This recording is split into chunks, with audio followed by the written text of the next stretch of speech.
Uh, it is it is located in Hermitage near Nashville.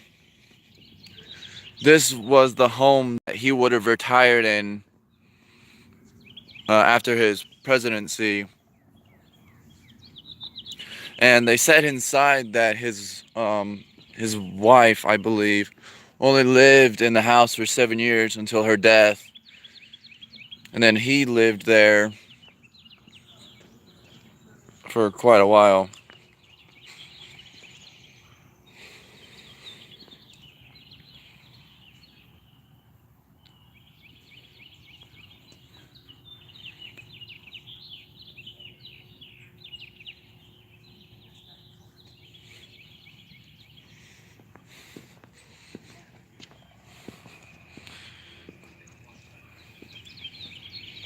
It really is like this whole estate covers. I don't even know how many acres. I think inside it was originally like 400 something acres.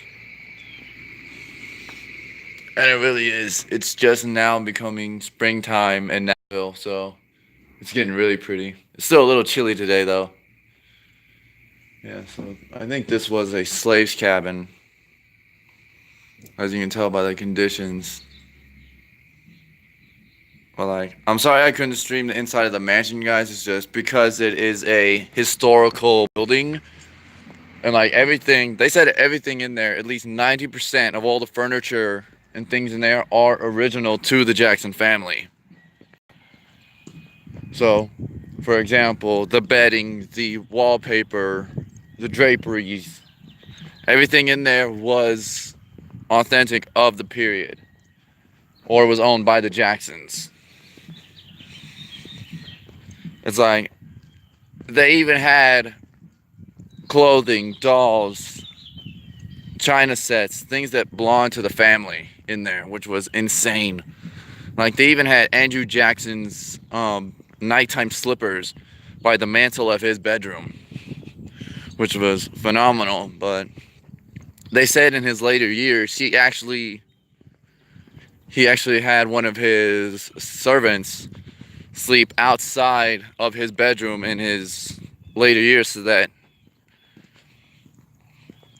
when he needed to get from his bedroom to his library next to his room, his servant was always right there to help him. What was phenomenal about his library is that when he was serving at the White House, he had a subscription of like 15 different newspapers for this area, and he had them all. And so he would have those delivered, and then he had them bound. He had them bound in a book so that way he can read them all. And he said that if he ever came across any articles he didn't like about himself in particular, he would just black them all out, which I find hilarious.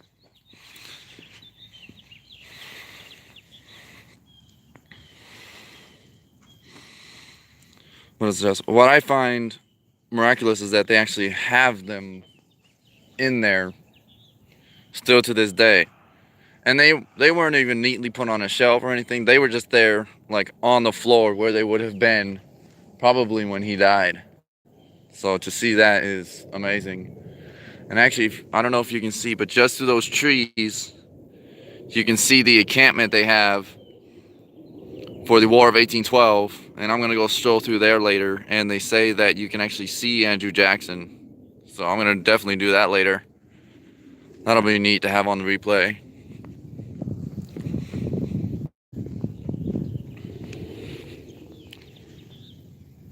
The Hunters Hill Farm Building.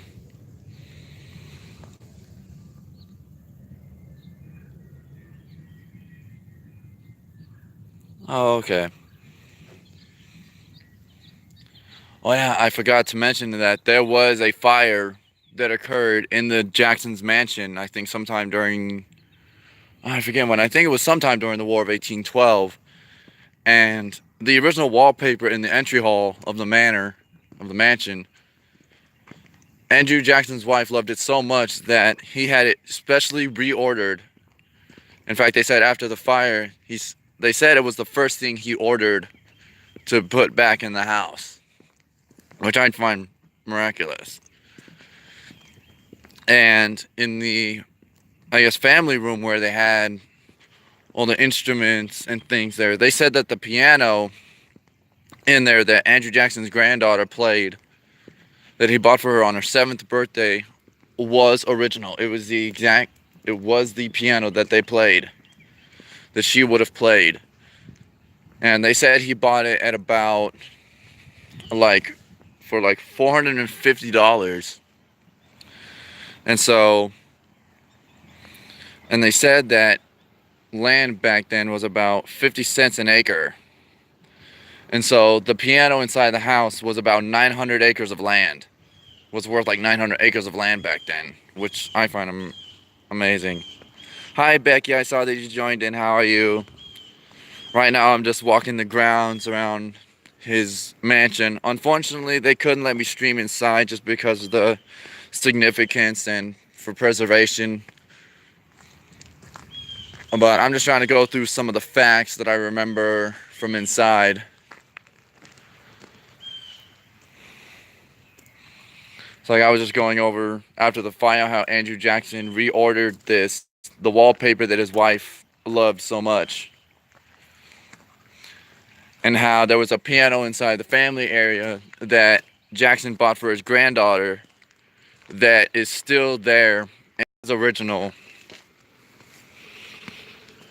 And how like all their bedding, the draperies, the clothes, everything in there was actually owned by their respective persons, which I find to be amazing. All right, so now we're coming up on the spring house.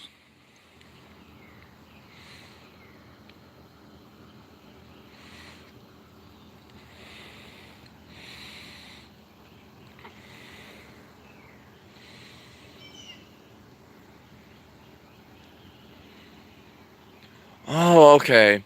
So the spring house was meant to keep debris, leaves, twigs, things of that nature out of the spring, because it starts right there. It just comes out of the ground. So I find that to be amazing. But so I guess this is just a little like restroom break area. I think, I'm not sure.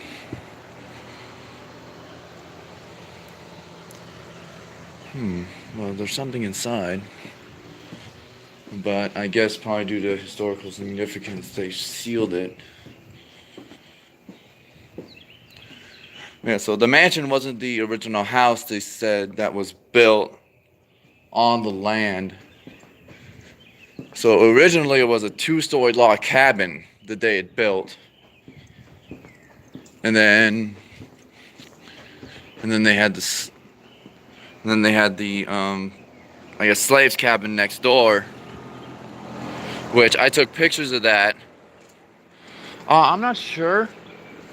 I'm not entirely sure what this building is in accordance to the Jackson family grounds, because they never made any mention of it. It's probably, I mean, there were restrooms in there and such, so I'm guessing this is a more modern building that they built here. But these buildings up here are part of the original buildings that the Jackson family built on these grounds and lived in during the War of 1812, I believe. Or maybe even before that.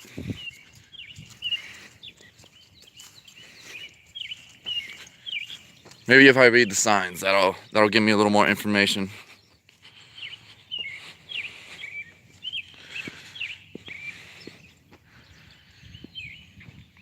Okay. So yeah. So these are part of the original log cabins that were here on property that the Jackson family lived in. And the original cabin they lived in was 2 stories, not the one that you see here, because I think they tore that down. But the slave cabin is authentic and original.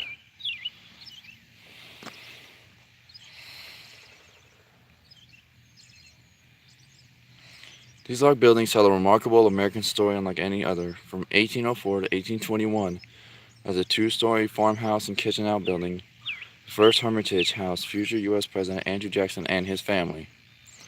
Here, Jackson lived out and became a symbol of the American dream, the belief that anyone can rise to great success. After Jackson moved to his new brick mansion in 1821, he reconfigured his old log farmhouse into a one-story slave cabin. Unlike the Civil War, these buildings sheltered some of Jackson's enslaved workers, a group of people for whom freedom remained a dream deferred. Today, these unassuming buildings stand as a symbolic reminder of the conflict between democracy and slavery that continues to haunt our understanding of American life and culture. As you explore the first hermitage, you'll find the interwoven story of two American experiences. Within the shadow of Andrew Jackson's life in these buildings also exists a very different story from the many enslaved African Americans who lived and toiled here.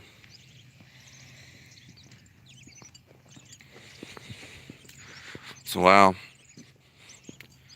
So, in 1821, after Jackson built his mansion just down there, he took his log cabin and reduced it to a one-story slave house, essentially, right next door to the original one there. Yeah, I'm gonna try and stop and show the signs more so that way you guys can read them.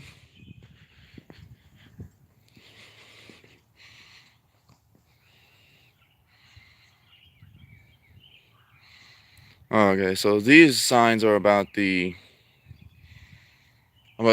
original landscape of the building or of the land around here. Obviously, back then it probably would have been cotton fields, vegetables, things of that nature.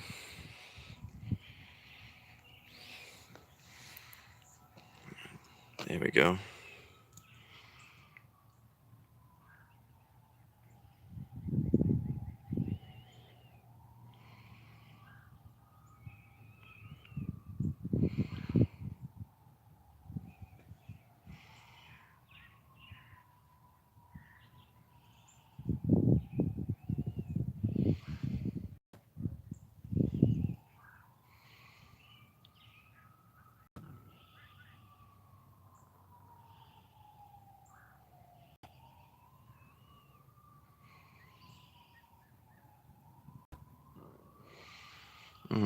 Honestly, I'm amazed that he even had a I never even knew this was here until I moved here to Nashville, which I find amazing. Wow, so this would have been the upper floor of that two-story log cabin that was originally here. And look, even the fireplace I think is authentic.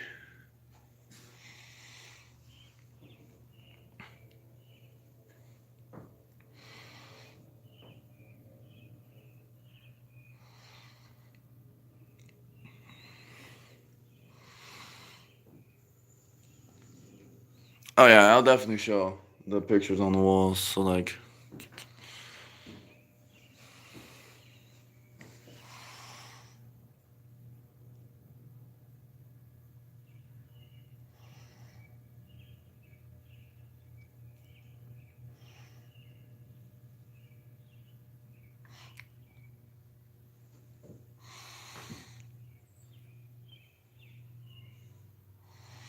oh yeah, and another little factoid they said up in the house is that Andrew Jackson and his wife never had any biological children, but they fostered about 20 children through their lifetime, including 3 Native American Creek Indian children because of the War of 1812.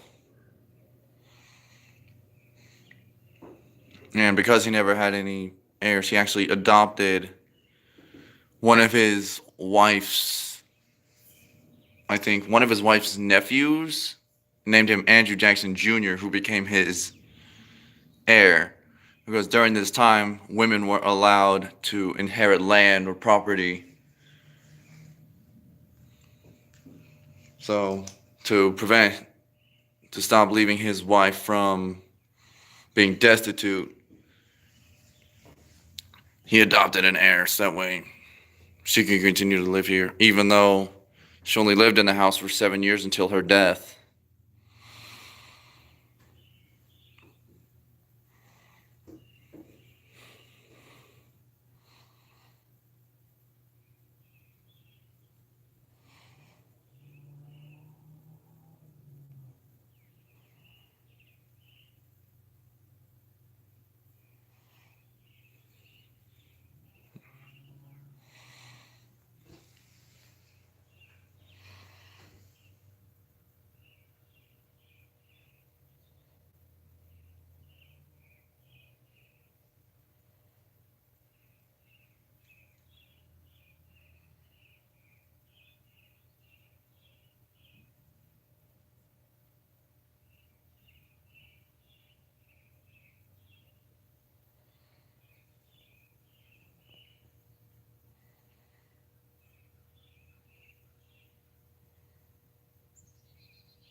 Okay, so you see here the top left picture. That was Andrew Jackson Jr., the son that. Wait, clockwise from top left. Andrew Jackson Donaldson. Andrew. Oh, okay, so this one right here is Andrew Jackson Jr. He became the heir to Jackson's land and property.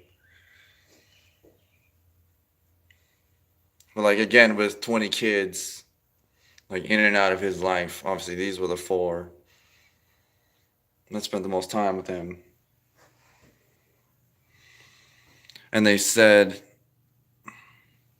I forget their granddaughter's name. I think it was also Rachel. That she was essentially his favorite granddaughter. Mentioning back to the piano that he bought for her.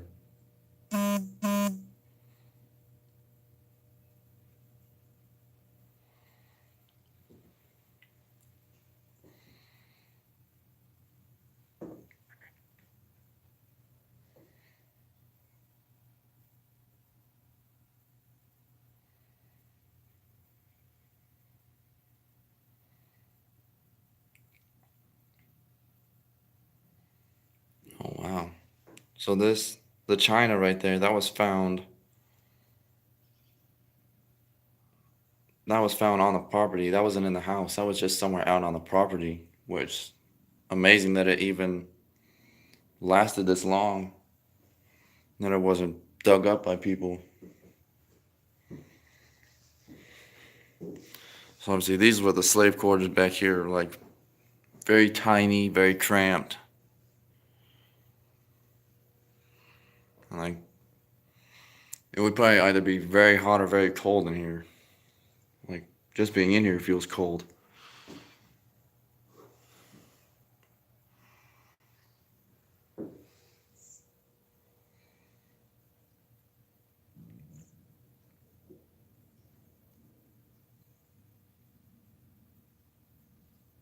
Wow, that's something. Even under the floors of this building, there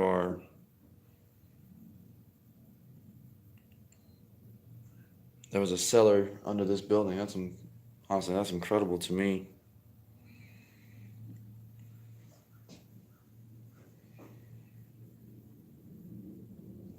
Hmm. Apparently, there's a hidden door. There's a trap door in here. As you look through this building, there are several features you will want to note. On the floor of the main room, observe the cut lines to mark the location of a trap door to an underground root cellar. I didn't even. Oh, I see. Right here. You can see the cut line. Like this is where the door. Let's see, it's this line right here.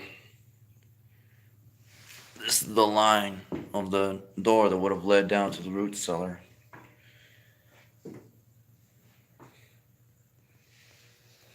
Man, it was a pretty big trap door. Like, so if we go from one corner all the way around, pretty big trap door. Like, I'm standing right here at the center of it. Wow, big trap door. Right, so I guess now we'll go into the original slave's cabin here.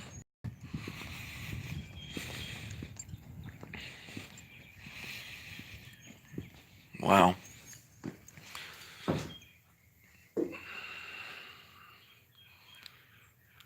I agree, Becky, but like when I was in the Jackson's mansion, the ceiling the ceilings in there on the main floor were 14 feet and 12 feet on the second floor, but like look at this. Okay, I'm about 6 foot. I'm about 6 foot, okay?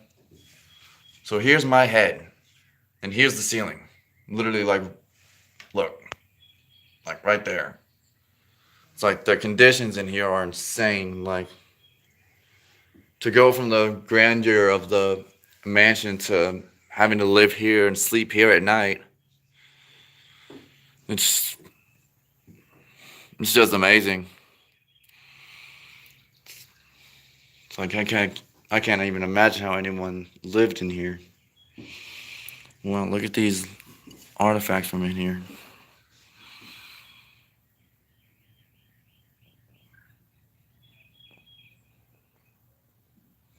Oh, so that's like a tray from a grease lamp, toys and games, sewing thimbles. Wow, an old bone toothbrush. Wow. Some old clay pipes. Stamped brass garter buckle found in the farmhouse. And a brass watch fob. And an old doorknob. And keyhole. And an old hinge. Like an old door hinge.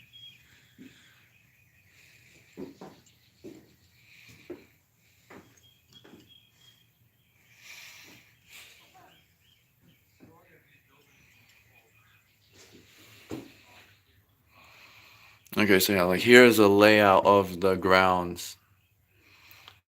So like the field quarters, the spring. You see the north cabin there. The first Hermitage cabin. I'm guessing if they're dotted out, that means they're no longer standing. It's like the gin house press, the overseer, the well, the north cabin, the southeast cabin. It's like they're not there anymore. Then you can see the main mansion and smokehouse there. And apparently in the garden, that's where Jackson's wife is buried. So in the corner of the room near the door, note that the daubing has been left off so you can see the chinking between the logs. Which room? Hi.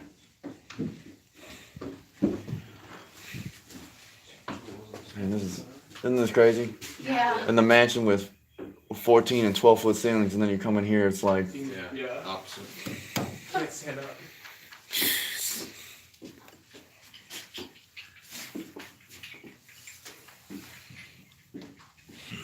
I guess it's maybe in the next room where they've left up the flooring. Oh, yeah, right here.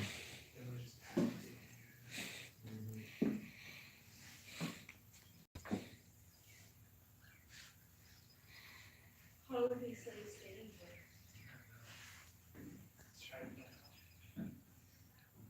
The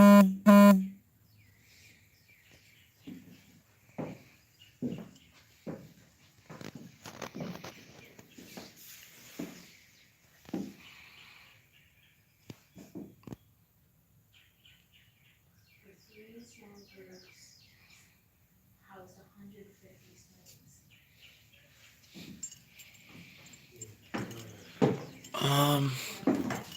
That's a good question, Becky. So, I'll give you an example where I'll try and show you. So, like, the cabin, right?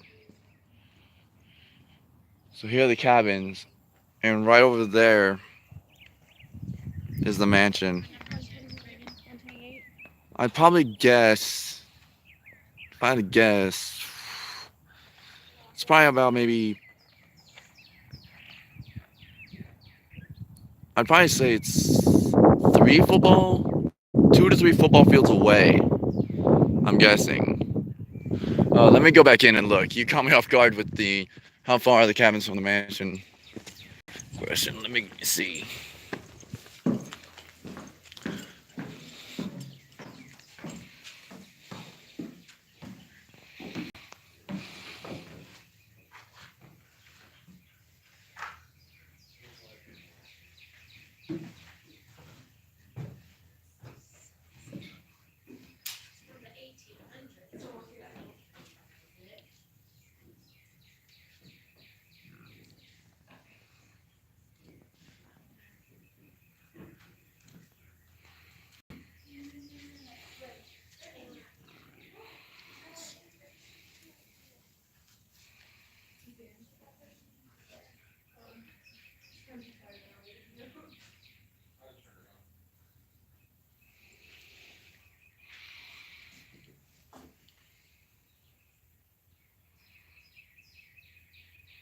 Wow, they even recovered this old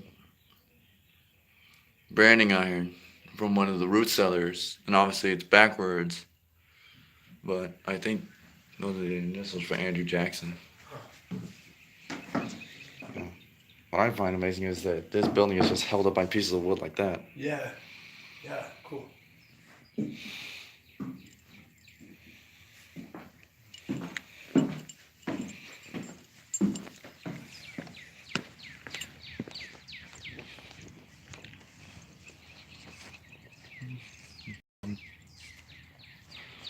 Now I remember there's also a horse-drawn carriage tour at 11 that's gonna take me around the whole grounds. And that starts, what time is it? That's gonna start here in about 30 minutes, so. And apparently the carriage takes you all around the grounds. Yeah, you're right, Becky, of course. That would make sense, but yeah. So there's gonna be a horse-drawn carriage tour at 11 that I'm gonna do. It's gonna take me like around the whole grounds, like to the edges, to all the edges of the property. Like, I don't even know how many total acres this ground covers. So it's gonna be cool to see it all.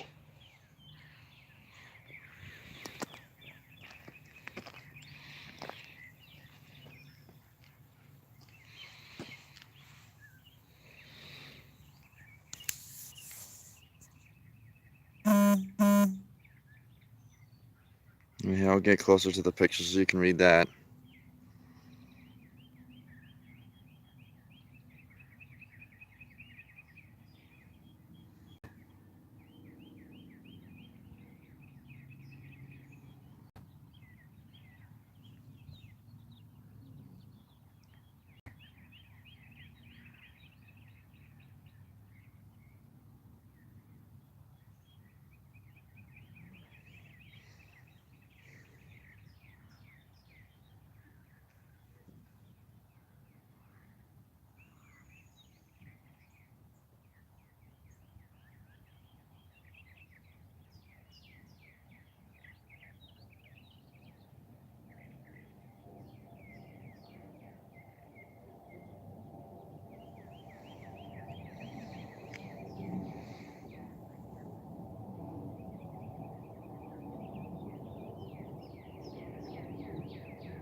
Wow, 6 seasons.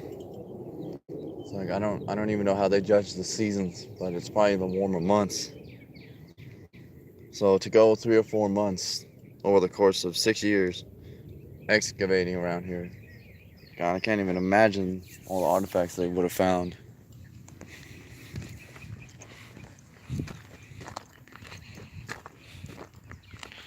Actually, they even still got farm animals here. You can see the cattle there in the distance.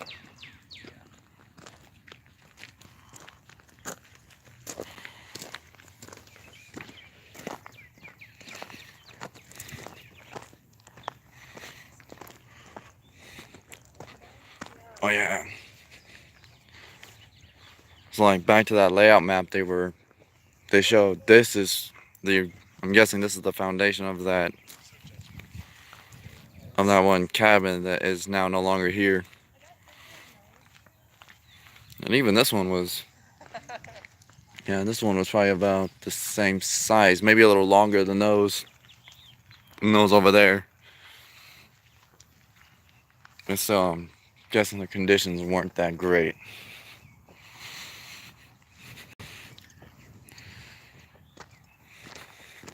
So if I can, I'm gonna try and go back up near the manor and try and take a look at the gardens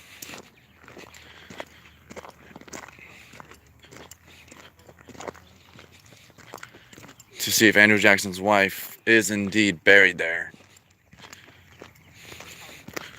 Because they said she was buried out in the gardens, so I'm actually wondering if she is in fact there.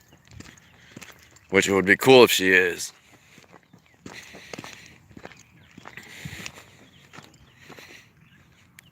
Oh, so this is cool right here. So this area right here would have been where Andrew Jackson's cotton fields were. You can see them there on that side, and then some more right there, which is really cool. That even still some of the original, I guess, stalks of the plants are still in the ground. Like if we actually go up close, you can see the stems of the ground. The stems, and actually you can see remnants of the cotton. Like here. Like that is Jackson family cotton right there.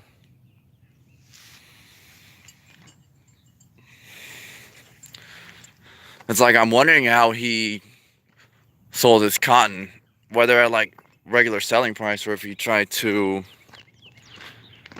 Hey Juan, you're here. What's up, man? I'm so glad you can join. Yeah, so I was just saying that Andrew Jackson, when he lived here, sold cotton, and so I'm trying to figure out if he sold it at regular asking price or if he tried to sell it at a higher price due to him being a former president.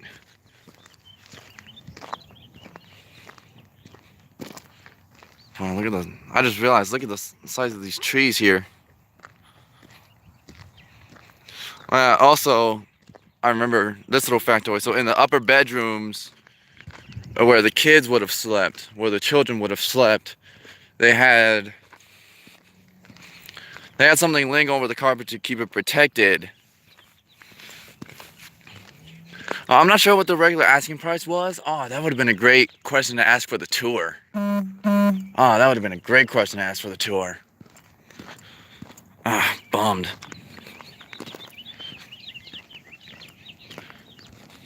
But yeah, so there was like Empress tree covers over the carpets in the upper bedrooms to keep them preserved. And they actually have, I think, one of the Empress trees that those mats would have come from here in his backyard. Or, I guess not backyard, but behind the house. So I'll go back up. No, Juan, I do not mess with Ouija boards. I do not mess with Ouija boards. I've seen too many, like, I've seen too many sketch videos of people messing with those, so yeah, I do not mess with that stuff. No way. Yeah, so now we're gonna sneak back up here near the house. You can see this is the back. And over there you have another one of the slave quarters building.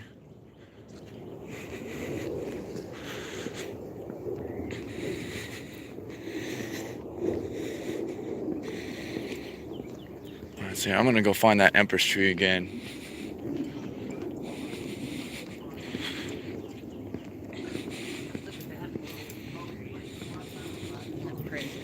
It is pretty.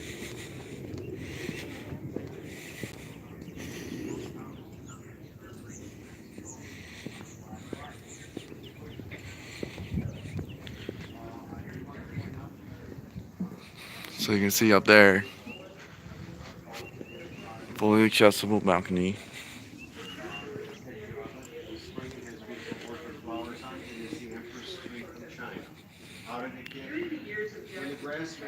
You can see here, that's the door that leads to the cellar underneath the house. And these are some other, like, see here, this is the smokehouse. This is the original smokehouse, and I'll play the little video. This smokehouse was one of the most important workspaces at the Hermitage. In Andrew Jackson's time, pork was the staple meat in the diet of most households, rich or poor. A herd of about 300 hogs ran nearly wild over the Hermitage farm. They foraged for acorns and other food in the woods that covered much of the farm and got little in the way of pampering. No farm animal is a more efficient source of meat because, as pig farmers have never tired of saying, you can use everything but the squeal. Even the melted fat made lard, and the hair made a good strengthener for plaster.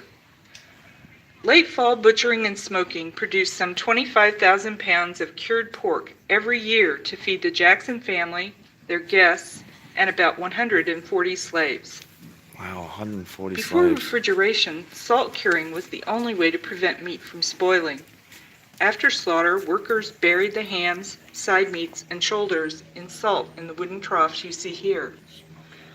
Some cuts were pickled in brine and stored in kegs. In the spring, when they were thoroughly salt cured, the big pieces were hoisted to the joists and the smoking started. Smoke from a fire of green hickory chips and corn cobs preserved the hams and bacon.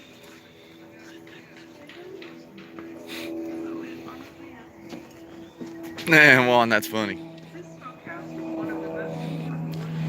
So you see here, guys, this is that Empress tree that they were talking about, that Andrew Jackson apparently had planted here, and obviously due to being preserved, it is doing very well. Although it looks like at the top it broke off. I'm not sure why, but it's snapped there on that top in this middle trunk. Well, yeah, I guess I'll go back over here to this building here. Okay, folks, we're glad to welcome you to the back porch. When the mansion was rebuilt after the fire of 1834, Andrew Jackson Jr. had the kitchen constructed as a detached building. This reduced the risk of fire and kept the heat of cooking out of the main house. The cook prepared everything in the fireplace. It was roasted on spits, boiled in kettles, or baked in Dutch ovens over coals on the hearth. The trapdoor you see under the table leads to a small pit cellar where root vegetables could be stored close at hand. During the years of Jackson's retirement, head cook was Betty, a slave whose mother had earlier been the cook. In all, about 10 slaves regularly served the household, including kitchen and dining room workers, cleaning maids, and laundresses, all under the direction of Hannah. Although the majority of Jackson's slaves worked with crops and livestock, a sizable number had special skills. There was a blacksmith, a carpenter, horse trainers and grooms, dairy workers, weavers and spinners, and gardeners. Squire and Ben, who operated the cotton gin and press, had the most important jobs on the farm. The limestone foundation you will see as you reach the bottom of the steps to your left is all that remains of a brick building for 3 slave families, probably house servants.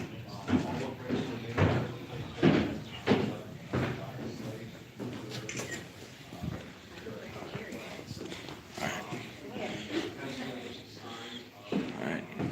And this is another part of the house.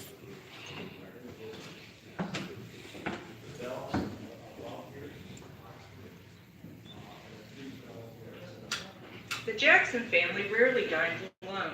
Andrew Jackson even instructed the overseer to serve passing guests when the family was away.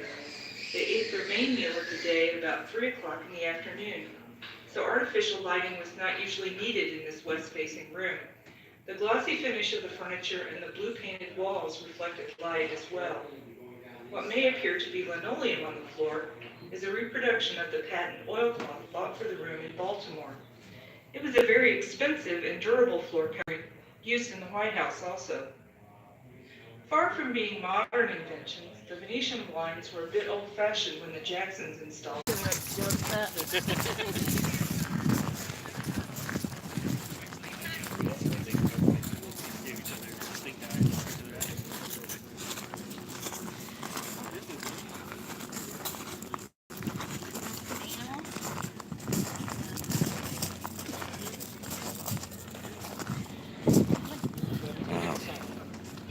War of 1812 encampment.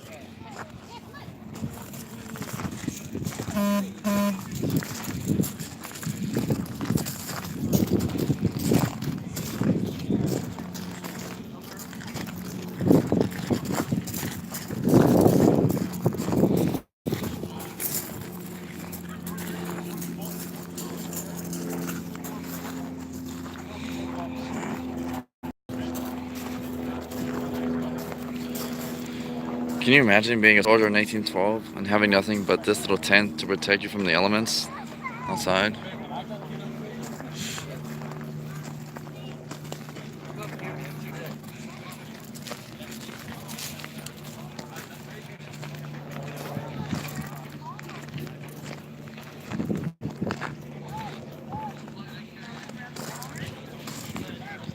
So apparently while we're out here, we might also run into General Jackson. So I'm hoping I'm going to catch him.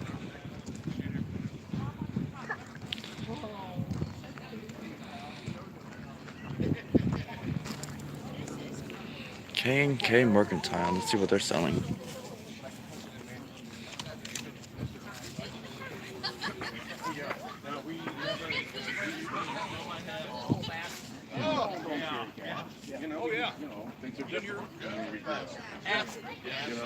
Acid, industrial acid. You guys hear about the bike lock guy?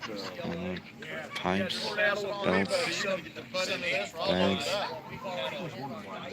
suspenders. I think the two they hold better. Than Cups, notebooks, writing pencils. We're secure and safe. You can't use money. No, Dan. My preference. Oh, that's all right. How you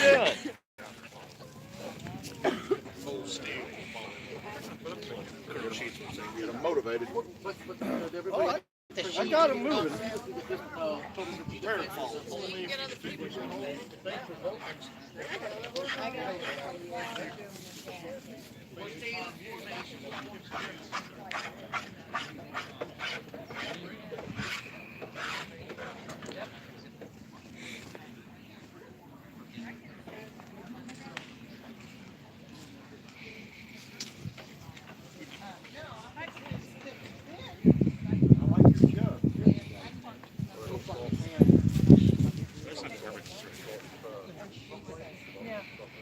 You will spend whatever you're going to spend, and it's that size. So somebody said, "Would you make a blanket?" I said, "Yeah, you go talk to that lady over there and have her spin up some, and I'll weave you the blanket." But you know, if it's that serious, and most spinners. Now, I have done it. I did it for my own thing. Looking for me? Yep. She brought the pan. Okay. Yes. The Mr. Turner, my leaky pan. the I don't do it. Okay, when I get home, I can see the right there, it's come out right there. Yep. After we solder. Yep. um, It got too hot, you know, because of the fire Yeah. we were doing, and we were But I putting was enough to weaving try and keep it what I going, had and it got spun. too hot. Okay. No, I'll in the resolder cloth. it. Okay. And somebody said I took a sample of it to a historical sutler who sells fabric. And he looked at it and he says, "This is your thing."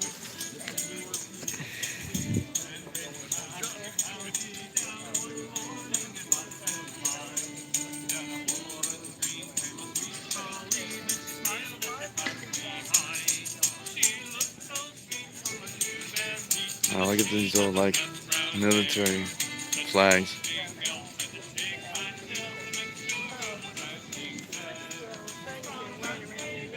Uh-oh. Looks like they're about to do the cannon firing, guys. I'll try and hang back so you don't all go deaf.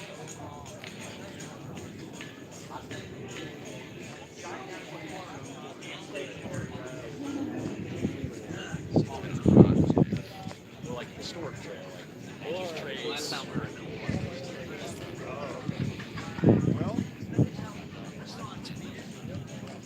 Cook pancakes this morning. Dad didn't get a chance to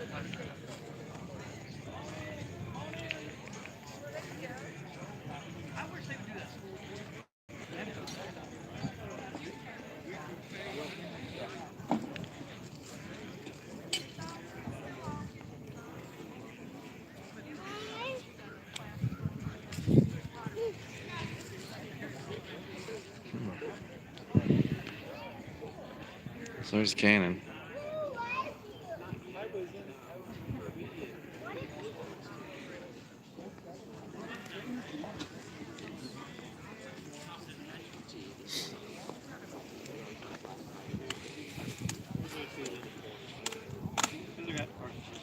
Hey there. What size of cannonball does that fire? It really, it's a 1 pound galloper. It's more of an anti-personnel thing. Oh, So okay. it'd be fire more canister shot and grape shot. Um, it could shoot a ball, but it'd only be like a big round. It's more the muskets that we fire are hardly inaccurate. You can't hit the broadside of a barn.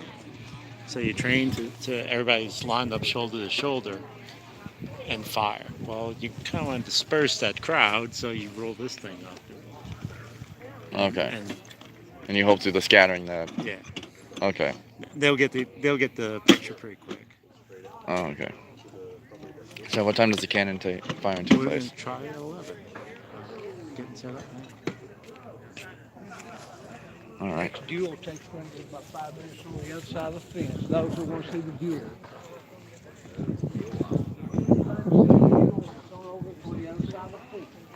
All right, I'm gonna back up a little bit since they're probably gonna fire the cannon soon. Because I don't want us to go deaf.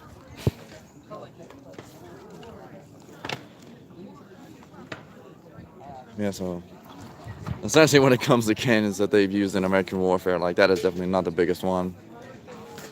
Like Washington during the Revolutionary War, he used what they essentially called an 8-pound cannon. And the way cannons got their classification was like, if it's an 8-pound cannon, it means it would fire an 8-pound ball. If it was a 10-pound cannon, it would fire a 10-pound ball. So obviously, like he said, this didn't really fire balls. It just fired grape shot. So it would have been similar to a shotgun blast. Very wide, very dispersing.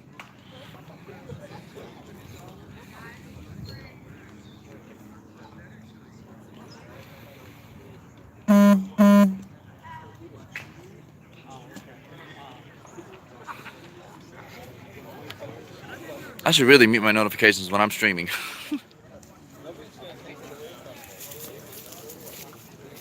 And so there's a cannon firing, and then I'm probably going to go and do the carriage tour, and then I'll probably catch the duel a little bit later afterwards.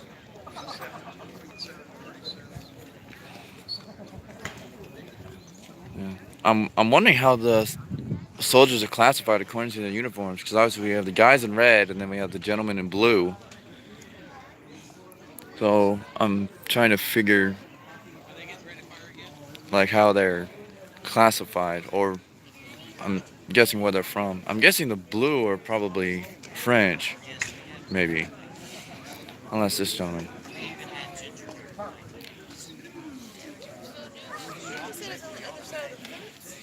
Excuse me, sir. Yes. What does your uniform symbolize? All right, this is the United States pattern of 1813 Okay. uniform. The United States Army will have 3 different uniforms during the War of 1812. Has a very ornate uniform at the beginning of the war. Red collars, red cuffs, lots of braid, but it takes too long to make. Okay. So it begins to simplify the uniform. So by 1813, they make it an all-blue uniform. So what you'll see is one of the privates over here, right? Instead of having a real fancy uniform now, he just has a plain blue coat, etc. The officers, they get rid of all the metallic, the silver, because it's so expensive, and Okay. they make their buttonholes out of knots. See, those are blind buttonholes. Mm-hmm. And the way you tell rank in the Army is by the epaulets. Okay. One epaulet on the left shoulder is a lieutenant or a lieutenant, as Mhm. we would call it. One on the right is a captain. 2 is a field officer, meaning a major, a lieutenant colonel, and a colonel. Okay. And to show that I'm a colonel, I've had eagles embroidered onto the collar. Okay. All right. Alrighty. All right, thank you, sir. Mm-hmm. Oh, okay. So the blue uniforms are American soldiers, but I'm wondering who the red are. I'll probably have to go ask.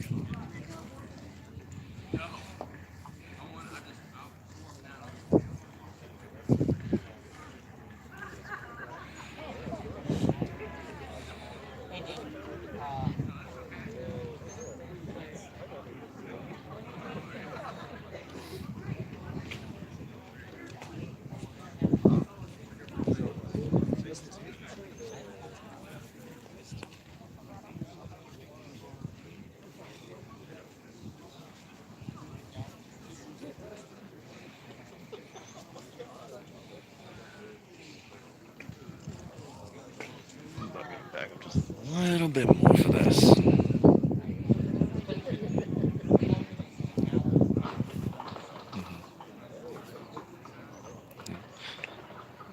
I just like being historically accurate when it comes to matters of this,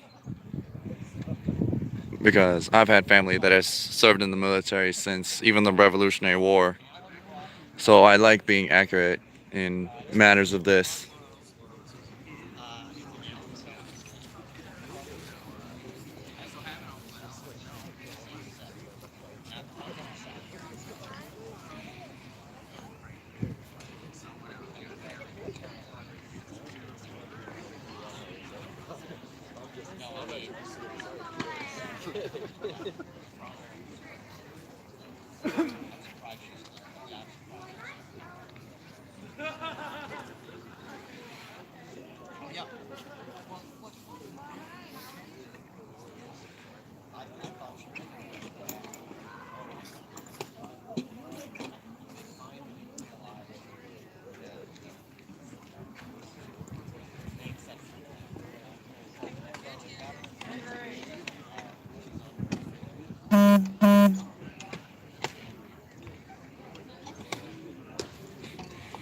Also, like I say, this is probably one of the better locations that I've streamed.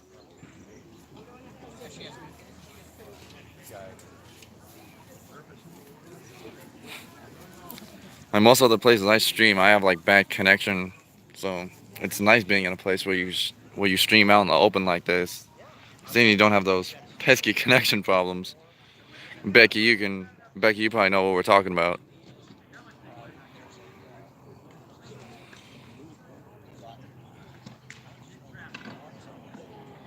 And well, they're moving the cannon.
Do the right about. Hey. Ball out. Mill about. That was the greatest deal ever. Mill about. Get out of order. Mill about. Consolidated company. Fall in. Fall in the right size. I typed in 212. That's 212.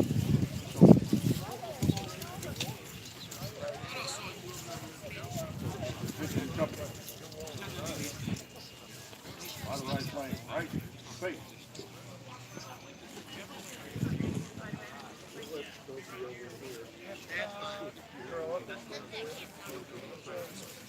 We're gonna have cock and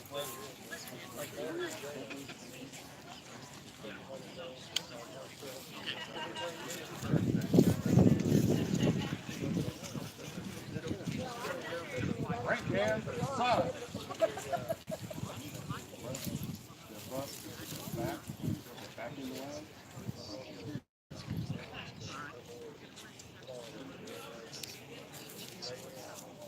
Front. Wow. That was wow. By the right flank. Right stretch. Steady. Tell off from right to left. By right and left. One. Right. Left. Right. Left. Left. To the rear. Double. Mark.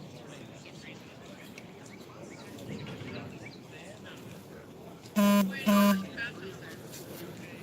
the right flank. Right. Stretch.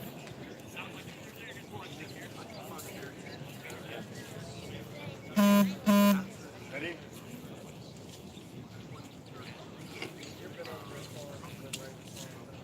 Count by twos from the right to the left. 1, 2.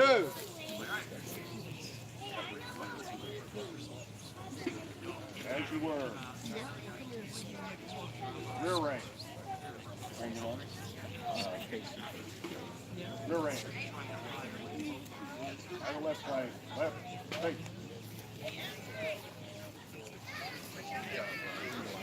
Into line. Mark.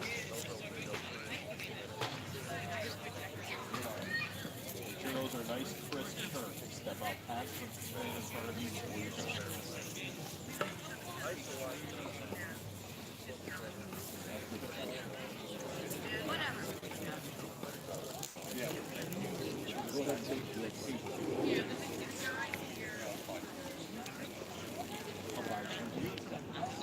Yes, I did. Count off from the right. Fight first and second. First. Second. First. Second. To the rear. Double. Mark.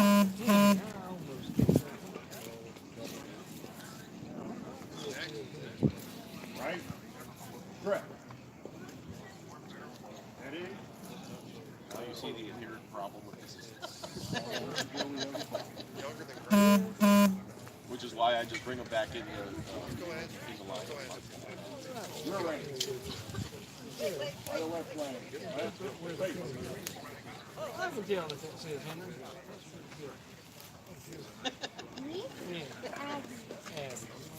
Eyes front, Alan. Eyes front.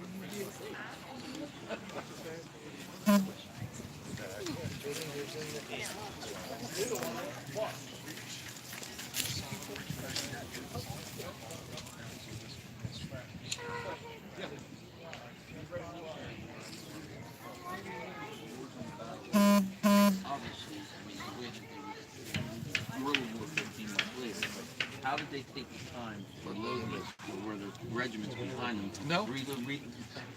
Well, there were several types of rifles, and guerrilla warfare started when we started fighting the Indians. The frontiersmen learned how to hide behind a tree or a wall, a hill.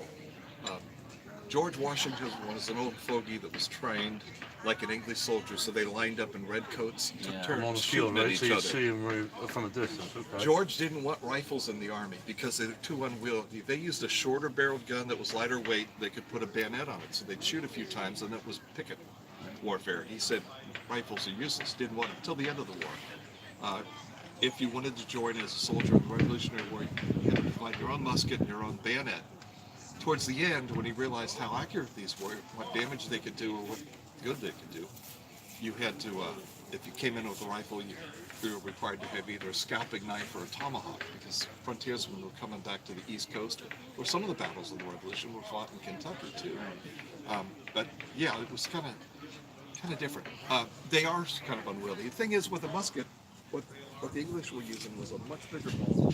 They didn't have the range, so frontiersmen could hide behind a tree and pick out what kind of an officer you wanted to shoot at, and shoot it, and you could have a whole row of Englishmen shooting the balls and just bounce past the Thanks for that, Juan. Wow, look at these wax busts of historical figures. So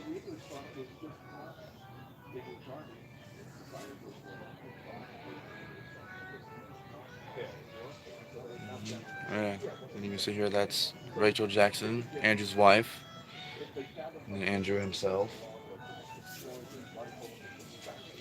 And then in here,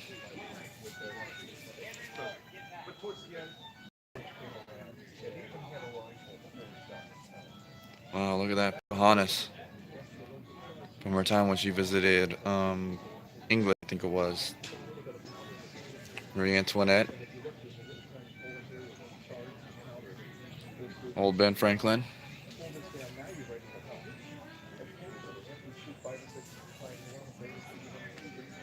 Abigail Adams. Both sides, Chief and Warrior. Chief Joseph Brant. And look, here are some in the works.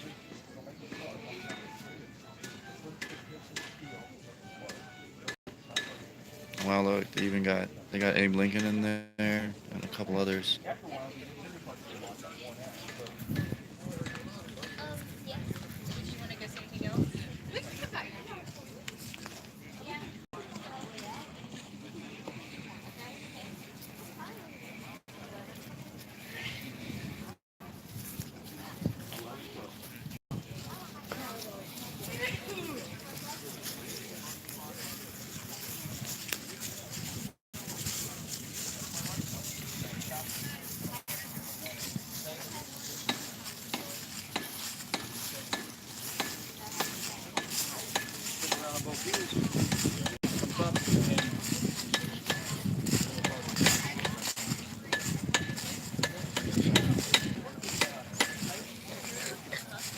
Oh, look, a real authentic blacksmith.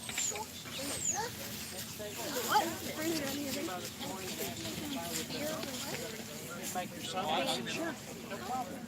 Happen to have the stock? That's what I'm doing. And as soon as I knock this out, I'm going to go ahead and start working on these axles right here. Okay. I worked on them earlier this week. What I need to do is re-grip the lines and reset them. Let's open them up, make sure they're symmetrical, and then treat them and get them ready to finish.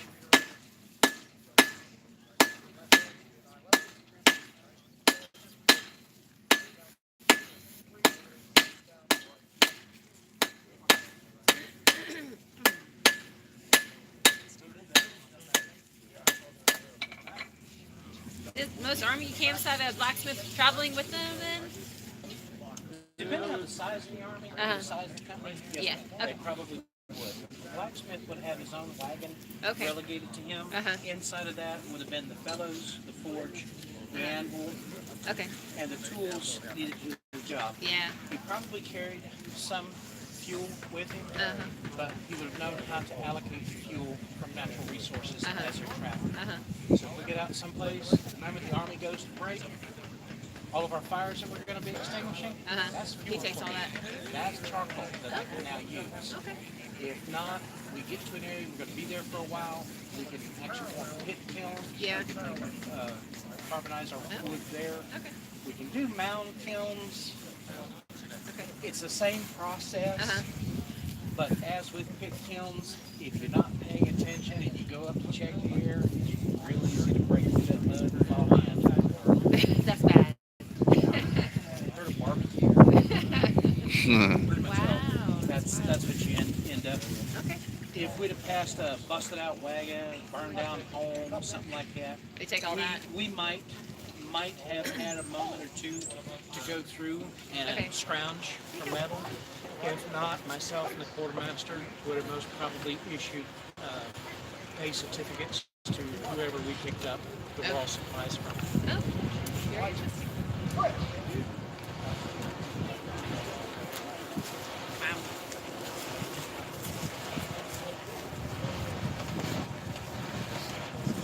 Hey folks, how are you all?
Yeah, one he wishes.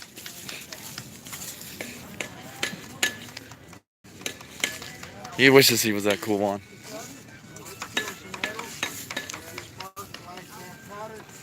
Jumps through that little hole, and that's what fires the gun.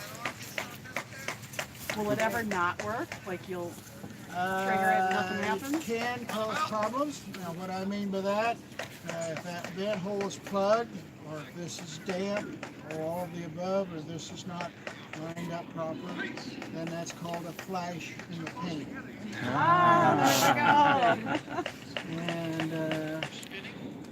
And along with that, that's half cocked. Don't go off half cocked. The gun should not fire in that position. If you fire again in the range, like at all? There's tricks to the trade, and what I mean by that, as you see, this is a sealed off here, pretty much. It comes down pretty tight. Put lard around there, and we call it a boot, but you can put a leather piece on here and actually kick that off with your thumb as you cock it. And so as long as this is dry and this is dry, it will fire. I've seen them fire many a time and pull them down ready and reload. So it depends. If your life depends on it, you will be figure good. out a way to do it. One shot at a time. Yes. Once you pack it down, do you have to worry about it falling out the barrel again? Should not. Shouldn't. The ball should be tight enough in the barrel when you load it, and if you got patch, the thickness of your patch is going to actually wrap around that ball and hold it. If it's a smooth bore, that.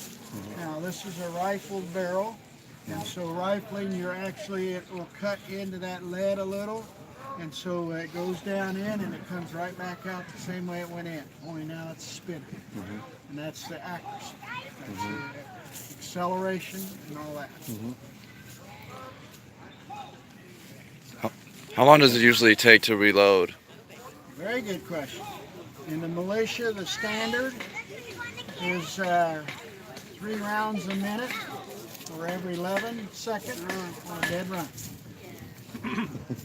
Wow. That's the standard.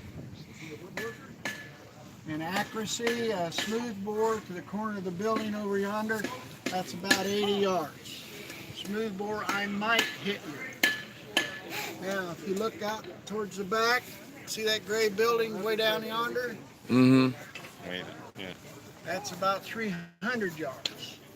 With this gun here, it's rifled. I can put 3 to 5 rounds in an 8-inch circle. That's pretty At good. 300 yards.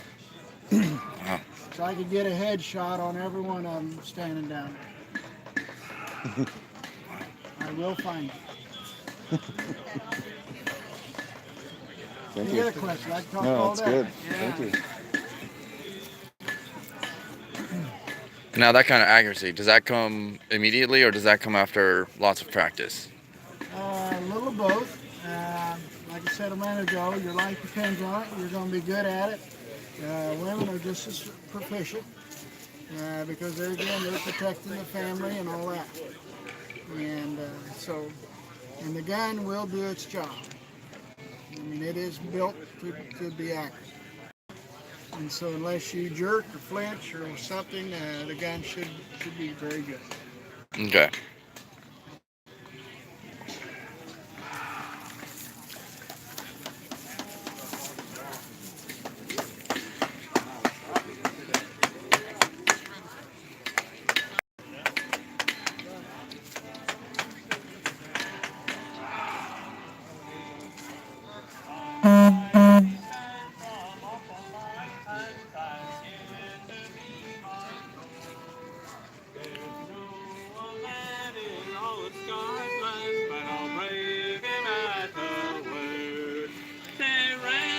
I actually saw those two as I was coming in.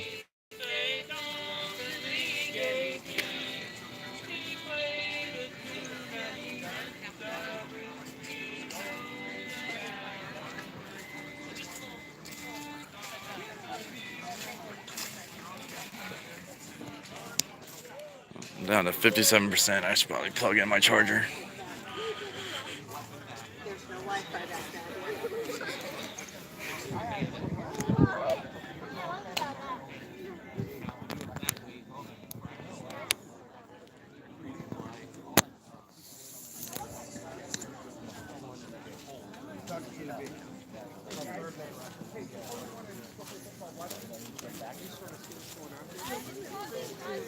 But just go talk to them. Make sure that you're moving the feet. If you're not moving the feet, you're going to be interfering with other people. Looks like they're still going through their training routine.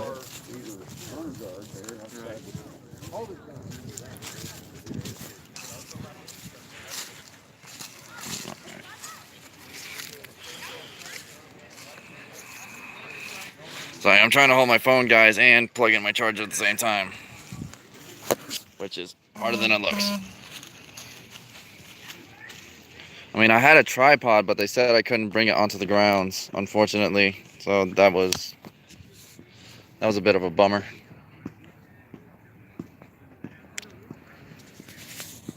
Alright, maybe if I stand still, maybe that'll help matters. There we go.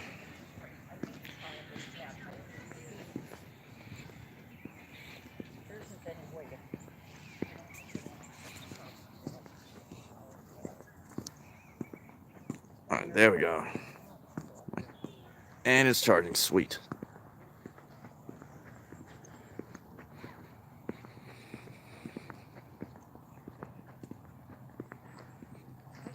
Go do it, and then you go through the back, outside the back, and you get to the great part. There's a lot of stuff to see. Yeah, so they mentioned this earlier, guys. This was the original driveway.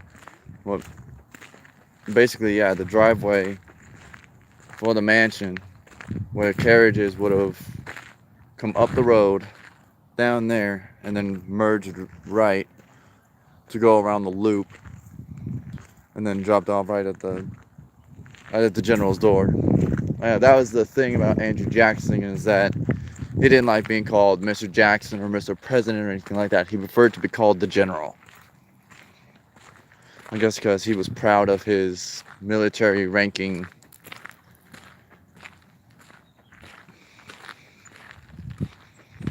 And actually, you can see here, this is probably, I don't know if this is the original gate or not, but this would have been,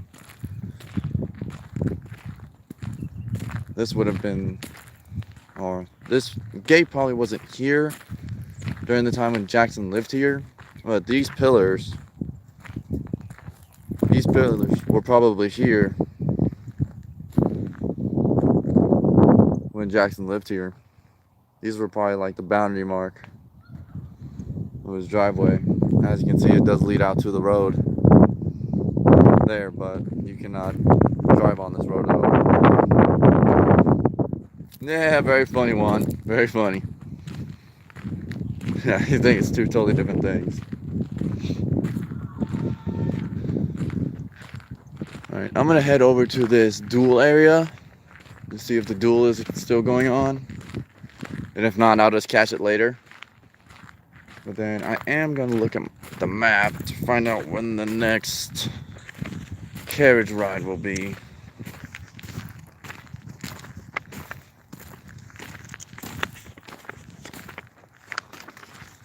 I hope it'll tell me the schedule at least. Leave it open.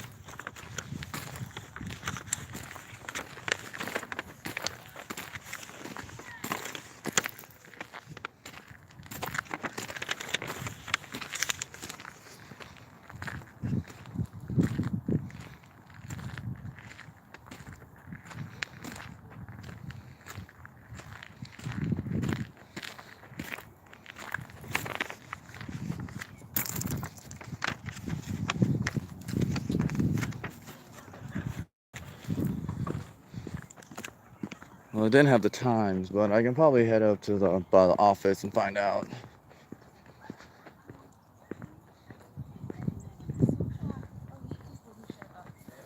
Because, like, you had to know.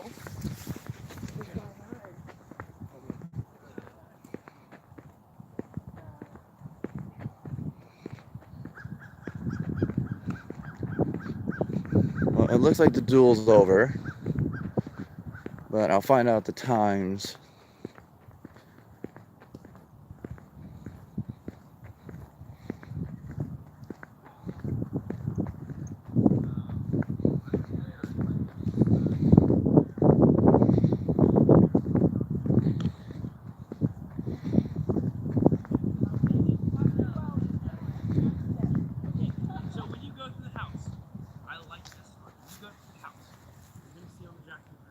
So it looks like it happens on the hour every hour.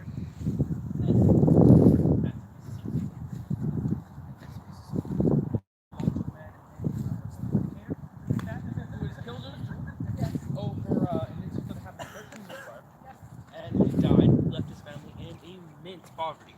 And Jackson bought this, as well as a good portion of the family, so in an attempt to help alleviate some of that debt. So this, more than anything else on this property, shows the effect of dueling on the families. Like if you piss them down, sometimes I'll just wait for a second and go. And now you've seen something along this thing. At least it's kind of light. Yeah. We have his uniform in our Sure. You know what county from Tennessee that I'm from? Huh? You know what county from Tennessee I'm from? What county? Decatur Town. I didn't even know he had a county in Tennessee. Yeah. My other cat's Edward Preble, but nobody likes to talk about Preble. Good old Preble's boy. But in any case, thank you very much for attending. Oh no, thank you. Question? No, just walking around. I didn't know Decatur had a county.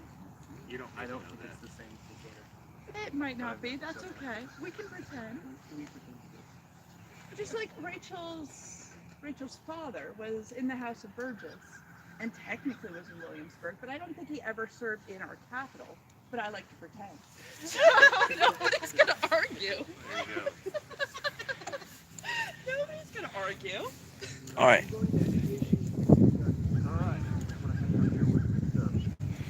Hey. Is it true that Andrew's wife is buried in the garden? Yes. Yep. She's. Well, that's Jackson's tomb, but he's on the other side. The dome Okay. thing there. Yeah. Okay. How many other members of the Jackson family are buried in that garden, or is it just them? No, a lot of the Donaldsons are buried there. So Andrew Jackson Jr. is buried in the garden with his wife. Their children, for the most part, are buried there, and then their Junior's grandchildren are also buried there. Oh, okay. So there's also what's his name?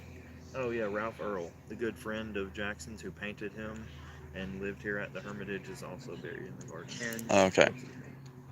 Oh, and Alfred as well. Alfred. Yeah, he's on the other side though. Okay. And the garden is closed off, right? No, you can go in. Oh, you can?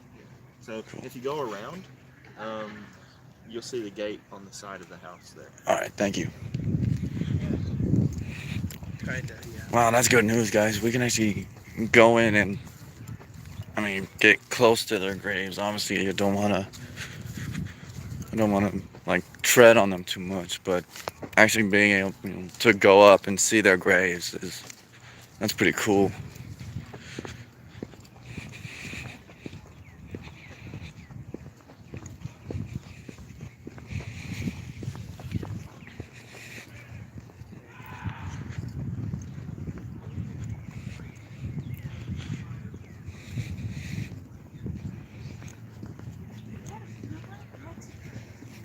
I haven't seen the signs for construction. I think that's where they. So I'm just gonna squeeze through, guys.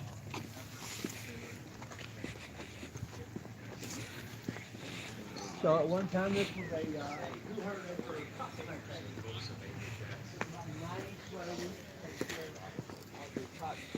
cotton was a risky business.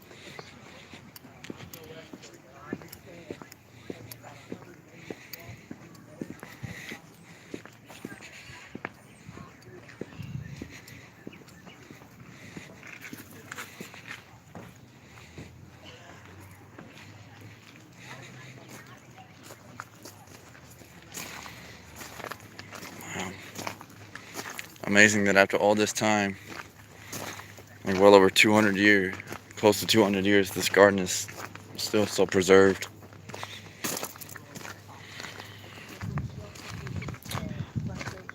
Becky, those are the people in line to take the tour of Jackson's mansion. I did it earlier, but unfortunately, due to the historical significance and for the preservation of the mansion, we were not allowed to film, stream, no photography inside. So unfortunately, I couldn't do that. But maybe I'll talk to one of the historical interpreters and see if they can give me some of the information inside insight about the mansion that they give on the tour. So hopefully that'll give some bearing.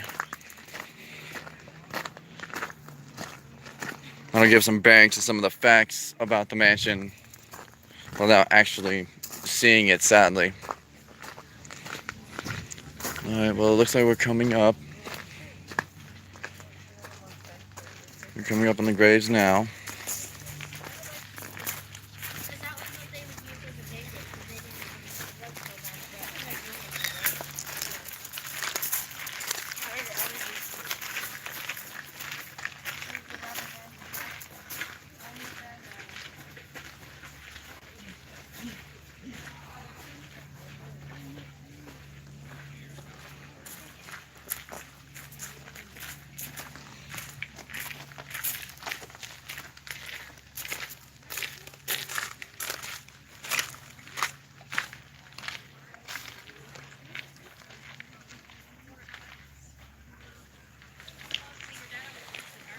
So this is the layout of the mall. Looks like there were 4, 7, 11, 12, 13, 14, 15 total graves.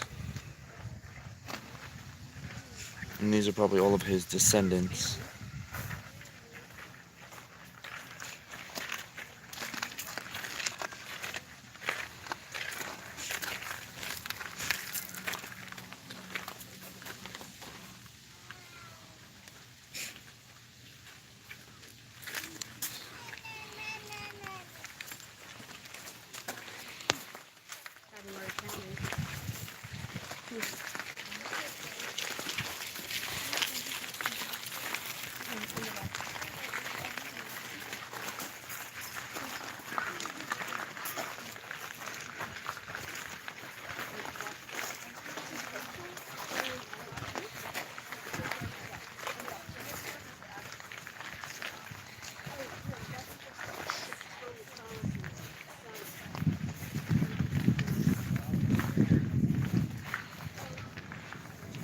It's cool, like some of the original headstones are still here.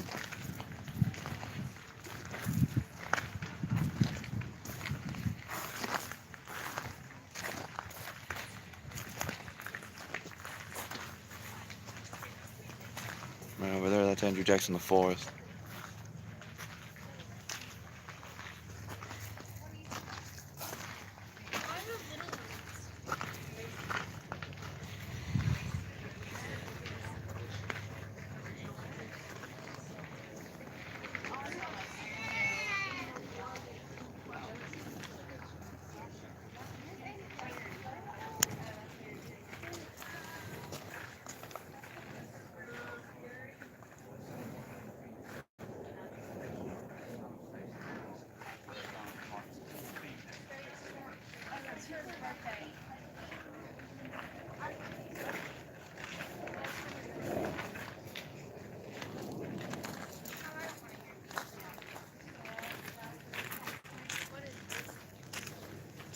This is his tombstone.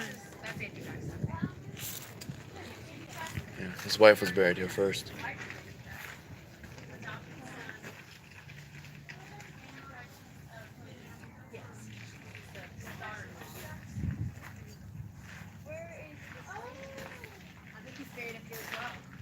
They're both buried here. Yeah, that was the agreement. Where is Rachel? I don't know if she's buried here. She is. She's buried. Oh, yeah. She was buried here first in 1828.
So that's Rachel, right there.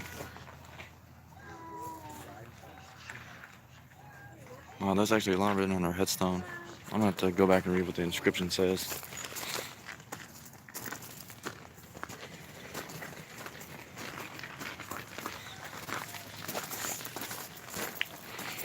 Alright, so her headstone says, this is what her headstone says. Here lies the remains of Miss Rachel Jackson, wife of President Jackson, who died on 22nd December 1828, aged 61. Her face was fair, her person pleasing, her temper amiable, and her heart kind. She delighted in relieving the wants of her fellow creatures, and cultivated that divine pleasure by the most liberal and unpretending methods. To the poor she was a benefactor, to the rich an example, to the wretched a comforter, to the prosperous an ornament. Her piety went hand in hand with her benevolence, and she thanked her Creator for being permitted to do good, for being so gentle and yet so virtuous, slandered my wound, but could not dishonor. Even in death, when he tore her from the arms of her husband, could but transport her to the bosom of her God. So that's the inscription on her headstone. And his headstone's a lot simpler. That's all his headstone reads, is just General Andrew Jackson.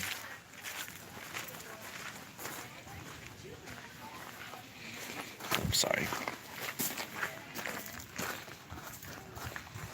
Looks like this. These are just some markers here of his time when he served.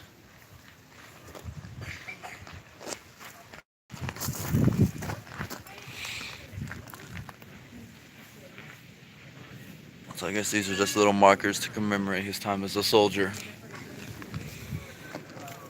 I wish I had one of the little audio tour things. I'd probably get a lot more factoids and whatnot. It's okay, sweetie. We're all together. We're just exactly the same. And there's the general right there. Sarah York Jackson. Randy Jackson.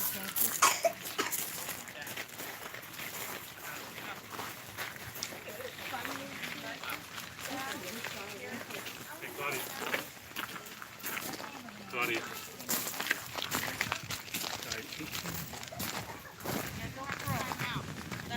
Claudia, you gotta get a good picture of everybody.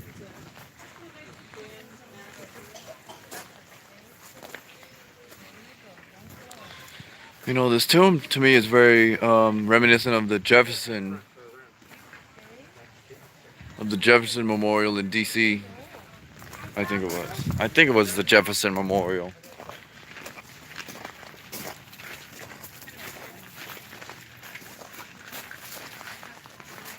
Oh.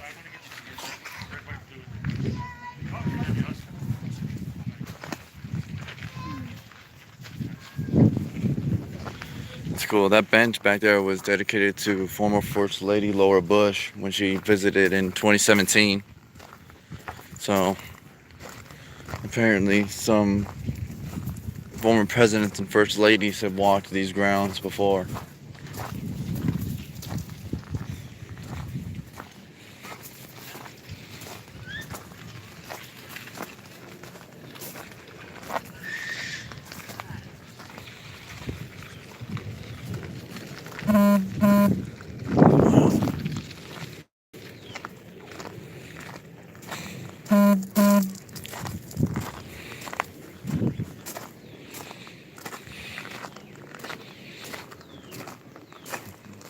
I'm gonna find one of the historical interpreters and see if they can give me some facts about the inside of the mansion that unfortunately I couldn't record. Oh, you know what?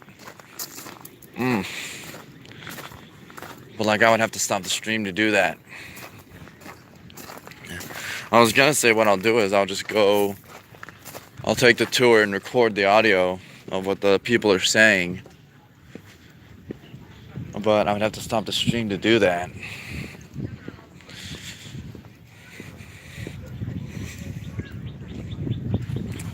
Maybe I'll do that later after I end the stream. That's actually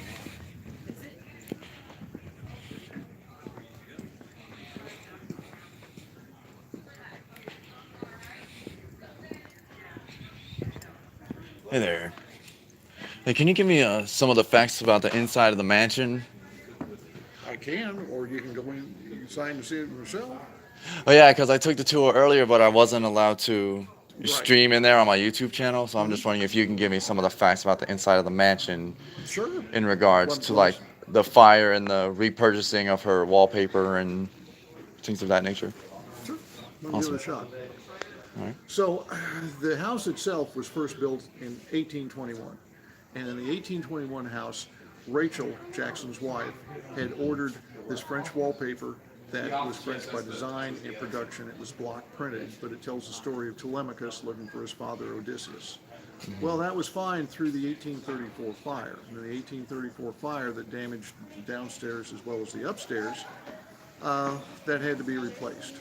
So what you see here today is the replacement wallpaper that was put up in 1836. Can we help you? You go around the front and come in the front. Okay, sorry, thank you. So, 1834, the fire after that, the fire damage from that required Jackson to reinstall it. So that's what you see today is the wallpaper. A little, the building itself is a little taller. What you see is a 14-foot high ceiling here that they redid after the 1834 fire. But again, the wallpaper here, 14 and a half feet, it still shows the same story. Telemachus looking for his father Odysseus, again, part of the Odyssey. Okay. Other questions?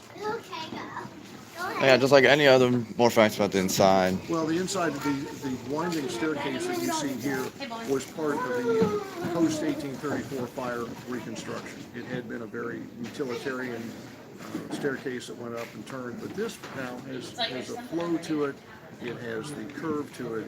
It really looks like a very professional, what I'm trying to say, a very classical look to it.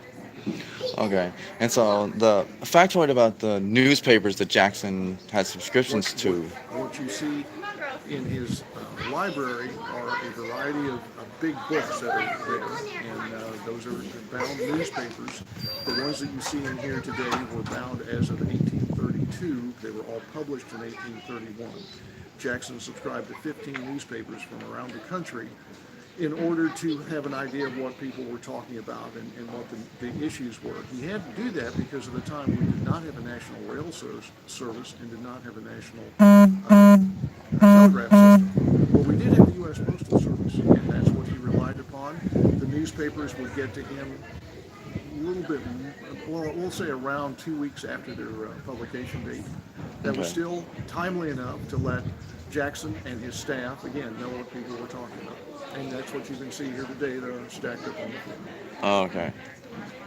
That's cool. And then after all this time, they're still there and preserved with his handwriting and. Yes, with handwriting, I'm told that the researchers have opened it and gone through each one of the newspapers.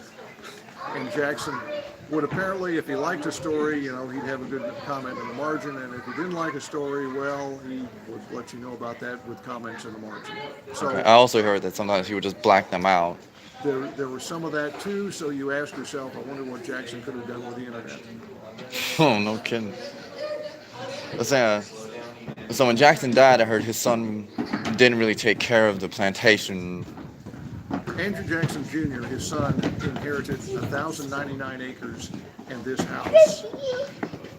Andrew Jr. was not a good businessman. His father, Andrew Jackson, was a very good businessman. Andrew Jr. did not have the shall we say, a natural skill, and apparently he didn't have really the interest that Andrew Jackson had. So yes, after Jackson dies here in 1845, another 11 years later, Andrew Jr. sells off the plantation that he had inherited. He sells off the house and 500 acres to the state of Tennessee. Another 500 acres goes to another couple of local farmers, and there was another 100 and change acres that went to another farmer. Okay. However, Andrew Jr. Did retain the right to lease back the property. Now, one of the reasons why he sold off everything was he was deeply in debt. And this was one way that he could get enough money to clear his debts, as well as then reinvest in another plantation called Seesaw down in Mississippi. Okay. And that's what he did. But unfortunately, that didn't do well either. All right. And so I saw the two rifles in the Fisher upstage. Jackson Jr. was an avid gamesman, right? He was an avid hunter and fisherman. I don't know if you looked around the corner, but you could have seen his 11.5-foot cane pole sitting. I did catch a little glimpse of that. It's like, but yes, it's like, how do you fish with that?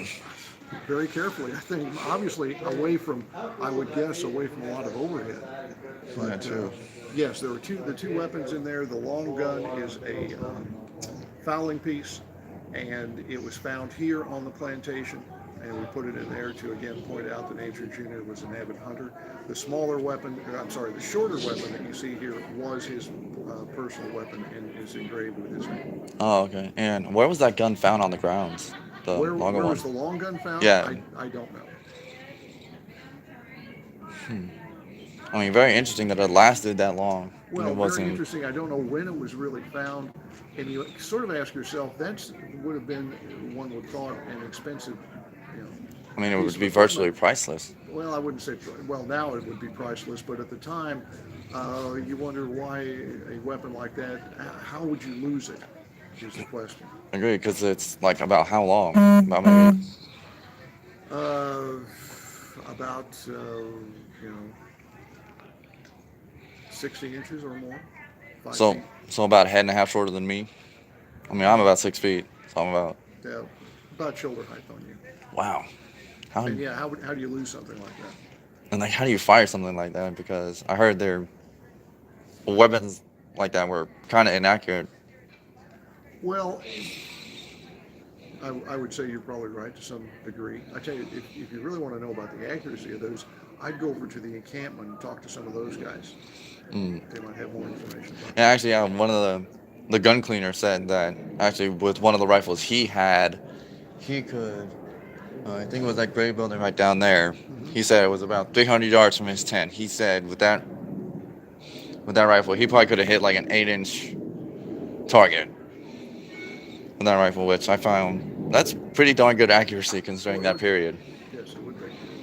Like that's like your modern day sniper hitting something from like 1,000 yards. Yes, this is where we go. This is where we're Yeah. supposed to go next. Well, I don't know where I you go came from upstairs. Come on here. We'll find you a place real fast. There's a whole bunch of them. There's a whole bunch of them. Well, can we wait for a couple minutes? Oh, yeah.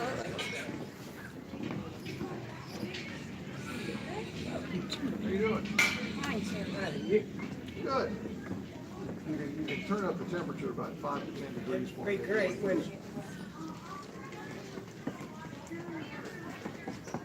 Come on out. I'll point out some other things to see around here. And of course, course, first of all, has anybody seen the duel? Yes. Okay.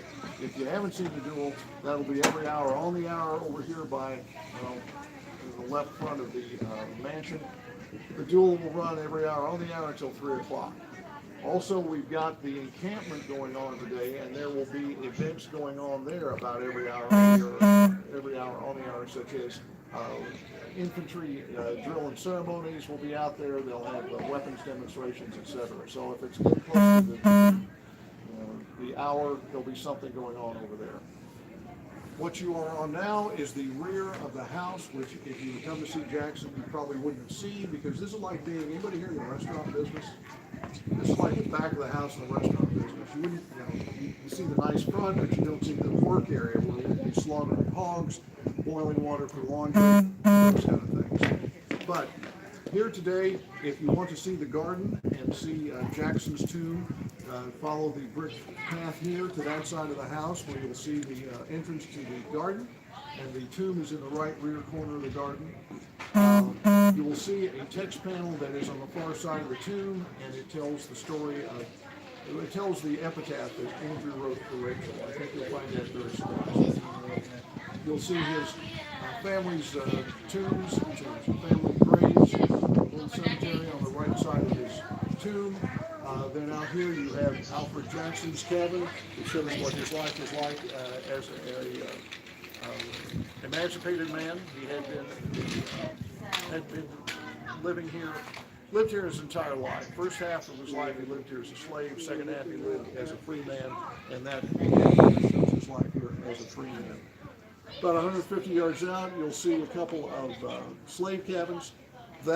Those buildings were actually a single 2-story log home that Andrew and Rachel lived in until they moved up here in 1821, and then they split that building apart and made it 2 slave cabins. Over here, you have the smokehouse, you have the kitchen, and then down the veranda here and up to the left, you can see into the dining room and the 2 pantries, and then back into the parlor. As you go up the hallway to the dining room, the second pantry in has a bar across the door. There is a black button on the top of the left side of the bar. Press that, it will tell you about the dining room. Same thing over here on the kitchen, as well as the smokehouse back here. There's a green gate and there's a black button on the gate. So you press those and you'll hear an audio presentation, as well as what you may have on your audio device. Thank you very much for coming. Please enjoy the day.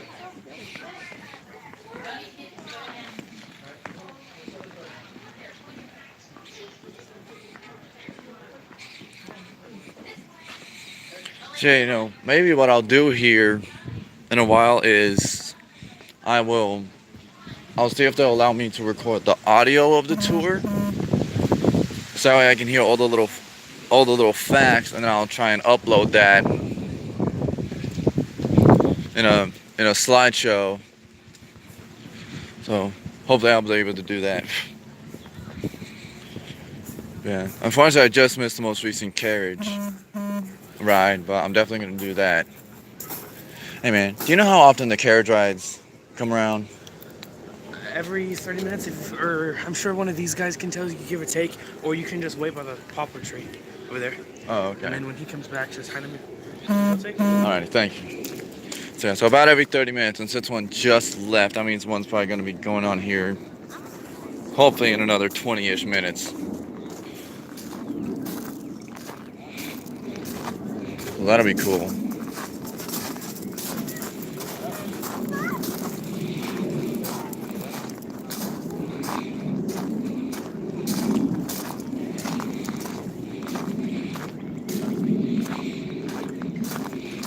Guess I'll go back through the encampment and see if, well, you know what, I'm going to check out these little buildings over here, because I didn't go see these last time.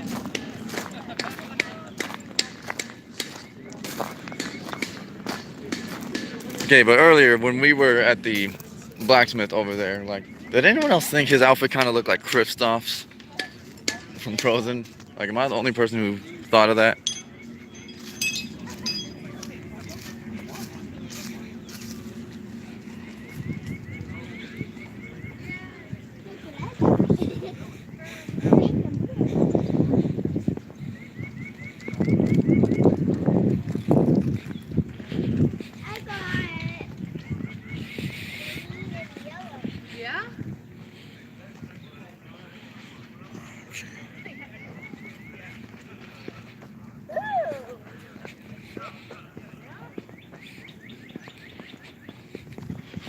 You know what I might do here, guys? I might take you back to the main, the entry building, and show you that, because there are a lot of cool little facts about Jackson and artifacts and things. So I might go in there and do that. I just pray to God I don't lose connection, because every streamer's worst nightmare is going into a building and losing connection. So I'll go in there, and the first second I lose connection, I'm just gonna split. I'm gonna split on out of there. But apparently they have a little restaurant inside, so might go grab a little bite to eat.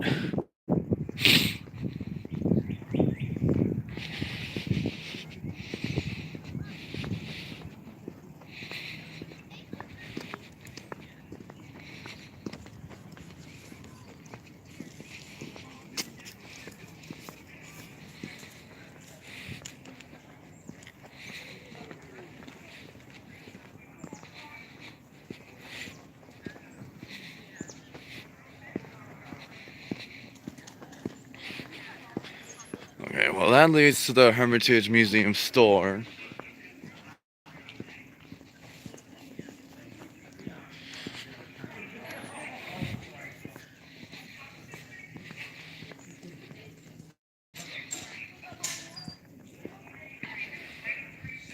I'm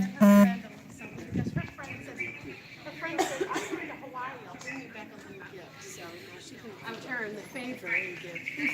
We just go first. You go potty, Lucy? Are you sure? You probably should go potty. One set of potty. A long time.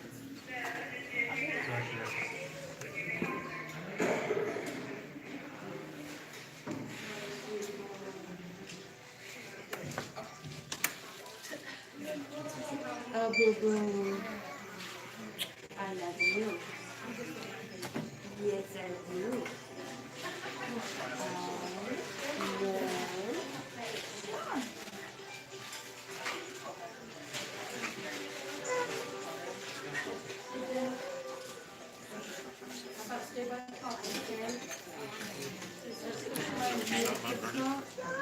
Yeah, We have to go potty.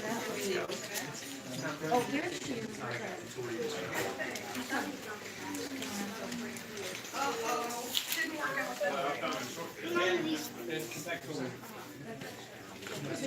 He was going to show me. No, don't do that. Y'all travel safe.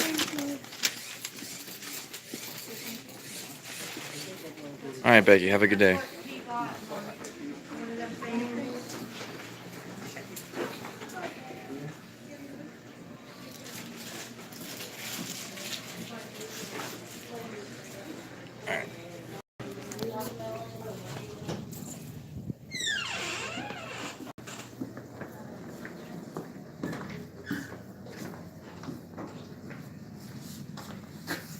I'm gonna set you guys down for a second.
Alright, guys.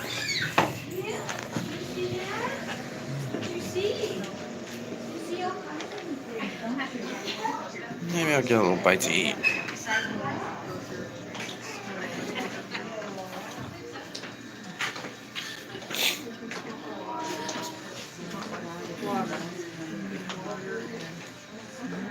Grilled chicken garlic salad.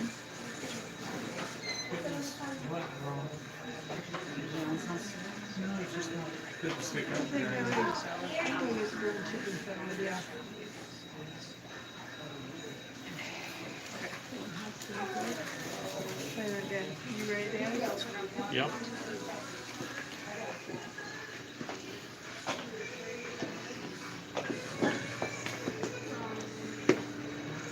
Hi guys, how are you? Good. Starting here, main menu, here combination. Combination works good. Look first main menu. Ordering to me here, you can see, I will bring to you. Okay. You ready to order? I think I'm ready.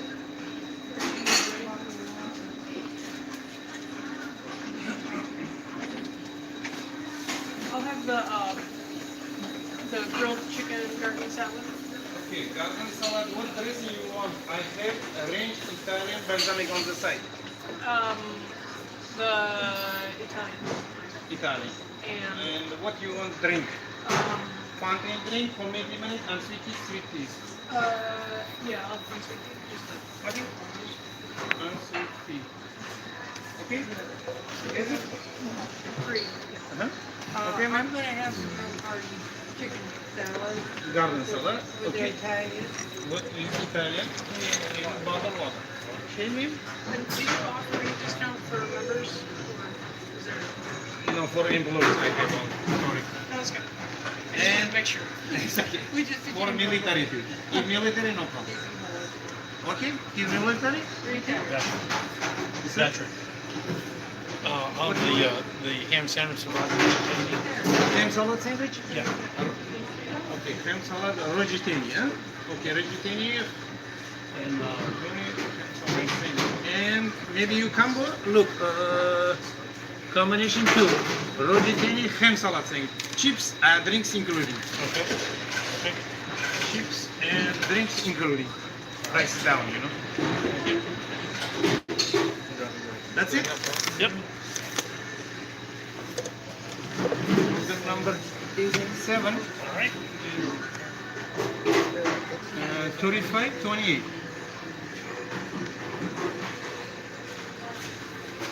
How much? 35, 28 cents.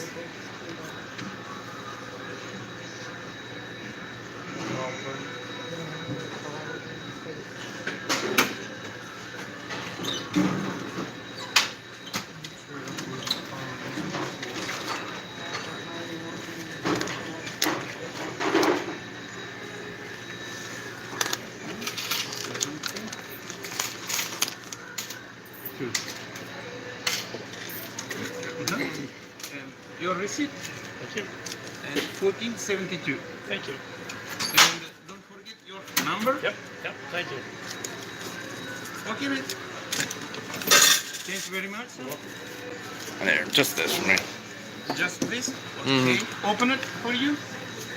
Open it. Yes, please.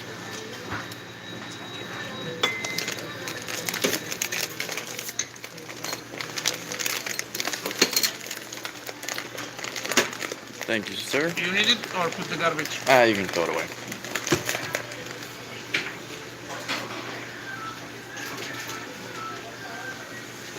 Mexican Fanta and 1 chips. Oh, sorry.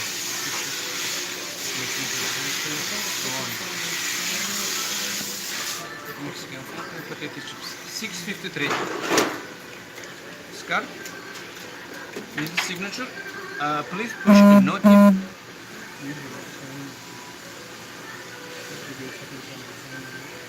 You look recording or Live streaming. you want the receipt? No. Okay. Thank you, though. Have a nice day. You too. Alright, guys. I think I'll go head out back by the mansion for the carriage ride.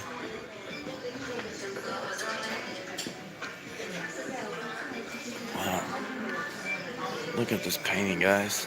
This is like a whole... I'm guessing that's a painting of their garden.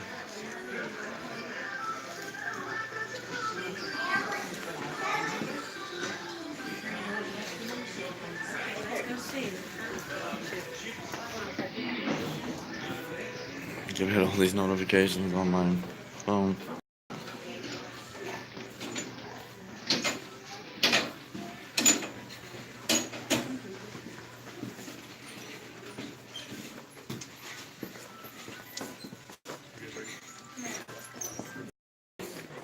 Nah, I just noticed these.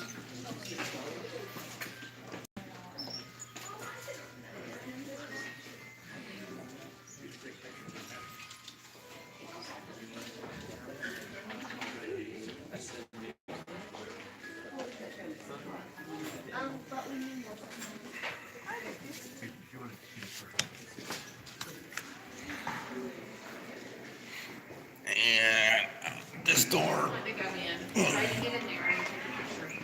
Jesse, come in.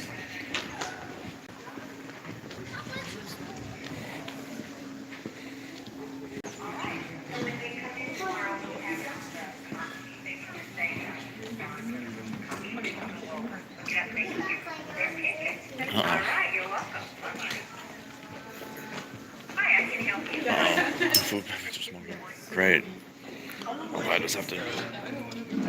About 1.5 hours. That's sufficient.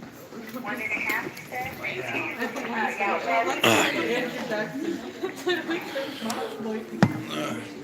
I guess I'll just rest right here, guys, for a while, because apparently you can't have food or drinks in there in the exhibit hall. So I'm just gonna relax right here.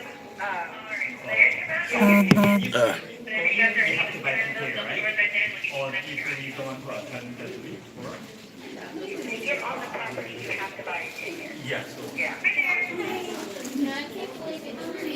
What kind of detail option do we have? Oh, this place got packed real quick. Like when I got here, this place was practically empty, and now the whole parking lot's full. Have a fun time trying to find my car.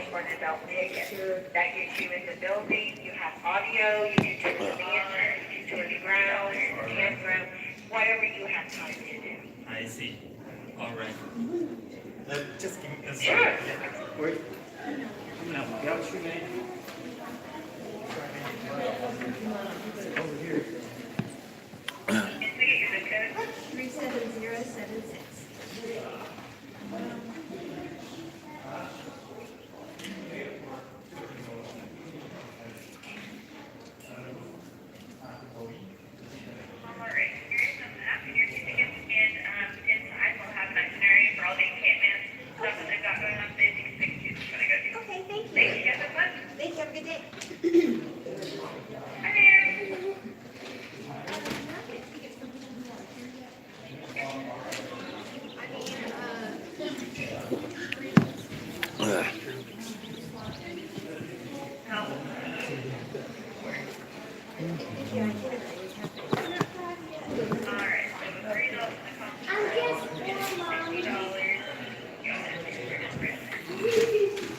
Is this trash can? I think it is.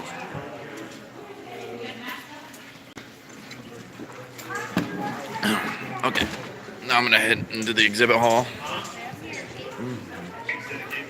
There we go. Let's go to these big old doors.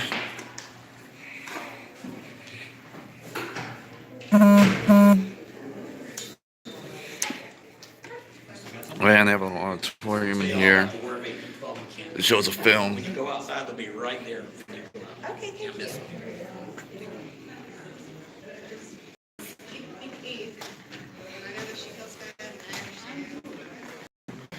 I am. So earlier, guys, we were talking about the 2-story log cabin.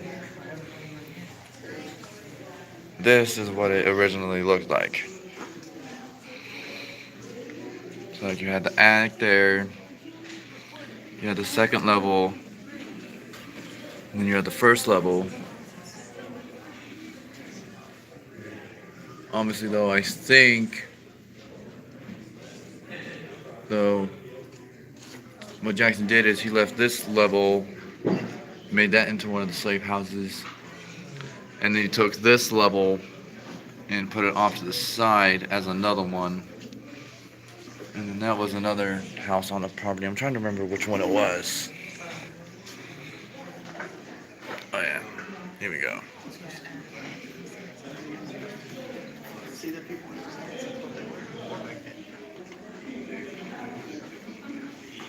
That's cool.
Can you read that electric glasses?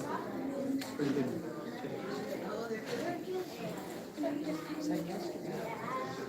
Yeah, I seen one Friday. It's got. Is it the healthy cup? Yeah. Oh, yeah.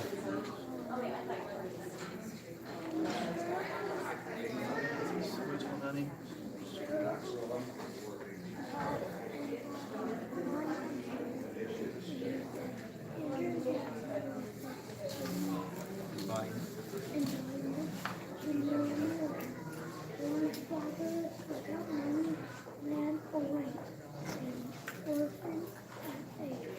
Jackson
Yeah. I'm gonna stop and wait. All right.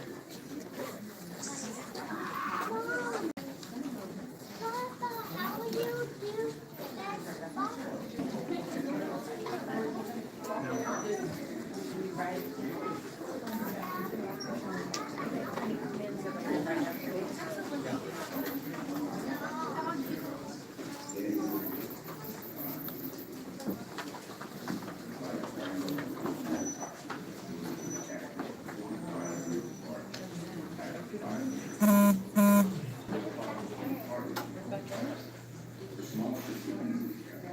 clearing the way for the British fleet was sailing to the big port. Worried of an unknown enemy force in front of the rain, the British sent 1,800 raiders to explore the swamps east of New Orleans. The men easily captured a small outpost at Fisher's Village, but the quick-thinking Americans mislead the British into thinking that Jackson commanded at least 20,000 trained soldiers.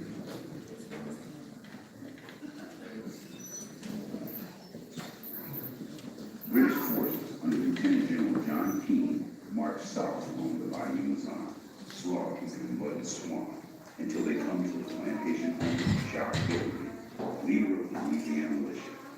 He overruns the place, but fails to capture Hillary's son, who rides to New Orleans to sound the alarm. With Hillary's plantation now captured just 9 miles from New Orleans, the British begin to make camp for the night. Jackson isn't about to give them luxury. He orders his regulars and a detachment of cavalry and militia to march down for a surprise assault. The USS Carolina creeps slowly down the river and opens fire on the unsuspecting British camp. Total confusion ensues, so Jackson takes advantage of the full assault. The fighting stretches into hours until Jackson shoots his way back to the city, just as the foe of the British force.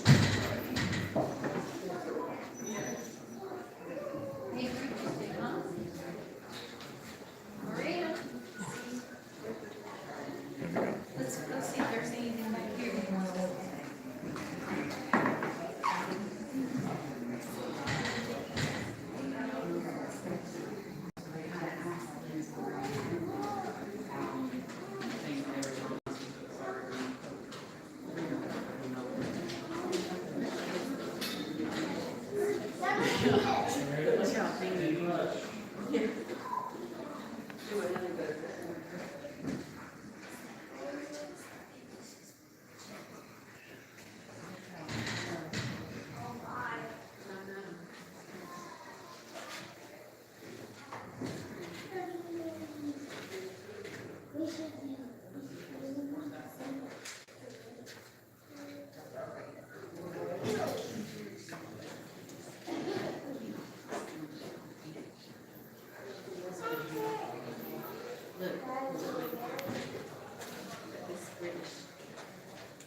You didn't have to see. I mean, they just met up on purpose. Yeah, they like came together. There was no hiding. Yeah. Until it was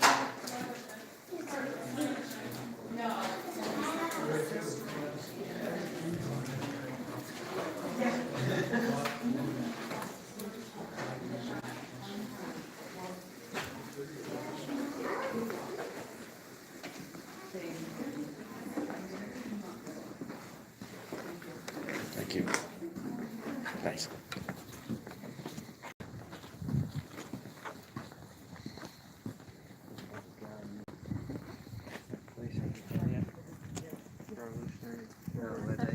They lived the life of a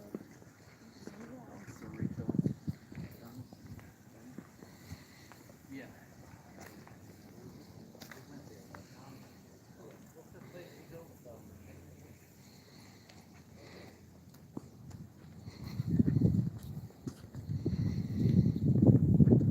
That's okay, Brianna. Better late than never.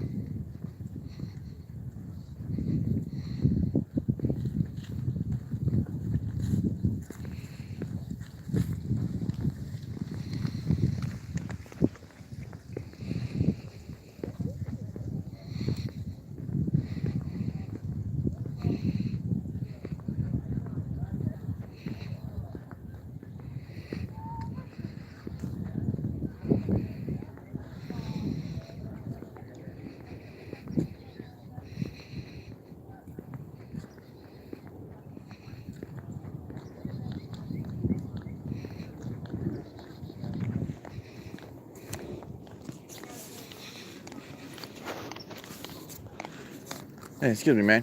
Yeah. So I talked to the gentleman in blue earlier, and they said those were the American uniforms. Where is your uniform? I'm also an American. I'm an American Okay. musician. Oh, Look, okay. you look at the guys wearing all the blue. I have the exact same cut. You know, the Okay. coat looks the same. It's just red. Oh, I'm a okay. musician.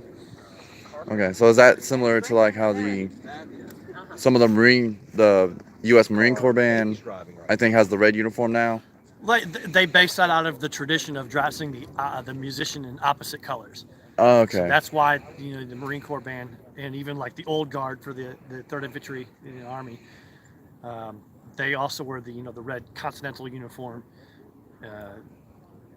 based off of the tradition of dressing the music in opposite colors. Oh, okay. That's cool. Mm-hmm. All right. Well, thank you, man. Mm-hmm. Oh, so there's some history for you right there. But yeah, everyone, in case you're wondering what this is a War of 1812 encampment. Because when Jackson was initially living here, he lived in a log cabin on the grounds.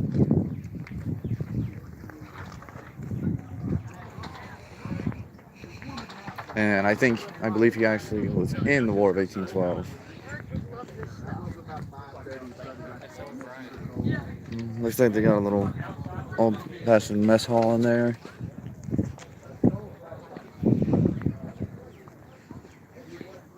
Yeah, I am actually making my way back towards the mansion because they have carriage rides that go on about every half hour. So I'm gonna go do that.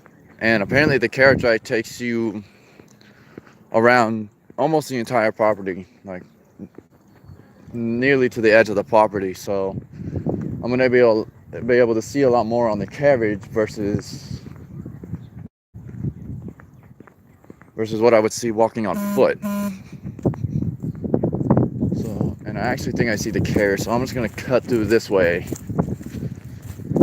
And actually just over this fence and back there, that's where the mansion is. That's where the mansion sits that was built in 1821. And that's when he lived there. Unfortunately, his wife Rachel only got to live in the mansion for 7 years when she died in 1828. And she was later buried in the garden that she had behind the mansion. And then he was buried there when he died. I think it was sometime in the 1840s when he passed. And they are buried side by side in the garden with some of their children, grandchildren, and other relatives. All in all, there's like, I think there were 14 relatives, Andrew and Rachel. So a total of 16 relatives are buried back there. And I also think one of their longtime servants was later emancipated but continued to live with them is buried there as well.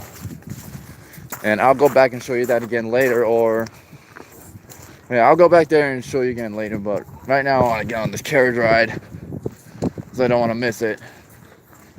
And also because they have a duel coming up at the top of the hour, so I want to see that too.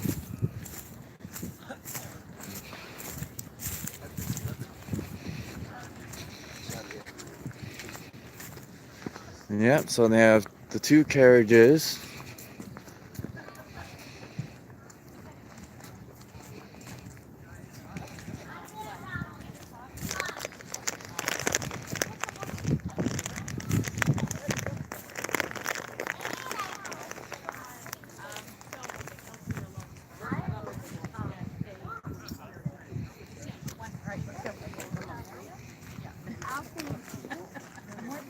Yeah, probably want some water.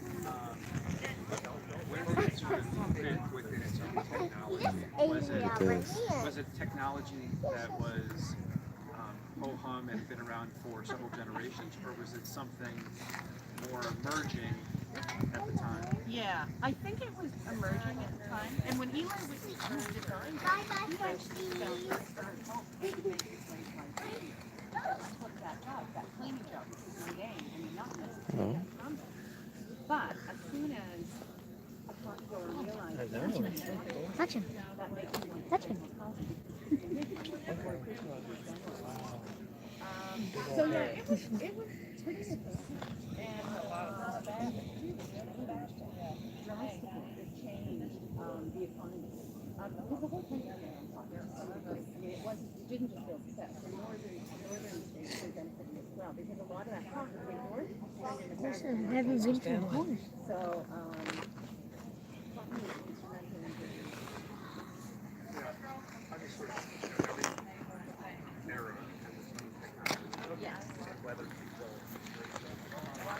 Let's go check out the other two.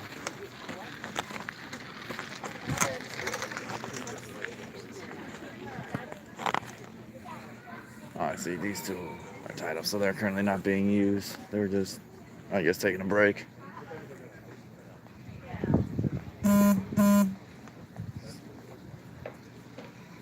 I'm probably not going to be close to them just because they don't have someone with them.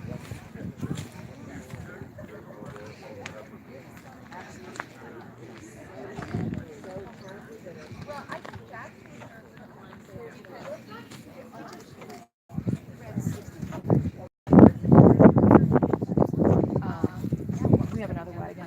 I think he really liked each one. So, and he also saw technology as a way of being those upper parts of society that were more modern, that we're looking into the future. Yeah. Yeah. A lot of the gift shop actually has a lot of very interesting books and stuff. You might find something in there that's of interest, because it's not just about Jackson, it's about that whole era and the technology and all that. So I hope you find something there that adds to it. Pretty close to. You're quite welcome. Enjoy your day. Where are you from originally? Canada. I could tell. Yeah, I know. Most people can. Yes, I was born and raised in Ontario. Oh, okay. Yeah, yeah. That's so interesting that you're here kind of as a tour guide. I know. Yeah. Well, because I mean that's where the Underground Railroad ran. Yeah, your accent is purely Canadian. Yeah. Oh, really? Full stop. I can hear it in out when I say out. Sure, when you go out and about. Yeah. But so yeah. my whole family's from Winnipeg. Oh, are you? And I'm from Minneapolis. Yeah. And we're from the group of 10. We're from St. Louis. Okay. My grandparents used to live in Toronto. Yeah, I grew up just outside there. Yeah. Yeah. Yeah. My husband, he has dual citizenship. He was born in Ohio. He was living and working in Canada when we met, and I told him flat out, I'm not interested in marrying you and running off to the States. But as his parents aged, we realized it was good to be closer. So, yeah, so that's how I ended up here. Neat. Take care. Thanks. Thank you. You have a great day. Much appreciated. Hi. Hey, so I know. Hey, I had a tour to live. Is it too late for me to? No, we can probably get you on this one. Okay. Yeah, so let me just let me talk to the boss. Oh, sweeties. Are you okay to just stand with them for a sec? Yeah. Jay, thank you. Let me talk to the boss and see. So it was for 11. Yeah. Okay. Hang on one sec. Cool. Let me talk to the boss.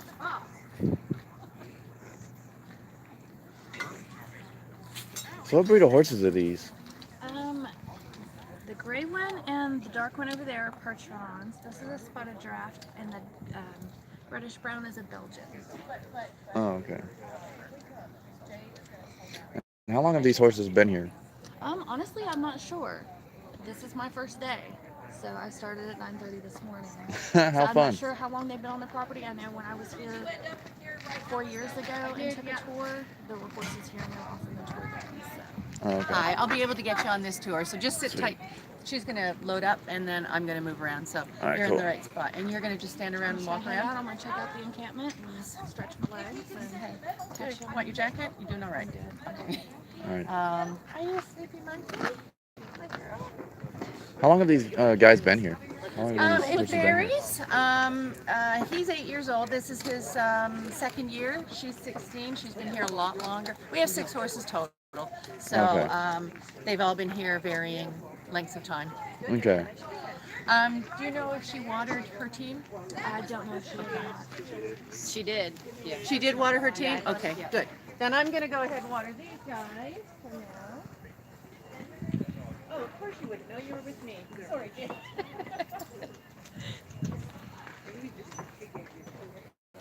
Yeah, so what was this building here? Actually, I talk about that on the tour, so I'll get into that okay. on the tour if you don't mind. I like suspense. All right. Watch, just don't let yourself get splashed here. Hey, miss. Is it unhooked from his clip on the back there? Thank you. Hey, Missy. Do you want to get your nose in there, please? Thank you. Good girl. Have a drink, good girl. Have a drink. Have a drink.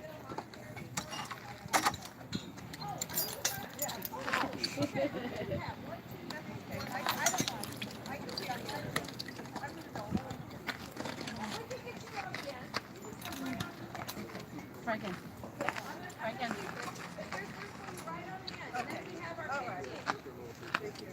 This is what we call a get to know your neighbors, right? Okay? But trust me, it's a little snug. We get out there and the lady gets us. Right now. All right.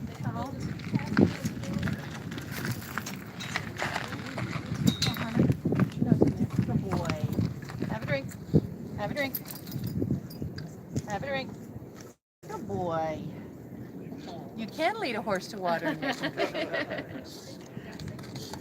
Good boy. Oh yeah, that's good. All right, I'm going to collect some tickets first, and we're going to get loaded once we come around. I'll take that from you, thank you, and give you that piece back. Thank you. Thank you.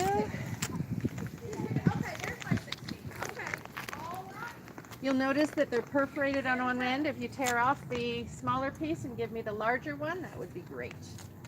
Thank you. Great, thank you. Copy that, thank you.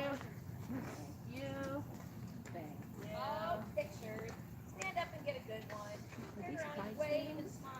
No, he is a spotted giraffe, and she is a perch. All right, so just let me drive around and the tan one is going to be a Email Belgian, get and the started. one on her right is also a perch one, just like Sophie, just different color. We actually are concession. And all are ginormous. This is actually my horses, my ring, my green. Gotta love them. History of horses. So do they constantly come in that varying color? It depends.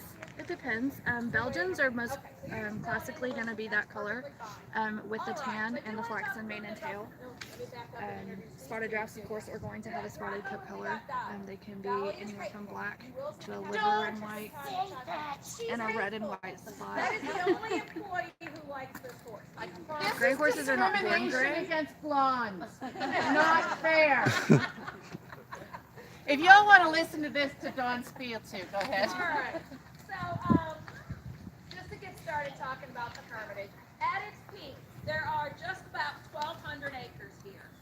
Thanks to the Andrew Jackson Foundation, we have 98% of the original plantation preserved today. What that means is that there's an 1,120-acre chunk of land completely surrounded by the city of Nashville that will be here for future generations to not only come out here and enjoy, but to also learn from. Now, my tour could easily be called Beyond the Mansion, because we're going to talk about everything taking place on this side of those four walls. Of course, the enslaved people are a big part of our conversation. They have the legal status of slave. They make up only 3/5 of a person according to the records, according to the laws at the time for the census records. They're another man's property. But we have to remember that they are a whole lot more than that. They are not only mothers and brothers and grandparents and sisters and aunts and uncles. Multi-generations of slaves do develop here at the Hermitage. But they're the cooks, the carpenters, and the field workers that are working to make that lifestyle possible. And it's our honor today to get to share their stories with you as we carry on through this tour. All right, so everybody stay seated, and we will get going. Okay, I forgot to tell you.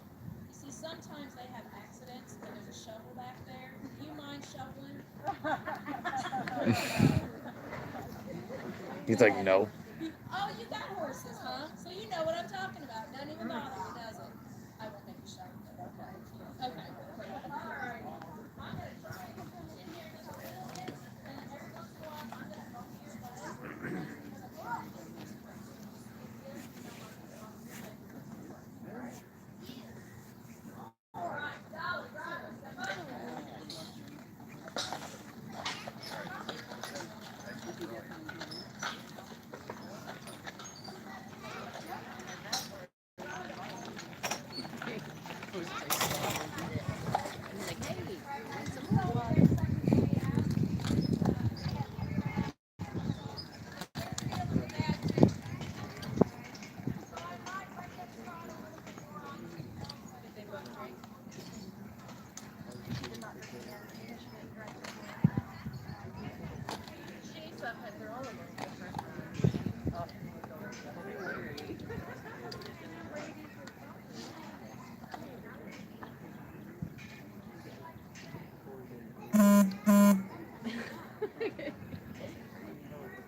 All right.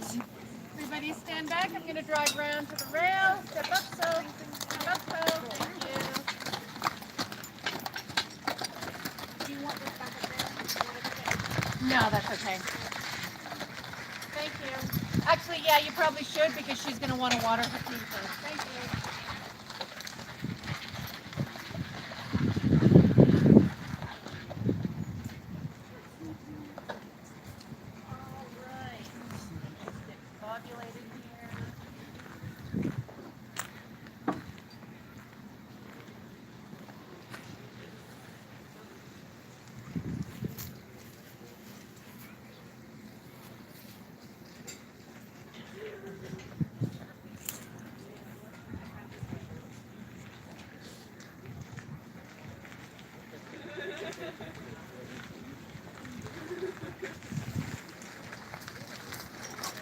Thank you. This written down.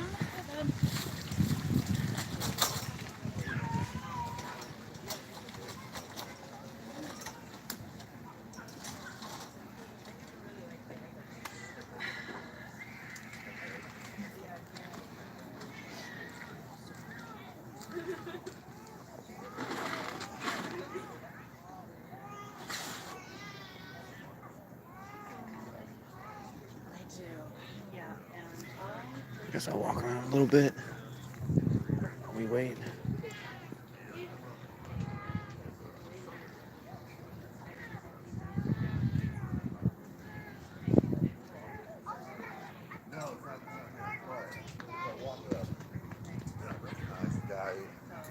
The owner who's sitting there working, and I'm like, "Excuse me, sir, is your name Pete?" He's like, "Yeah."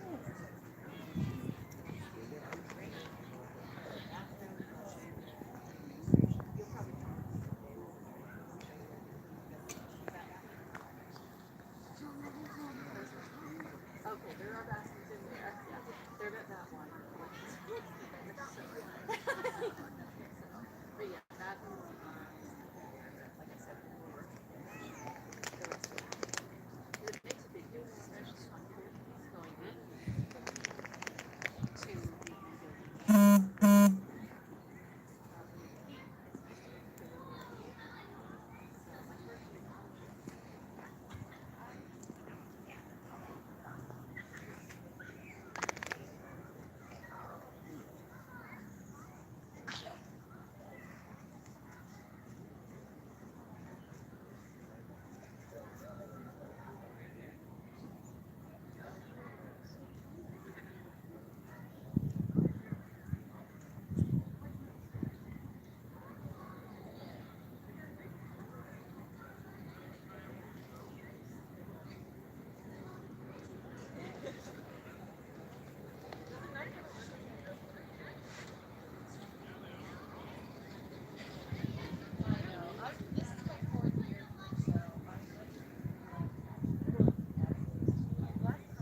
All right, ladies and gentlemen, if you want to come around to the back of the wagon, climb aboard, and you can get the show on the road. Usually that's just a saying, but in this case it's true.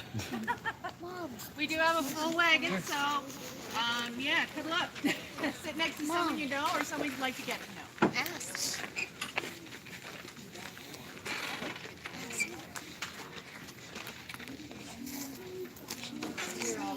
Go ask her.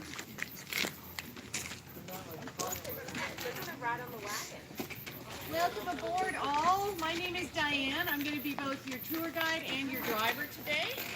I am going to introduce you though to my co-workers up front doing the heavy lifting for us. We have Sophie, she's a gray horse. She's a percheron draft. She's been doing this a long time. She is steady and true, and that's why we put the younger horses with her. Because they go, oh my gosh, what kind is that a tree? And she goes, just chill out. And her partner is Kohana. Kohana means swift in one of the native languages. Did you want to come up and sit here? Okay, come on now. All right. There you go. Yep. Handle. Good. Who does he belong to? Right you here. guys? Okay. Just wanted to make sure I knew who. Yes. All right. What's your name? Brantley? Okay. All right. Well, then you get a bird's eye view of what we're doing up here. And I might, after I drive for a minute, hand the lines to you if I need to. You can drive these horses, right? All right. Jade, you're just going to hang around here? Okay, well, I will see you when we get back here then. We'll have a good time. All right. Hi, we are full for this tour, but check with the ticket office. We will be running all day, and we have 2 wagons, so we will be able to get you on. Yeah. Let me just get plugged in for sound here. If I don't use a microphone, by the end of the day, I've got no voice to speak to my husband. All you quiet husbands, what you're thinking. All right, Sophie, Kohana, step up, please. Step up. Step up. All right, well, as Dawn mentioned, our tour is called Beyond the Mansion, and we look at the enslaved community that made their lives here. And as she mentioned, at that time, the year that Jackson bought this property was 1804. And at that time, slave was a legal status. Do you want to turn around and wave to your mom?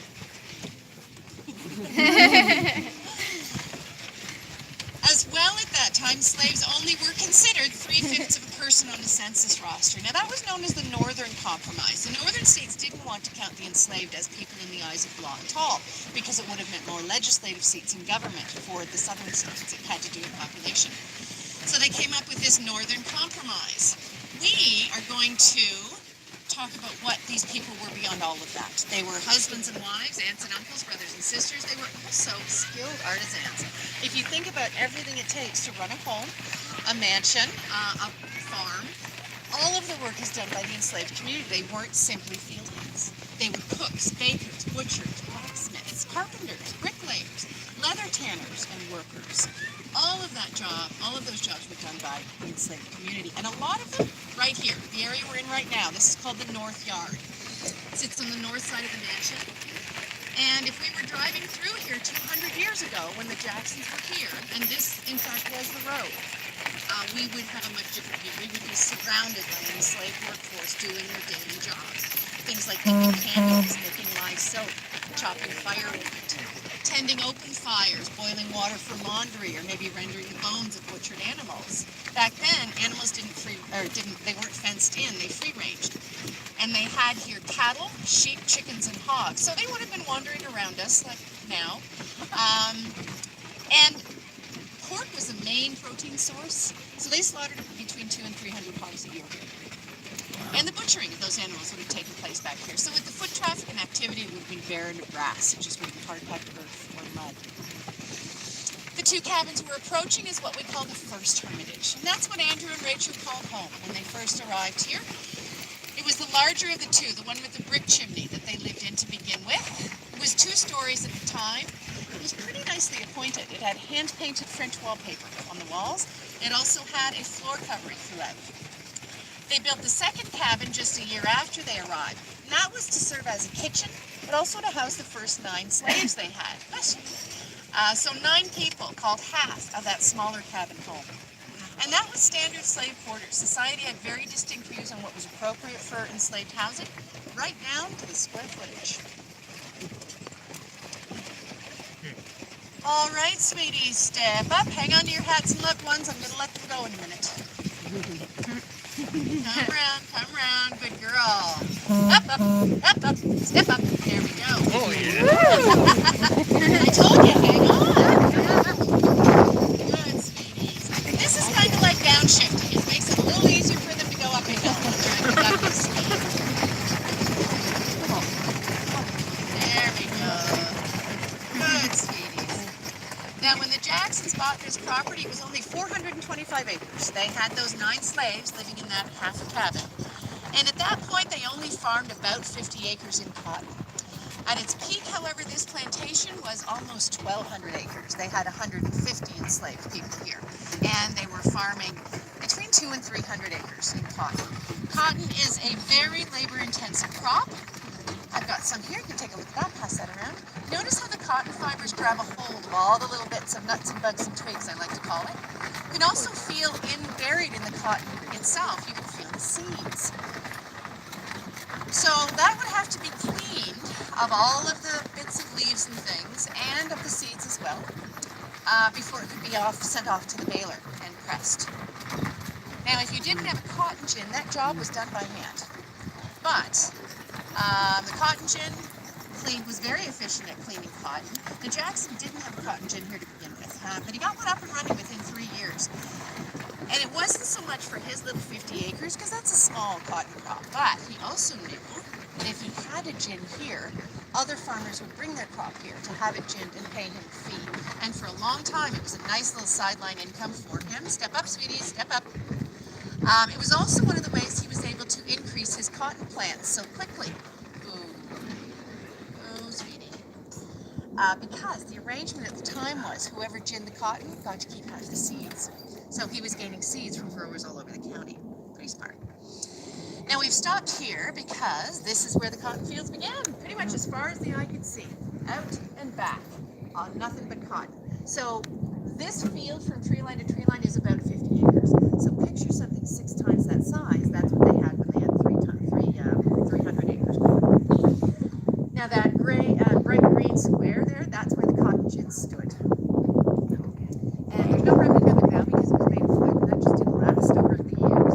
But it was a fairly large structure, measuring 40 feet by 80 feet. It was 2 stories. So the mechanism sat on a platform, and 2 animals would walk around in a circle underneath to provide the power. Now this is 1 pound of cotton. This would take a slave 10 to 12 hours to clean by hand. Did you get a look at the cotton? Sorry, I passed it right past you. There you go. Yes, this would take a slave 10 to 12 hours to clean by hand. It was a very labor-intensive job, but this was a full day's work for a slave, 1 pound of cotton. The cotton gin did about 50 pounds in a day. Thank you.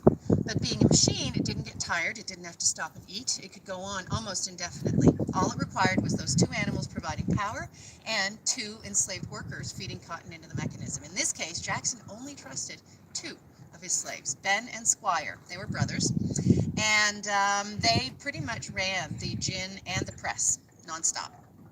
Now those 2 brothers married 2 women here named Ginny and Creasy. Ginny and Creasy ran the weaving shop, so they had 2 looms that they kept running pretty much every day, all day. And that would have been, they would have been making fabric for rough spun cotton, for clothing for the enslaved, for mattress ticking, drapery linings, things like that. Step up, sweeties, step up. Now the other crops that you would have seen here, a lot of food crops, because there isn't a Kroger and Aldi or a Food Line right around the corner. So they really did try to raise and grow all that they needed. So we would have seen a lot of cereal grain crops, a lot of corn, a lot of root vegetable crops, a lot of corn, a lot of beans, peas, okra, pumpkin, corn. Did I mention corn? There was also a 125-gallon whiskey still on this property. So corn in its liquid form. Again, there's not a bar or pub around the corner. Jackson viewed owning slaves simply as owning another asset to the property, the way the cotton gin was an asset or a sack of seed to plant was an asset. But he also believed if you took care of your assets, they would work better, they would last longer. So he put a couple of things in place here. One was a 6-day work week. So the enslaved community here actually got a day off every week. He also insisted his enslaved receive medical care. And that wasn't the norm, not at all. But on this plantation, it was important enough to him that he wrote it into the contracts with his overseers. It stated very clearly, his wording was, I want my Negroes treated humanely. I want them tended to when sick, not worked too hard when well. And we know they were seeing doctors. The field porter cabins that we're headed to now, the excavations there, we found medicine bottles, glass vials, and pieces of metal syringes. So they were definitely seeing doctors, and it wasn't uncommon for them to live into their 60s, 70s, even 80s. So that speaks a little bit to the fact that he did provide some adequate care for them. He himself was orphaned young. His father died before he was born. He lost both of his brothers in the Revolutionary War, one to battle wounds, the other one to smallpox, which he too contracted, but recovered from. And then, when he was 14, he lost his mother. So we think this account awareness of health and health issues and staying healthy. But also, we think it gave him a sense of compassion towards families. He would try to purchase whole slave families together, even looking for missing family members that might be on another plantation nearby that he could purchase to bring here to be with the rest of the family. Now, that was sensible on two levels. One is, if a family unit is together, they're going to stay together. They're not going to run away. And that is what happened. Jackson didn't get a lot of runaways, and the few that he did were individuals. They didn't have family here. Secondly, he knew, just like a family, the older generations managed the younger generations. So the parents, the grandparents, the aunts and uncles, they all would manage the younger ones who might have a fire in their belly, who might be getting up to mischief. Because as far as plantations went, some were far, far worse than others. Here, by comparison, you got a day off every week. You got your medical needs seen to. You pretty much knew your family wasn't going to be split up. And sometimes, as a reward for good behavior, you got to keep some money. Jackson fully believed, this was a saying he used all the time, one willing slave is worth more than two forced slaves. So he would provide incentive for good behavior, not just punish for bad behavior. Sometimes that incentive would be, something that had fallen into disrepair at the mansion, a piece of clothing or a piece of dishware. In this case, it was actual cash money. We found coins, both gold and silver coins, buried in the ground underneath the slave cabins. In one case, a silver dollar. And to give you an idea of the value of that, at that time, land was selling for about 50 cents an acre. So that would have been a significant amount of money.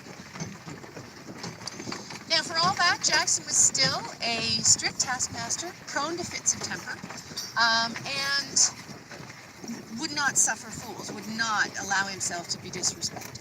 Punishments here were not frequent. We have a letter in which he wrote to an overseer stating, "I abhor the use of whips and chains, but understand their necessary management."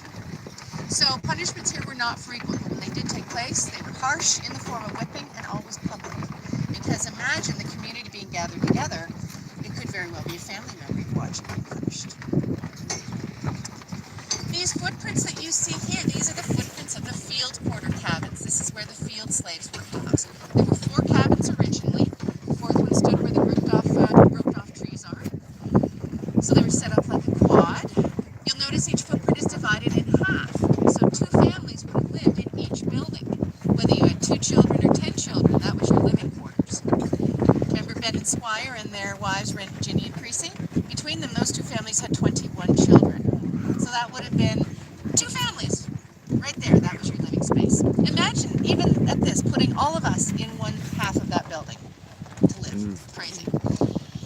Now, these buildings were a little bit of a step up from the average. They had proper wooden floors, actual floorboards. Most slave quarters, it was dirt floors. But Jackson believed it was healthier for them to be living with a proper wooden floor. If you think about the molds, parasites, bacteria that live in the dirt, live in the ground, just adding a floor there would have gone a long way to creating a cleaner environment. The slaves might have looked on it as a luxury, having an actual floor in their living quarters. Jackson was likely thinking of it in terms of keeping his assets healthy. Keeping them healthy meant keeping them working. And it wasn't, and it wasn't uncommon for somebody, an enslaved worker, to go from a job that was difficult for them, but as they aged, it became harder. A job that was easy to begin with, but as they aged, it became harder because aging stinks, we know this. I wake up in the morning and my joints hurt, and I can't lift the 50-pound bags of feed the way I used to. But they were simply moved into other jobs that became easier. And this was done repeatedly. Old Hannah, for example, her job at 73 years of age, she worked in the mansion, and her job was to open the door, greet visitors, take them into the library or into the parlor, wherever they were, to whomever they were there to see. So at 73, she still had a job. Now, underneath these floorboards of the cabins here, we found some contraband items, things like writing pencils and slates. At the time, it was illegal to educate a slave, actually against the law. But some of the enslaved here were literate and were passing on that knowledge to others. We also found some contraband items like religious pieces, things that we really didn't understand. They had symbols on them. We had to do a lot of research to figure those out. All of the enslaved on this plantation were born in America, but some could trace their lineage back to an area in Africa called the Bakongo region. It's very near the Congo today. And the Ponga belief system centered around nature, much like the Native American ideas do here. And they believed that at a place of fresh flowing spring water, you could communicate with your ancestors, that the water was a living entity, and you could communicate through it. We're coming up to a spring right now that fits that bill. This spring is called Muddy Spring, which is not a good name for it as far as I'm concerned. You know what, it's never been muddy, it's never been dry in over 200 years. In fact, we have a letter, they refer to it in the letter as a boiling spring because the speed the water moved at looked like a pot of boiling water. It pumped that much. It's a little more sedate today, but it does run all over the property. It actually goes out to where we put the horses out at the end of the day. And here, though, is where, so a lot of water sources, or a lot of people took their water from this particular source, but this area is where the field slaves would have come to get their water. Back to the cabins. Oh, sweeties. But in excavating here, we realized they also took a lot of spiritual comfort here. So you'll notice there's a photograph. I hope you can see it. There's a bit of a glare. There's a photograph of a stone in a man's hand on that information board there, and that's etched with something called the Bakanga cosmogram. And that represents the cycle of life. That has the same significance as a cross might for a Christian. And they might have worn that stone like a bead around their neck or around their ankle. Had it been found, it would have been confiscated. And it had less to do with religion and more to do with thinking, just plain old thinking. They didn't want the enslaved thinking of another country, another world, another religion, another option. They didn't want them going down that road of what if. What if my ancestors had never come here? What if I wasn't a slave? Those are big meaning of life questions. So while they didn't force the enslaved to adopt Christianity, they certainly wouldn't have tolerated anything else going on down here. Now you're probably wondering how they know. It gets so leafed up and so thickly treed up that it's practically hidden. You can do anything back there. Back when the Jacksons were here, they deforested most of the land to create as much cropland as possible. But it was also a tacit reminder to the enslaved that eyes are always watching. It's a third of a mile from the mansion out here to this spring and to the living quarters. And without all the trees in the way, it's a clear shot. You can see everything. So imagine for a minute being a slave here in your own home, your own personal quarters back there, knowing you're still under observation. And that was the whole point. It was a mental reminder that remember your place. Now, how old did you say you were? 8. Okay, I'm going to tell you a little bit about what childhood was like on the plantation here. Childhood was very short. By about 5 years old, children were expected to be useful. At that age, they'd be doing things like feeding chickens, collecting eggs, running messages around the plantation, things like that. But by 10, children were working a full day's work. Could you imagine working a full day? No? Well, at 10 years old is when that started. Often children were just at the side of their parents learning the job that they did. Betty was the cook in the mansion, so her daughter became the cook, her sons became butchers and bakers, things like that. But if your parent was a field hand, you were in the field, working alongside your parents. The rations that the Jacksons provided for the enslaved consisted of 3.5 pounds of pork per adult per week, 32 cups of cornmeal per family per week, and a potato allotment. They also probably had some chickens running around, but the bulk of their meals was pork, cornmeal, potatoes. Twice a day, pork, cornmeal, potatoes. So think about that as a diet. You're missing huge amounts of nutrients, right? So each enslaved family was also given a small plot to garden to grow their own produce. They were also encouraged to hunt and fish and trap. That was happening all over the state. The plantation owners actually wanted the enslaved to hunt and fish because, well, hunting particularly, because they were actually probably hunting and trapping things that would ruin crops anyway. So birds, turkeys, deer. We did find deer lines. And a lot of the smaller creatures too. And they were definitely taking advantage of that. The central area between the cabins where we found, or where they did a lot of their communal cooking and eating, we found over 100,000 small animal bones in a very concentrated area. And it was everything from snails and snapping turtle shells to deer and everything in between. So they were definitely living off the land. This area too, this was all deforested. This was an industrial area. Here is where we would have found things like the chicken houses, the brick kiln. As of about 1818, there was a brick kiln here on the property. There was one first up by the mansion because they needed to build the mansion, so they put the brick kiln there. Then there was another one back here. They also had a leather tanning and working shop. They had a blacksmith shop here. Here is where we would have found the spinning and weaving shop as well. Because Nashville, remember, was a 5-hour drive away. In a wagon like this, going at about this pace, it was 5 hours away. And that was the closest town. So they really did try to meet all of their own needs on site. Hence the business. Now as we get back to the first hermitage here, so the Jacksons lived happily in that cabin for 15 years. It wasn't a temporary measure. They were perfectly happy there. The only reason they moved the mansion into it was that they outgrew this. They didn't have any biological children, but they were fostering nieces and nephews. They also had their adopted son, Andrew Jr., who was biologically a nephew to them.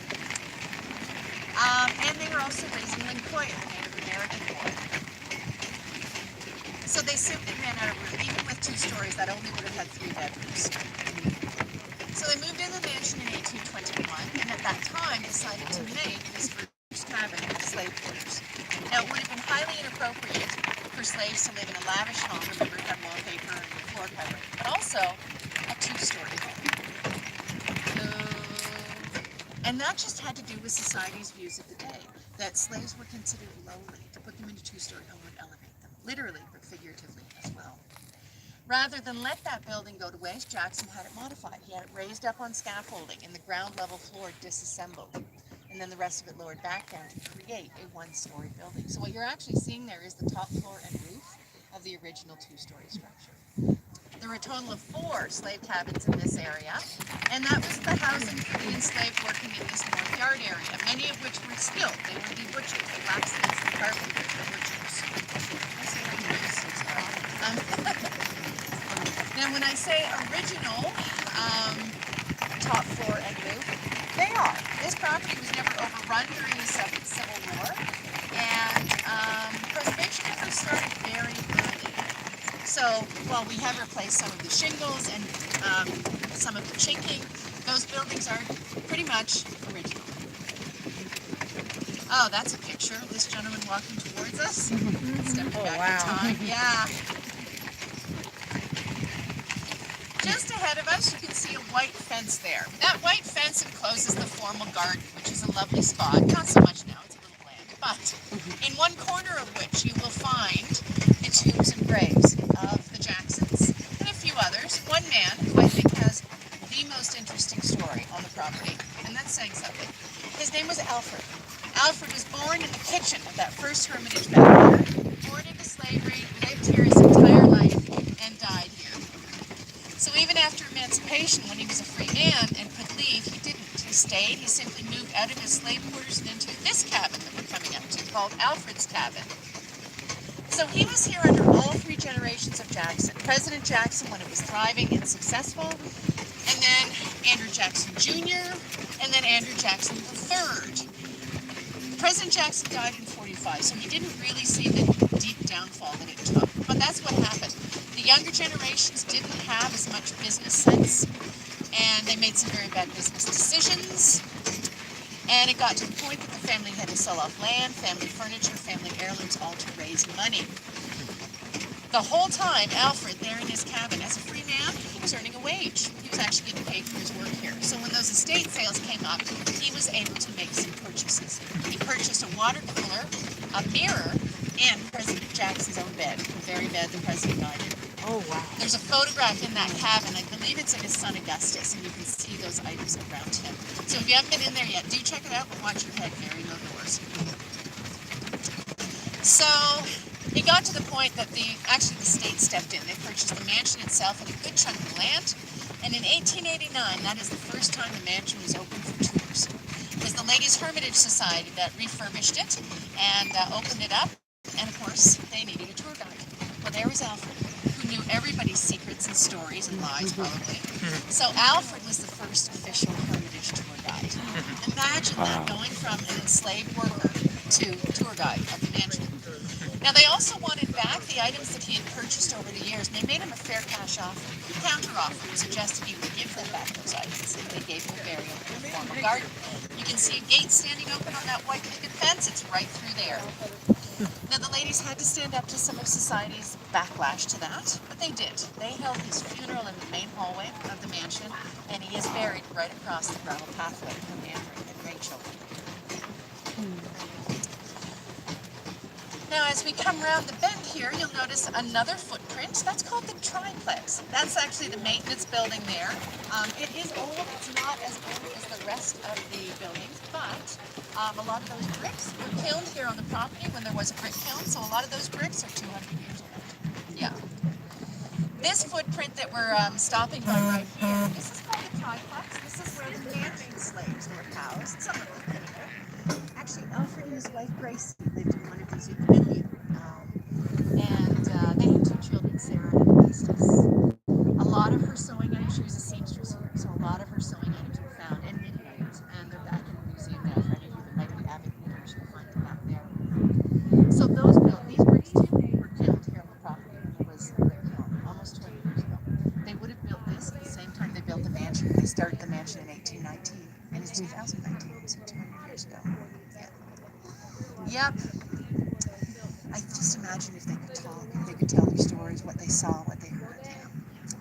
At any rate, that's about it. We're back. I could talk on for another hour, but you've got other places to go and other things to see. So thank you very much for joining me. Hang on one second, sweetie.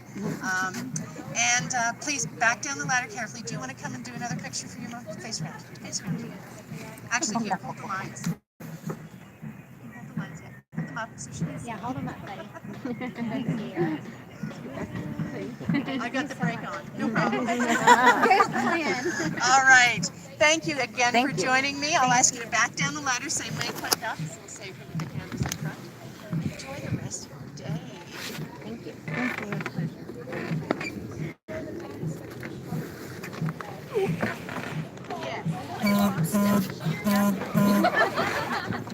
It's a very high fiber diet.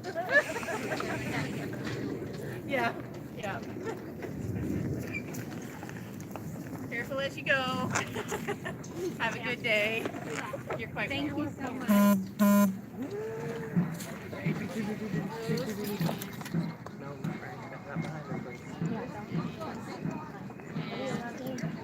Actually, just while I'm unloading the wagon, I just want to make sure they're not disrupted, so don't touch them just yet. She said don't pet him right now.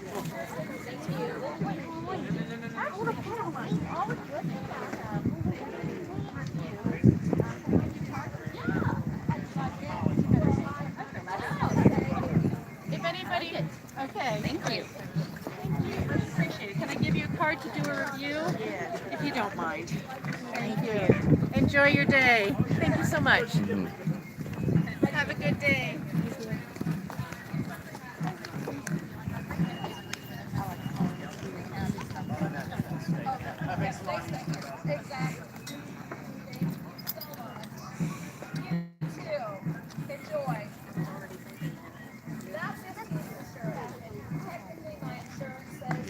Farty pants.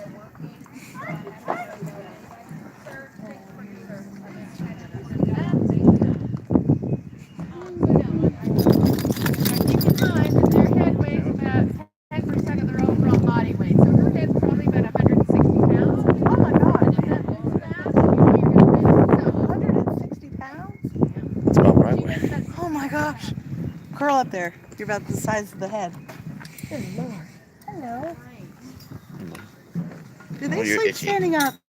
they can sleep standing up. Horses will lie down to get deep REM sleep, but they actually have something called the stay apparatus. And when they cock a leg like he's got now, the other leg actually has sort of a pulley system. Tendons pull the kneecap up over the end of the femur, and it locks in place. So they can put all of their weight on that leg and actually goes. Yeah. Wow. Yeah, and that's why I always say if you're approaching a horse, talk to them, let them know you're coming, because they could be asleep. I never know. Aw, thank you. You're welcome. I lost my husband.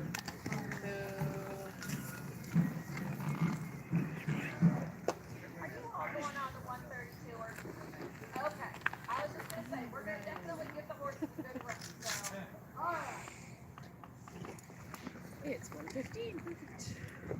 Where do we get on for the tour? Have you got tickets for the tour? I do, yeah. Okay, great. You're in the right area. We'll Okay. Load up. Are you on the 130 then? Mm-hmm. Yeah. So we'll load up downstairs first. All right. You're in the right area. Let's go head over. Let's do the War of 1812 encampment.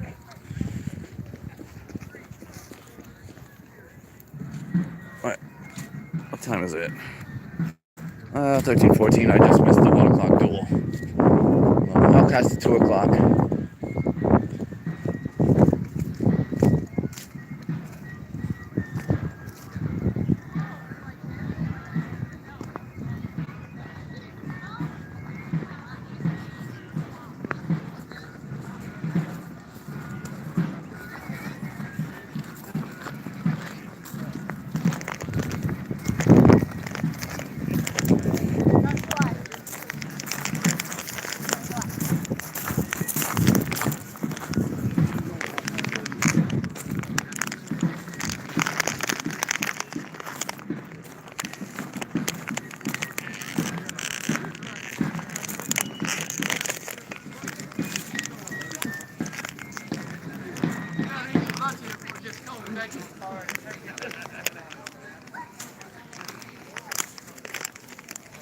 Well, we just missed the band up there.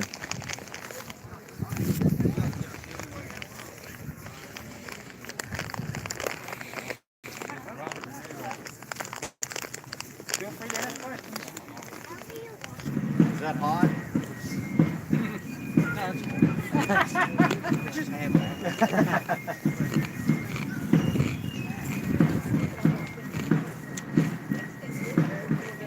You want to see what it's doing?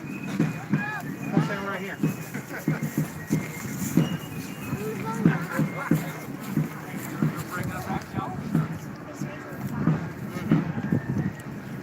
What happens whenever you have a fire outside and the wind whips up? You notice how the fire suddenly gets bigger and it gets wild and all that? It's because you're shooting more oxygen to it. And what we're doing here is we have a fire, but I'm controlling how much oxygen I'm shooting to it. See, it's burning right now because it's getting oxygen, but it's not going to be just really, really hot where I need to bring that metal to. If I want that metal any hotter, I have to add more oxygen to it. Now, what else is required to make that fire burn? Wood.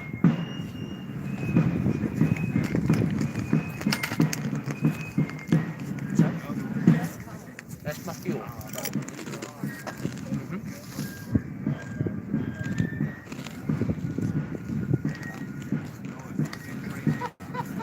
Just carbonized wood.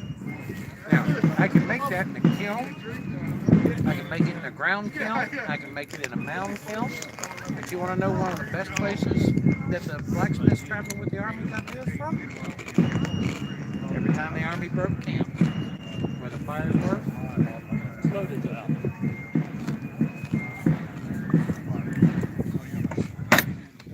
Now, here's a question for you. Why do they call these blacksmiths?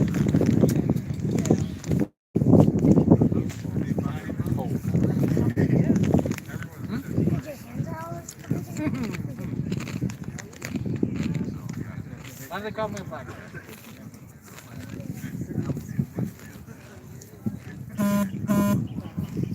They call me a blacksmith because I work with a black metal. I work with iron.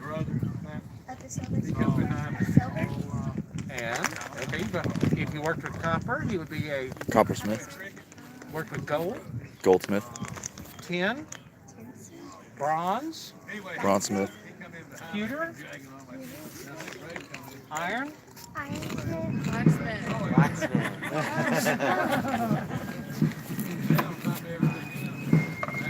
Now, why the suffix smith?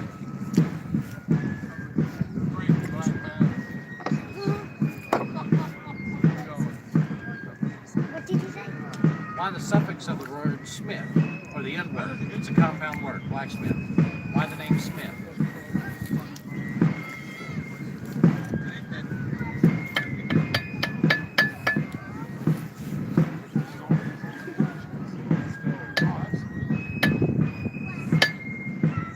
Somebody over here is thinking it. They're just afraid to say it. No, Aubrey, say it.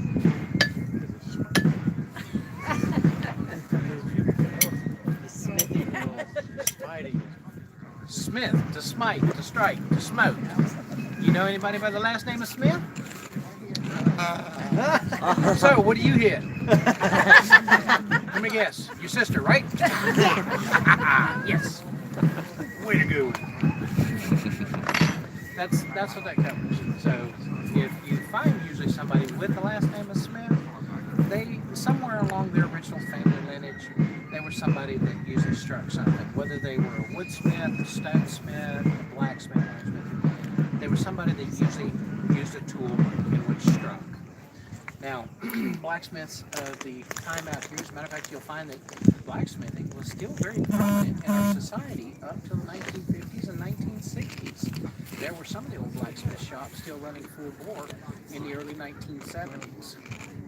Over in Europe and many other places, you'll find that blacksmiths up till the mid-1980s were still running full bore, repairing stuff in some of these countries. And if you go to do missionary work in some third world countries, you'll usually find that the village smithy is still making tools.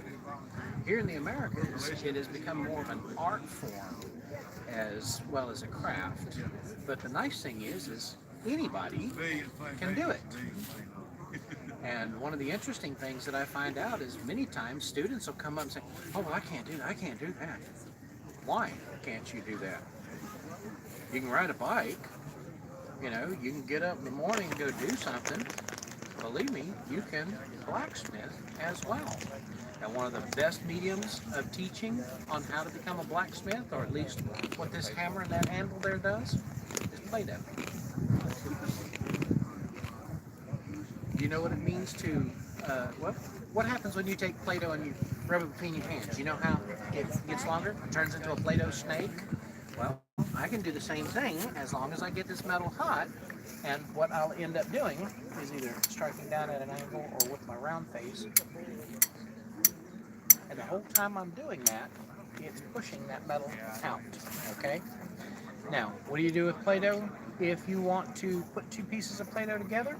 Well, you can put them, but, you know, piece to piece like that, a lot of times they don't stay, do they?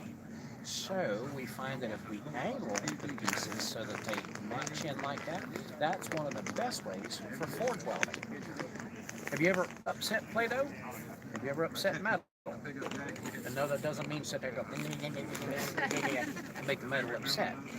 Have you ever made a Play-Doh ball and picked it up and dropped it on the table? What happens when it lands? It leaves a flat spot. Just above that flat spot, there's a bulge. Well, it's the same way with metal. Once you have that metal hot, if you strike back on it, it pushes that metal in on itself. It's referred to as upsetting. So if you need a thicker piece of metal back here, you heat it up and you drive it back in on itself, and it will widen that metal out. If you want to twist it, well, all you have to do is heat it up and give it a bend, give it a twist. You want to know one of the best ways that I find of twisting that right there? Is very quickly I can take and put that inside this third hand, this vise right here.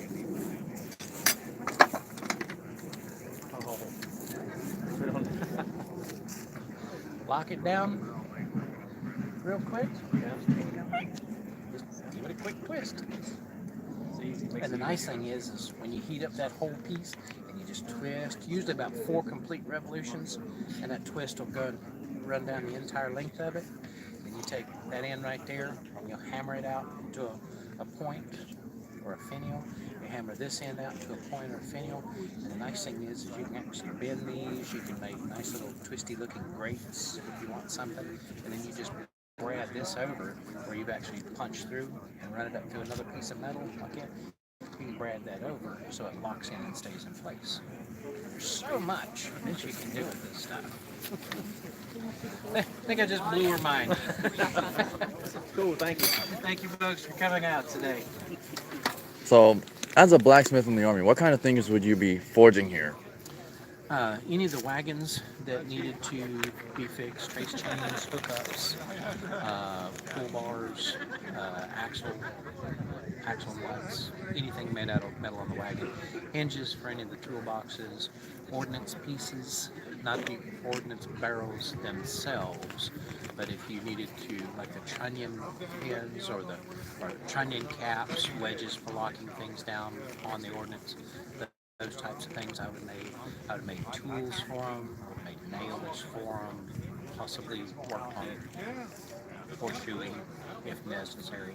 Okay. I most probably would not have worked on individual arms. That would be up to the gunsmith. Okay, so he would be the one in charge of making sure all the weapons are kept in an operational order. So if a so soldier brings in cleaned. a weapon that's been damaged, it would be up to him. So he would fix like the barrels, bayonets, hammers, triggers, things of that nature. All that stuff, right? Okay. Even though he is a blacksmith as well, He is working on a specialized field. Yours is more broad. Right. Mine is a lot more larger expanse. Two, with the Army on the constant move, roads, bridges, anything such as that, Mhm. I would work very closely with the engineers as they cut things down.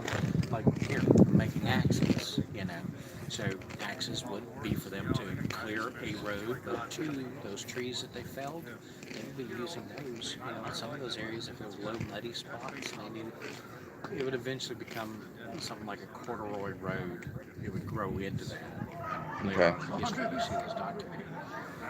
But bridges, you needed something to cross. I'm going to work with them on making sure that they've got the tools to do that. So you would be making like the tools and the nails. Spikes, big bolts, those kinds of things. Like corner supports, things of that nature. Hopefully on the corner supports, they'll be able to do all those with mortise and tenon joints on the bridges. You essentially have a king post in the middle. When that king post drops into place, the support piece is going out, wedge in, and not only does it hold out down there, it holds at the top of that post, you just pin the post into the bottom. Okay. So there's quite a bit you can do. So it's not all the glamour sometimes people associated with it, but at the same time too, it is somewhat of a glamorous job. It's nice to come back years later after you've made something and it's still being used. When we built that bridge, So like obviously this is a small regiment, but how much work would you be doing with a regiment of like 500 or 1,000 men? Lots of work here, lots of work, but too there'd be like 7 blacksmiths. Oh, you would have more smiths. Okay. I've Obviously with a small regiment like this, they only need one. And like I say, with the camp followers have already come through this morning. I had one lady, she needed 4 stakes for her tent, so I just lopped off some metal and said, there you go, have at it. Made her the stakes that she needed, so it just simply had a point on them and a little hook over the top. She's gone down there and already put her tent up with them. Okay. And like what size of metal would you use to make a stake? Depends on what we're doing. Normally for her or for some of these here, they're most probably 3/8 inch. Use 3/8 inch.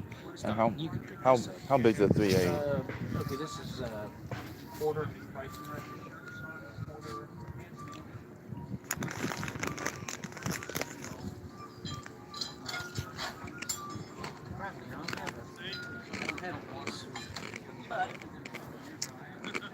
Let's do it this way.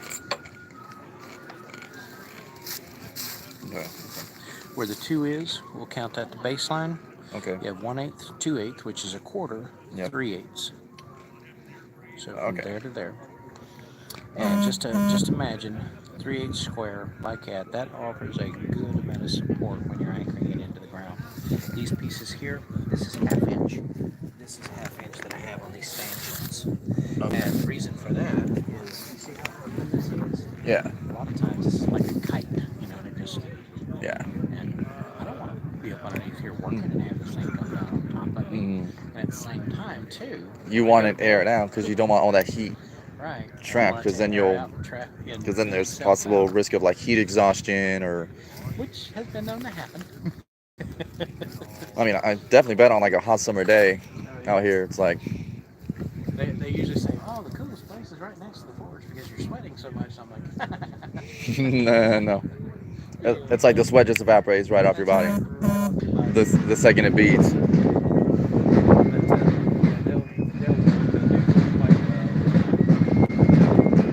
Make just about anything.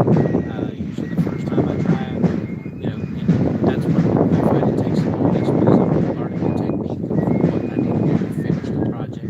The second one works a little faster. By the time of the third one, I'm on a roll. Sweet. Get out of the way. That's awesome. Awesome. All right, well, thanks so much, man.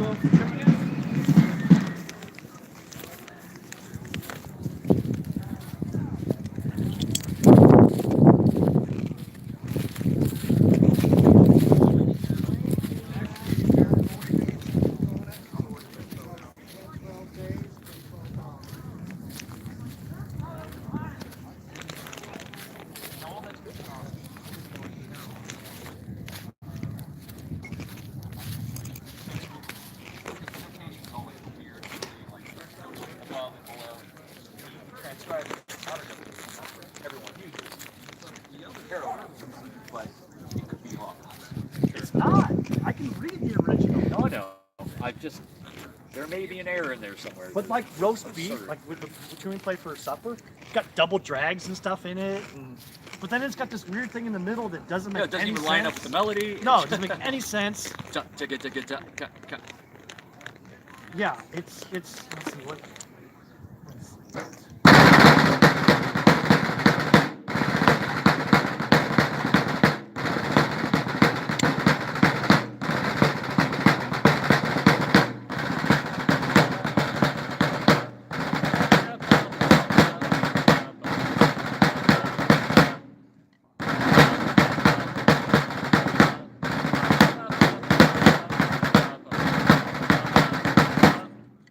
All from the period manuals. Wow. It's just some of it just doesn't make any sense. I love that. But yeah, like Cool. double drags Good and seeing you, man. you know flam fives and there's some Sick. complicated stuff. He's a pretty good fiver, but it's really frustrating when you go to events. We got people like, oh yeah, I can drum, and we're like, all right, well come on in, let's work on stuff, and they don't know any of the actual rudiments, like at all. They can't play any of that stuff. Yeah. It's really hard to play that really well, and especially if there's more than one drummer, too. Just like adding another person. Well, most of that duty stuff would just be played by the single Yeah. duty musician, Right. you know, police. But all the same, yeah. Like the assembly. The assembly is the weirdest call. There's no proper order of sticking. Yeah. Like it's kind of nice. Yeah, like assembly is. Don't play it. People are gonna start. Well, no, I'll just let people running. know. Yeah. Oh, they will. At least our guys. The militia won't. They're clueless. Yeah, it's like.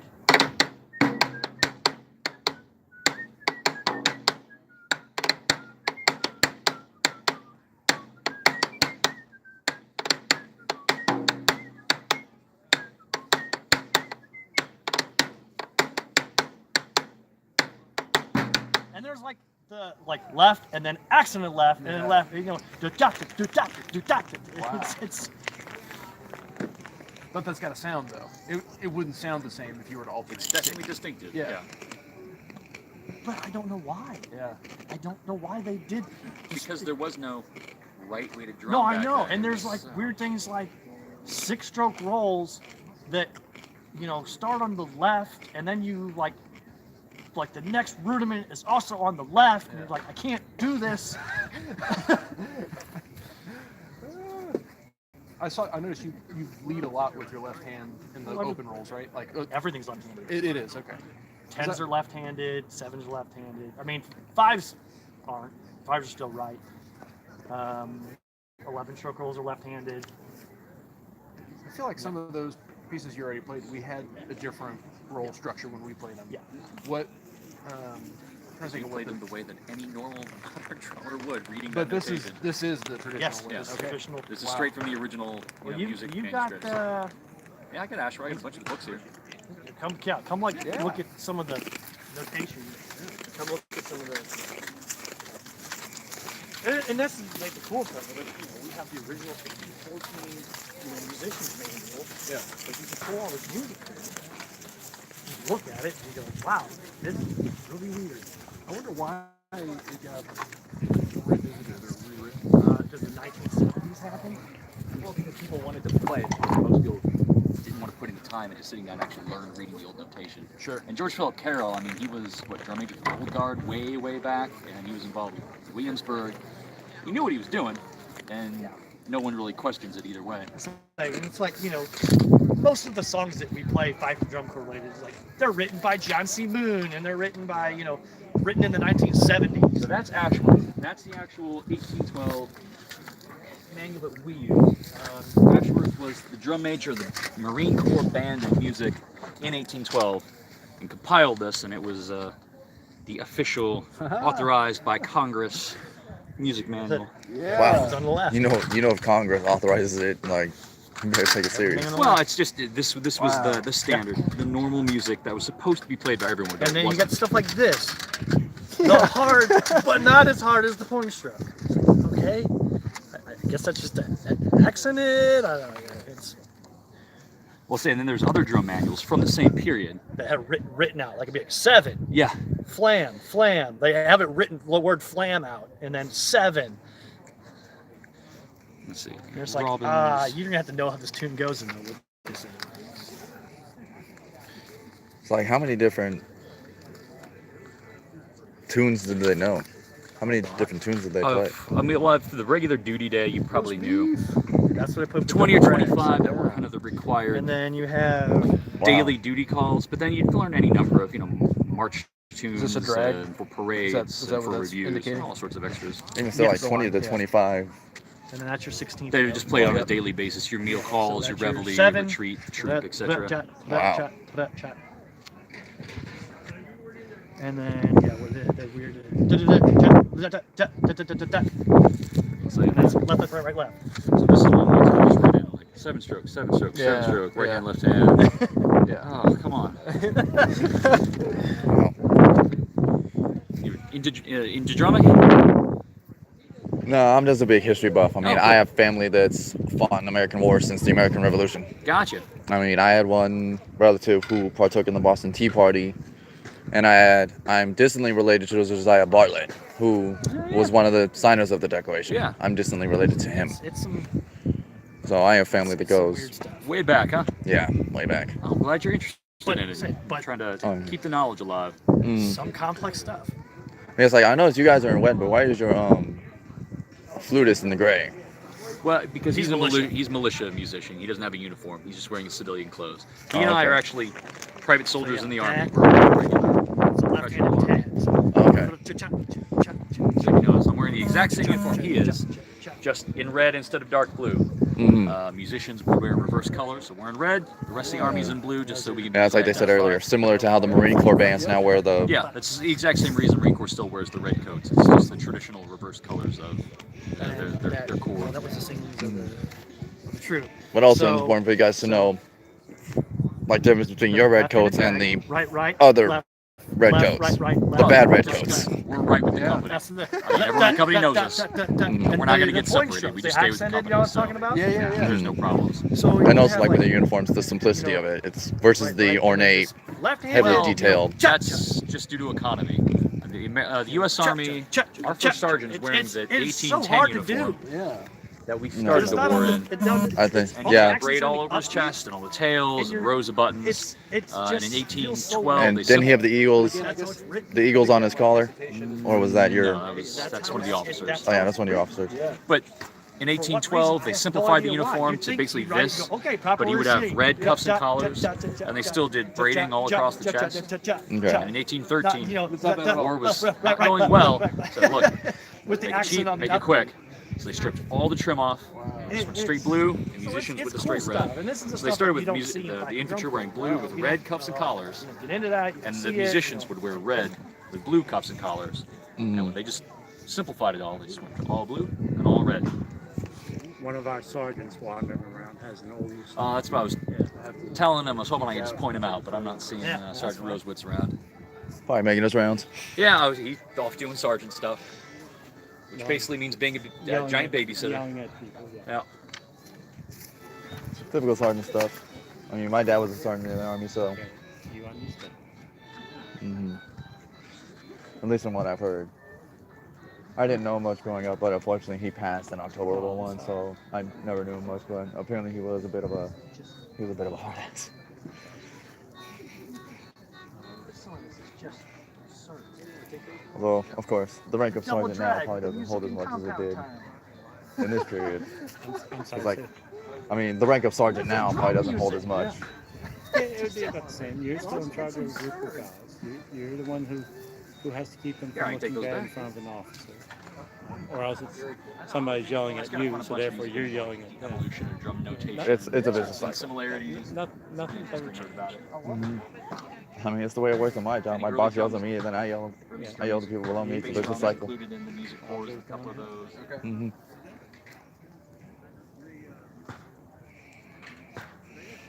So you ready to kick? Oh, come on now. You recognize this? Ah, come on now. Yeah, so like obviously this is a small amount of people. You don't have that many workers. And I was talking to the blacksmith. Like if you were to have a regiment of like 500 or 1,000 men, you'd have at least 7 blacksmiths. How many cooks and things would you have to feed an army of that size? Because they have to have things. They have to have The proper one. shoes for the horses. They have to have, cannon. The carriages on the cannon break. Somebody's got to be able to fix that. Mm-hmm. So, yeah, a huge support staff. See, I that's would go just with. different enough where if I were to play that with you, I'd mess it up. Yeah, I'd play the other end. this is the proper long one. But yeah, that's Been around this whole time? yeah. I just find it amazing that this place is still here, was untouched by a lot of was untouched by war. Yep. See, I'm not good at Civil War, so I don't know why in particular they bypassed Nashville. They went after other places that I'm. Because I mean, like Tennessee isn't exactly between the north and south. It's pretty in the south.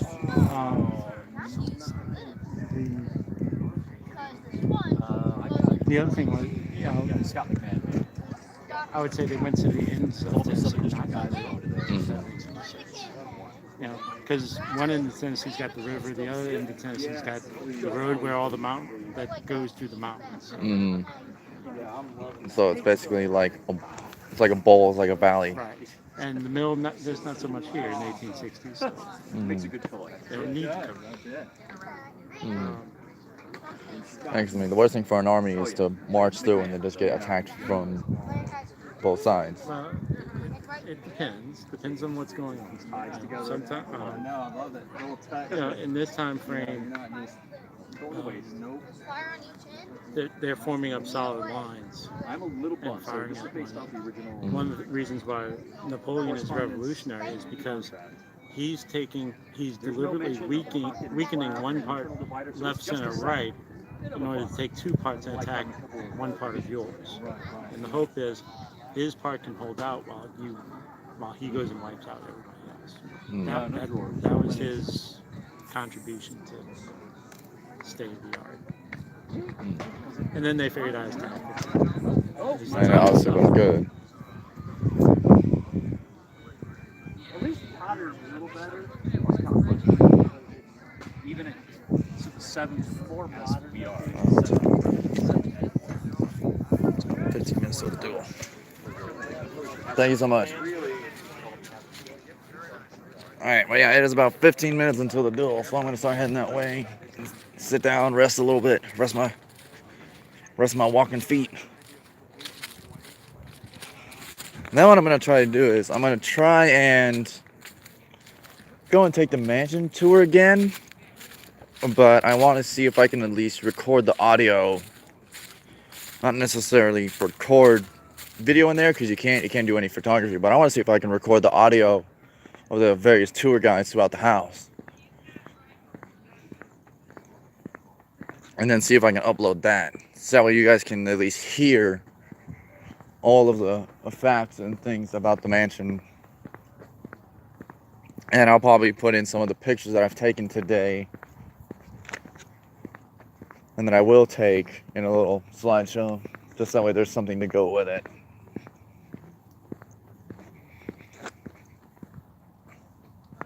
Oh yeah, and Brianna, if you're still here, this was the original, I guess, driveway, you could say. This was the original driveway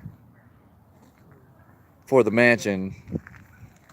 And as you can see, it would go up there, and then they would go around to the right, stop, kind of center, and then come back when they leave, and then go right back up that way.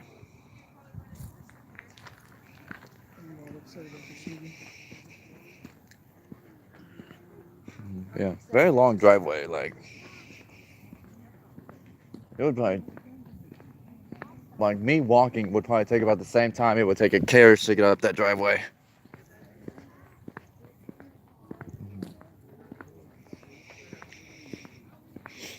Yeah, I definitely enjoyed that carriage ride, especially because they said like some of those roads are still original in relation to the grounds and how they all got around. You know, like I cannot imagine taking a 5-hour carriage ride from here to Nashville. Like, oof.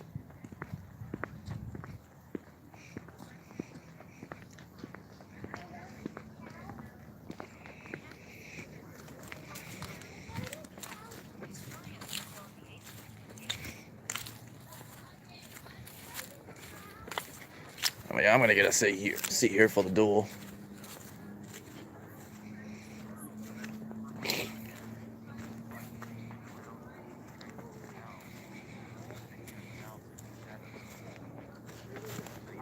Oh, time to rest my feet. I've been walking around for. Oh. But you pick it up. Yeah, I know enough about dueling. I know enough about dueling and dueling history. What's similar though is there's key points that you have to make. Right. So you learn what the key points for each room are. Right. And the fact that the stuff is right in front of you is like a cue. Oh no, it's just fun. Yeah. You should do it. So where are you from? Here. Here? Mm. Just finally making it out, or? Yeah. I mean, I've started a YouTube channel. I'm trying to just build it up. Yeah. And I figured, well, instead of the YouTube, just go to downtown. We figured that's what you're doing. Yeah. I'm trying to show the more historical bits of Nashville. Like, eventually I want to go to Graceland, do that tour.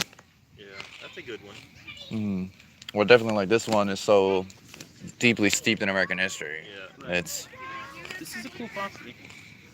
Beautiful, too. It's like, they did a real good job. You film in the mansion either, by the way. Oh, you can't? Won't let you do that.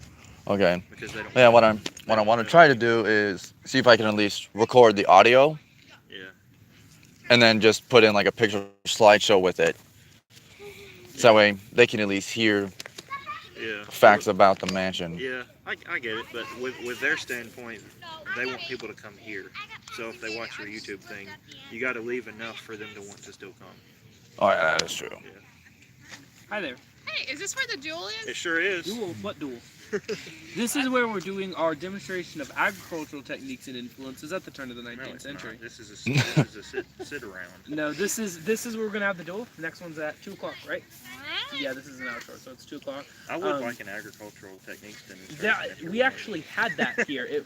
Yeah, and some guy walked up to me and said, "Is this where the agriculture or demonstration of agricultural techniques and influences at the turn of the 19th century program is?" And I cracked off yes, because I was like, "That's a cool title." And then he walked down, and then he was like, "Very cool," and he sat through the door. He's like, "You lied to me," and I was like, "I should have told you. No, that's over there. I'm so sorry," but it's hilarious. Well, this is what they wanted to see, so... This is what they wanted to see. Yes. They wanted to see too. Wow. Kids these days only want to see the violent parts of history. Well, they want to see it all. Oh, yeah. We didn't know how many there were left, so we wanted to make sure we got them here for this. Yeah, there's this one and then the next one. This one will be fun. Well, good. So is this like a reenactment of General Jackson's duel, or is this more the historical? So this is going to be, in general, this is a demonstration of how a duel would work. We're going to talk about what a duel is, why people dueled, how people dueled, and then at the end I'll probably talk some about how Jackson specifically, the story or two about his practices in dueling. However, while we have time, I don't know if you guys care or not, I'm just going to talk because I'm very, very much enjoying the sound of my voice. No, have you been to the house? Not yet. Okay, well, that's a line, so I don't blame you. However, in the house, there's this really cool silver tray, right? And the tray belonged to a man named Steve Decatur, and I have a picture of it, but I'll show you later. It belonged to a man named Stephen Decatur, right? And Decatur is another famous historical person, lived at the same time as Jackson, and Decatur was actually killed in a duel. He was killed by a man named something, I think James Barron, something Barron. And when he died, he left his family in a lot of poverty, right? And so, what's Jackson do? Knowing the effects of dueling, he buys the family silver. And a piece of that silver, this tray that's in the house on the dining table, well, that belongs to Decatur. It's a cool little thing. You never know. I told that story to a guy and he was from Decatur High School. So, he loved it. I know. I tried to tell different little things to different little people. Now, is that the same silver tray that sits there, like, right in the parlor? I don't know. There's a picture of it over there. It's got a deer head stamped onto the top of it. Oh, okay. You can't miss it. Yeah, There's that, and then my other favorite dueling story was Abraham Lincoln. Believe it or not, he was in a duel. And the guy who challenged him was much shorter than he was. And he challenged Lincoln. And so Lincoln gets to choose the weapons. I'll talk some about that. But what's Lincoln choose? He chooses broadswords, right? So this massive sword at Abraham Lincoln, who was a massive person, the guy walks up on the day of the duel, and Lincoln's lobbing off tree branches in single swings, these massive big swings. And the guy quit right then and there. He said, "I'm done, not doing it." Now, fun stories like that. Smart. I would have challenged Lincoln to begin with. He wrestled bears and people. Well, smart thing choosing swords, not guns. Yeah. I mean, Lincoln was a bigger target. That is actually the. Underneath that big glove thing. That is actually where. The big gazebo. That's actually where Andrew and his wife are buried. That's where he's buried. His wife is buried in a cemetery. Right? Under the same thing, though. Yeah. He's on one side, she's on the other. Right, but it's a separate thing, right? Yes. Oh, yeah. But it's inside the same. So it's like an eternal gazebo. And then they have some of their kids, their grandkids, and other prominent members. May I be laid to rest in the eternal gazebo? It cost him $1,000 in 1831. Lord knows how much that would be now. Yeah. That's where they're buried. So where's everybody from? We're from North Carolina. North Carolina? Anyone else from North Carolina? Anyone close to North Carolina? Nothing fun's over there? No? Manchester, Tennessee. Manchester, Tennessee. A lot of Tennessee today. Now, I have given dueling presentations. I've been here about a year now, just about. I've given dueling presentations to people from every continent, yes, including Antarctica, yes. I asked that question at every duel for a year until I finally had someone who had lived there, and I counted that because no one was born in Antarctica. I've done presentations for just on sheer coincidence, because we don't set these up special, with people from every bench, with people from a different country. It was a very cool presentation to give, and they loved it, I loved it, it was great. So yeah, always curious. Anyone here for a cool reason? No cool reason? We're sort of on vacation, so we're here for that. Yeah, some guy told me a while ago he was here whale hunting, which isn't something I heard very often. Yeah, that's definitely different. Just different things, ask different questions, learn different things about different people. I'm just here for the historical bit of it because I've had family that's fought in American wars all the way back to the Revolutionary War.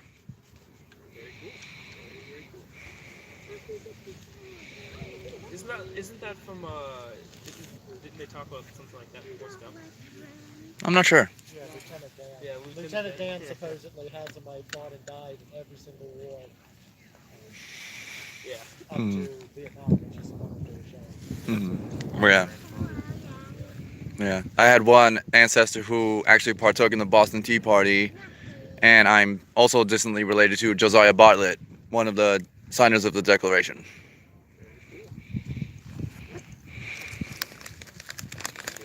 Do you know anything about like Andrew Jackson's specific dueling? I do. Okay. I do. I suppose I can start a little early. Given I don't. Well, I have 5 minutes. I wasn't left. sure if you explained that in it or not. But. Some of it. We talk about some, and I'm not going to give anything away. However, we have 5 minutes till we start, so I can start early now, and then I'll get into the actual presentation part in about 5 minutes or so. I don't want to rush you or anything. Absolutely not. I'm here till 3, so I'm not rushed at all. You're here. So 3:30. I'm here. I'm doing this till 3. So Jackson was in a few duels in his lifetime, more than 1, more than 2. Okay, I don't know how many total. A lot. However, in his first duel, this is one of my favorite Jackson stories. Andrew Jackson, he was a young gentleman at the time, right? And it was with a man named Winslow Avery. There's an Avery County in Tennessee, and it was over this kind of strange incident. So they were in a court case, right? They were both lawyers against each other, and Avery was really famous for quoting Bacon's Law, right? So what does Andrew Jackson choose to do? He puts a slab of bacon in Avery's briefcase. So when Avery pulls out his book to quote Bacon's Law, he goes according to Bacon and has a slab of bacon in his hand.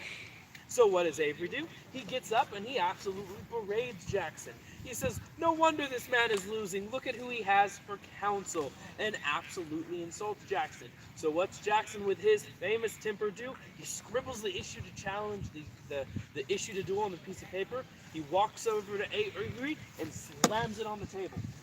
That's against the law, by the way, issuing a challenge duel, and I'll get into that, but that's against the law. He breaks the law in a courtroom to challenge someone to duel over bacon. Savage. And that's the earliest record of Jackson's handwriting that we have, is that challenge duel, which always kind of makes me laugh. It's very, very fitting. So they go to the duel, and on the day of the duel, right, they're both standing there. The second gives the word to asks him, gentlemen, are you ready? Right? So he takes the gun, goes like this. He delopes or throws away a shot. He basically goes, I don't want to take this any further if you don't want to take this any further. And that's the story of how Andrew Jackson dueled somebody over bacon. And it's one of my favorite Jackson stories. Wow. And then the second one was kind of boring. They got into an argument and they didn't kill each other. So nothing really to tell there. Fun facts with Jack. Hi, the duel starts in about 3 minutes.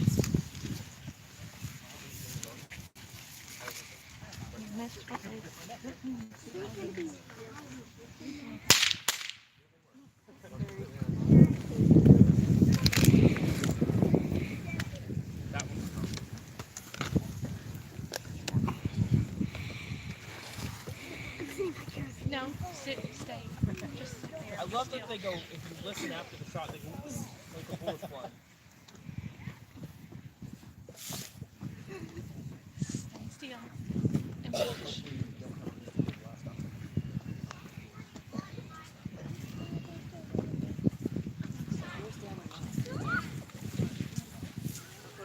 I'm gonna go talk to that. Did you just talk to the line? Yeah. Okay, I was gonna go talk to her.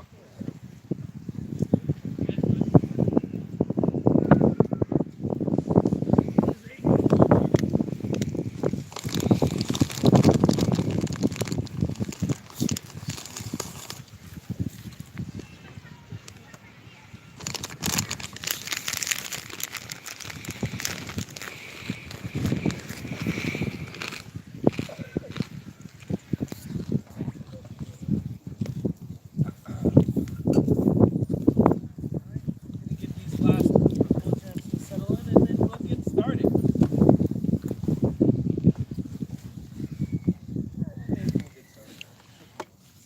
All right, ladies and gentlemen, welcome to the duel. Now, before I get started, I just would like to mention this is an interactive program, meaning the more you interact, the better the program.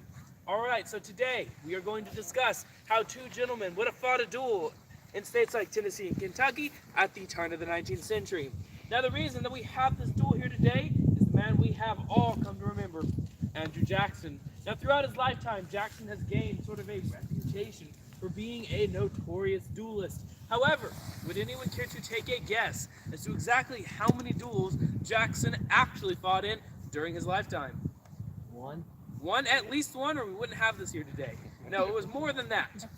9. 9, okay, we're getting somewhere. 8? 13. 13? Okay, we're getting somewhere. Anything less conservative, just out of curiosity? 3. 3? Do you know that or did you guess? I'm guessing.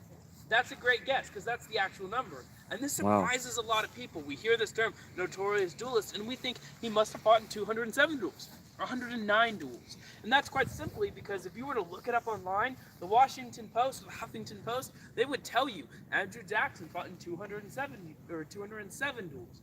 And that's quite simply because those websites, those articles, those authors don't understand the difference between a formal duel and a vulgar brawl. Now, to make sure we are all on the same page, a brawl is any fight.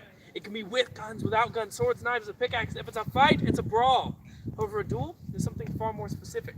You see, only 3 times in Jackson's life did he actually cross over and meet all 3 of the characteristics to make something a duel. Now, I know what you're wondering. What are the 3 characteristics to make something a duel? I'm glad you asked. The first, and perhaps the most important, is equality of the participants. This is a class privilege, and only gentlemen are allowed to do it. So, for instance, if the baker and butcher would have gotten the dueling field and attempt to settle their differences in that way, they'd hang for it, reaching the social boundary. As we continue on today, keep that in the back of your mind. We'll get to it a little bit later. Now, number 2, duels are affairs of honor. That's why they fight. Now, this confuses a lot of my 21st century audiences. You think, wait a minute. People are going out in a field and they're literally killing each other over bragging rights? It doesn't make a lot of sense until you begin to understand that honor in their society is much more like a background check in our society. Now, let me explain that a little bit further. See, right now, if you were going to give someone a job, a loan, or for public office, what would you do? Well, you'd type their name into Google, right? And you would instantly know anything you've ever wanted to know about that person. However, back then they had to do something far more barbaric. They typed their names into Bing.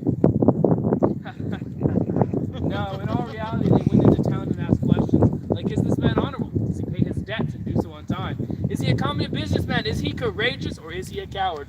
And you see, if the answer to those kind of questions is negative, that person can forget about their job, their loan, their vote for public office. They can forget about doing any types of serious business in that time ever again.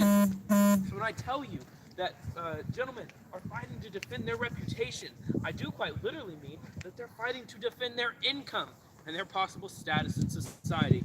Then number 3, duels have rules. It rhymes, so it must be true. You see, when I say brawl, I mean street fight. In street fights, they have street rules, right? You can kick, punch, you can use a knife, you can use a stick, you can do whatever you want. However, gentlemen, they're not supposed to behave this impulsively.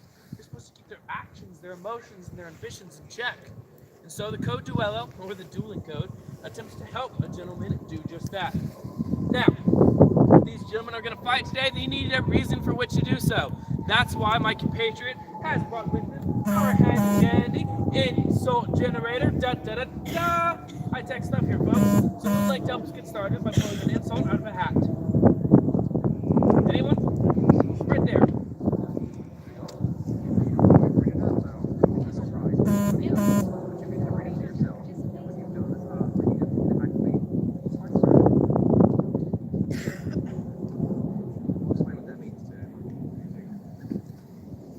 Ladies and gentlemen, congratulations, you are all time travelers. You were sitting in the world-famous Hermitage local tavern. Now, you see a lot of strange things in this tavern. If you hang around here long enough, you might even see an altercation like this occur. Sir, I have a rather good authority that you've been going around referring to me as a vapouring dandycraft.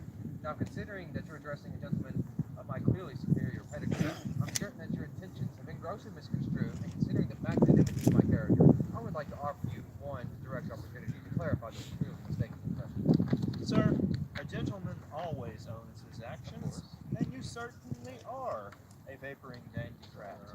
Sir, such insults demand satisfaction, you should know this. If it is satisfaction you desire, it is satisfaction you will receive. You know exactly where to find me, don't you? I certainly do. Have a pleasant Good day, day, sir. Well, that was heated.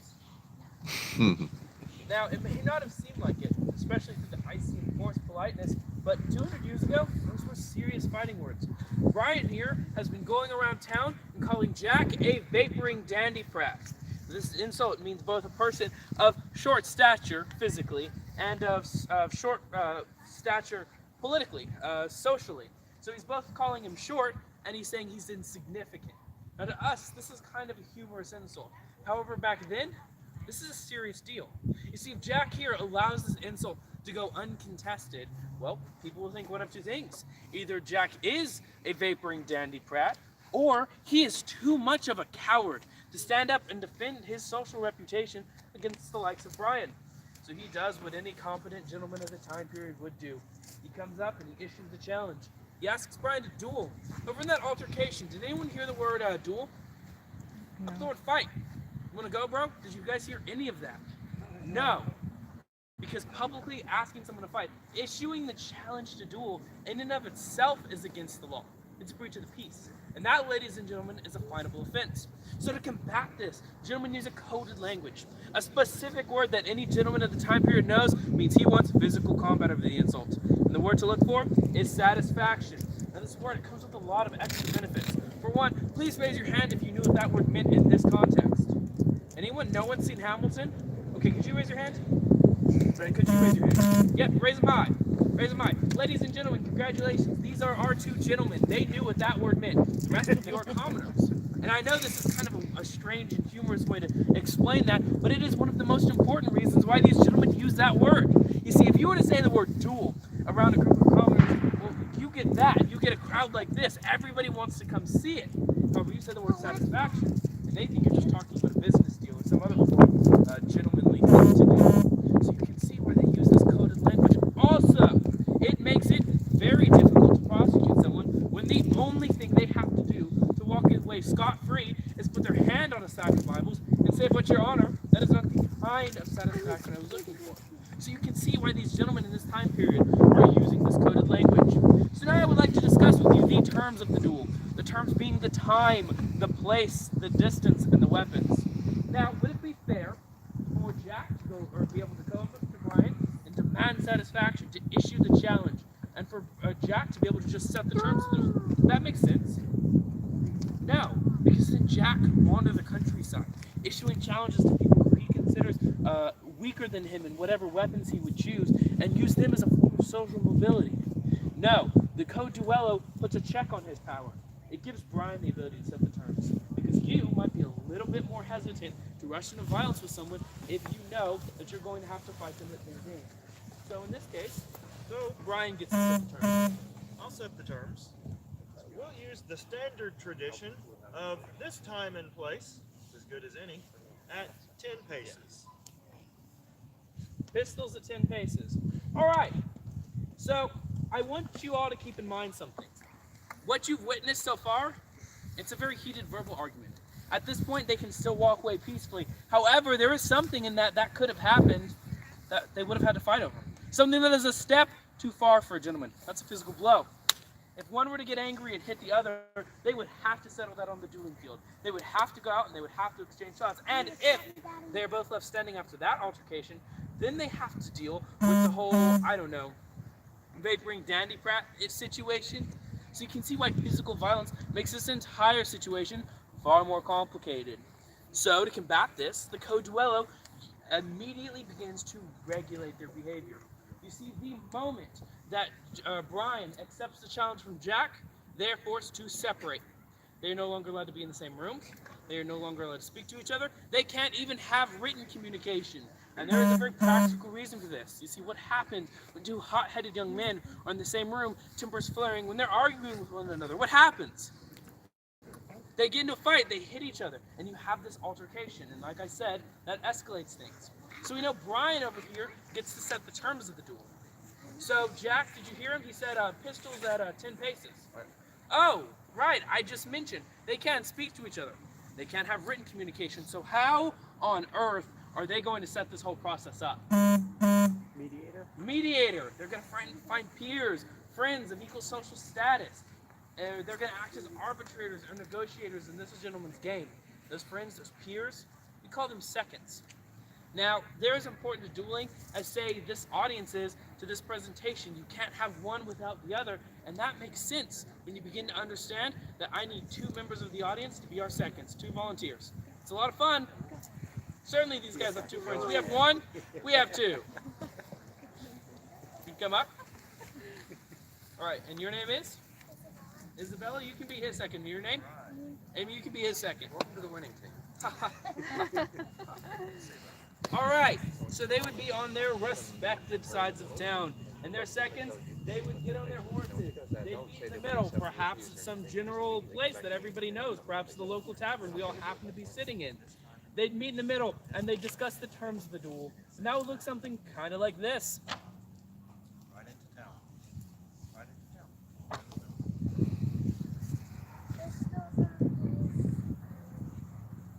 Pistols and 10 paces. It must have been a long trip, my lady. Do you have any news? Yeah. Pistols at 10 paces. Pistols at 10 paces, seriously? I should expect as much from someone lacking in imagination. If you go to that half-wit, I'm willing to accept their term, but obviously use more polite language in public. We're willing to accept the terms. Excellent, my lady. So what did he say? Did he accept our terms? He did. All right. So I would like to point out a few things about that altercation. For one, Jack over here, he was rather rude behind closed doors, wasn't he? Called him a halfwit, called him all other kinds of things. And his second, she did an excellent job of this, kept calm, impartial, and unemotional voices in the middle. It makes a lot of sense. You see, when you understand the second's main responsibility is to keep everybody calm.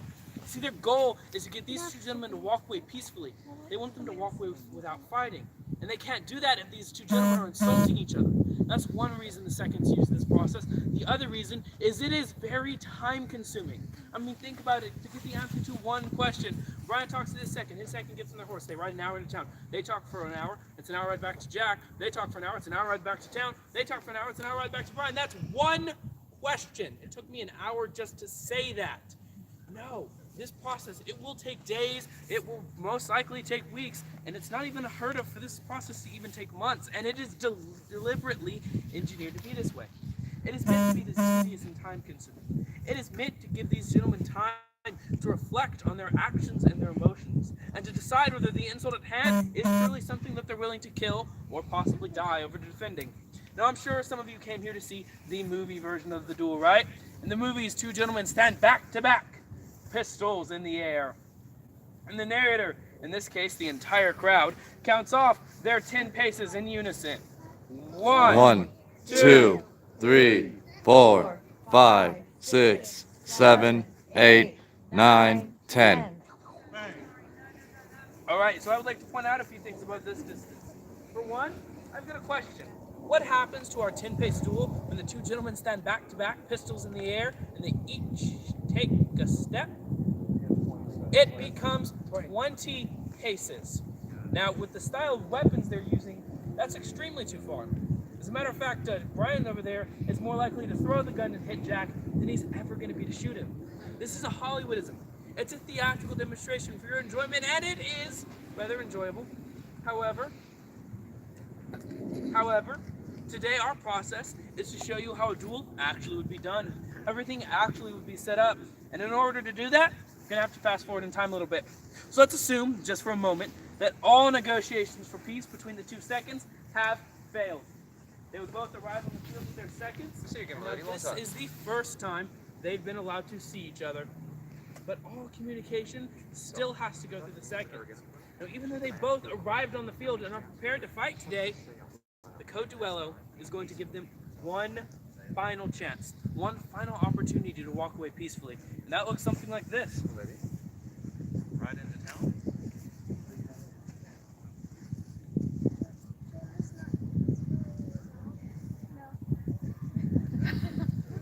Could have said it better myself. If the answer to that question is no from either party, then these two gentlemen are officially locked into combat. They have to shoot these guns at each other before they can negotiate anything again. So at this point, the field is made ready.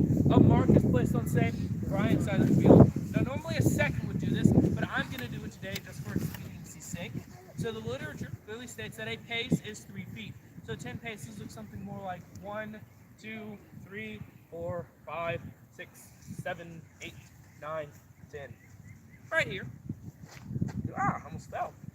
Now, who notices something different about this duel in comparison to our movie duel?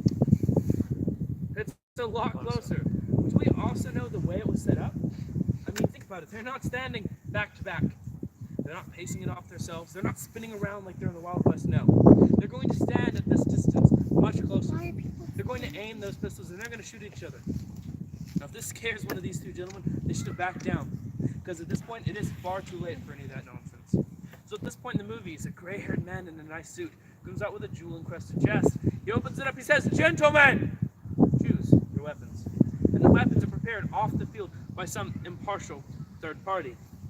I'm sorry to say, if that's your favorite scene and he is your favorite character, there is nothing about it that's historically accurate whatsoever. See, in all actuality, the 2 seconds would prepare the pistols on the field in front of each other.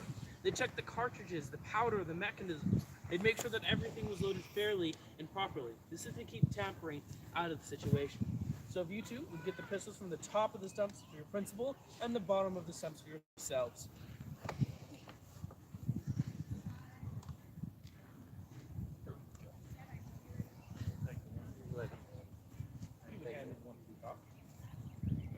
All right, now I would like to talk about these guns for a little bit. These are gentlemen's dueling pistols, these standard weapons of the time. They're made in shops in France, London, or Spain, and they came in pairs. As a matter of fact, based on the filament, we have Spanish models for you today. And they would have all kinds of amenities to make them more accurate. They would have a check grip to keep the gun from rolling in your hand, a hair trigger to give you that split second you might need on your opponent, better sights in these allowing you to aim down faster and have a better bead. All kinds of amenities except for one thing that would make them absolutely perfect. That's a rifled barrel. See, all dueling pistols are smoothbore. Now, for those of us who don't know the difference, a rifled barrel has grooves on the inside. It makes the bullet spin as it flies out of the chamber, and like a well-thrown football, it makes it incredibly accurate. Now, why wouldn't these two gentlemen want that level of accuracy on the dueling field? They don't want to die. Exactly right, sir. If they had rifled barrels at this distance on this field, they'd hit each other some 95% of the time. If that were the case, no gentleman would come out here to do this, because it would be suicide. No, you are supposed to have that element of chance. That's why the Coca-Cola mandates that you have this smoothbore pistol. It's no glorified lead pipes. You see, the last bounce of the ball in the barrel decides its location. So if one of these gentlemen's a little anxious, a little jumpy, and slings his wrist trying to get the shot off first, that slinging motion to get the gun down as fast as he can cause the ball to bounce and send the ball close to 10 feet over his opponent's head. It's deliberately engineered to be this way. These gentlemen are supposed to walk out here and have a feat of their courage.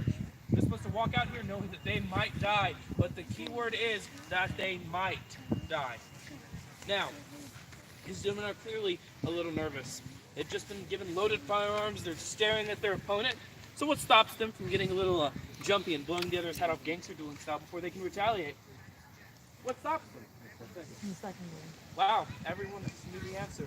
See, most people say things like honor, the code, their reputation as gentlemen. Those are all fair answers, except for the fact that you have to be alive to feel like a scoundrel. No, the actual answer, when lives are on the line, when this much is at stake, the answer is absolutely the seconds. They're not fools. They just passed on loaded firearms to people who don't like each other, and they will keep control of the situation. They came armed, and they can have rifled barrels. If you would stand next to that log, and if you would stand in front of the wicker basket. This is both for aesthetic and historical accuracy. Notice it also gives them a line of sight on their opponent, primary.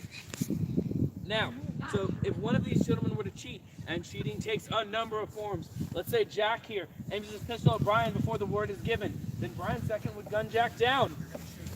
Let's say Brian is right about to fire and Jack dodges the bullet like he's in the Matrix. Or let's say Brian then Brian second would gun Jack down. Or let's say that Brian gets a little distracted by a butterfly and walks off his mark. Then Jack second would gun Brian down. These people are not fools. They will keep control over the situation. And the seconds, they can have rifled barrels. So in many cases, you are much more afraid of the gun to the side of you than you're ever going to be to the gun standing directly in front of you. Now at this point, we have to decide which of the 2 seconds will be giving the word to fire. Historically, this is done through a tedious and rather time-consuming process called skying a copper. In other words, a coin toss. So, would you like to call it? Heads or tails? It is heads, so you will be given the word to fire. However, before we do that, I would like to discuss a little safety measure that our principals get to use. And I know that doesn't seem like it makes a lot of sense. However, there is some level of safety in this. It has to do with the way they stand. It's called the duelist stance. I wonder why. And the important process of it is you pivot to your side, making yourself a more narrow target and putting the meat and bones of your upper forearm between the vital organs in their chest. Now this is the only protection they get. So I believe you called heads and it was tails. Something like that. You won, right? So you'll be giving the word to fire. So you're going to turn to Brian. You're going to say, "Gentlemen, are you ready?" Once he says yes, you're going to ask Jack there the same question. Once they have both said yes, you're free to say fire as quickly or dramatically pause as you would like. At your leisure. Nope, I don't want to see it. Are you ready? I'm ready. Are you ready? Ready, I'm prepared to fire. Fire. And we have our winner!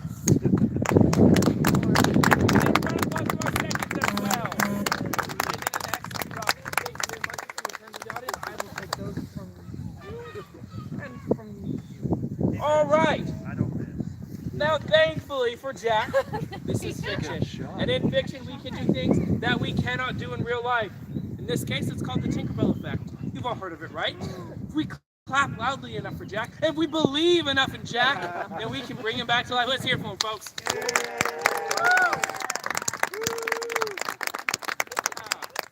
All right. So we all know what happens at this point in the movies, right?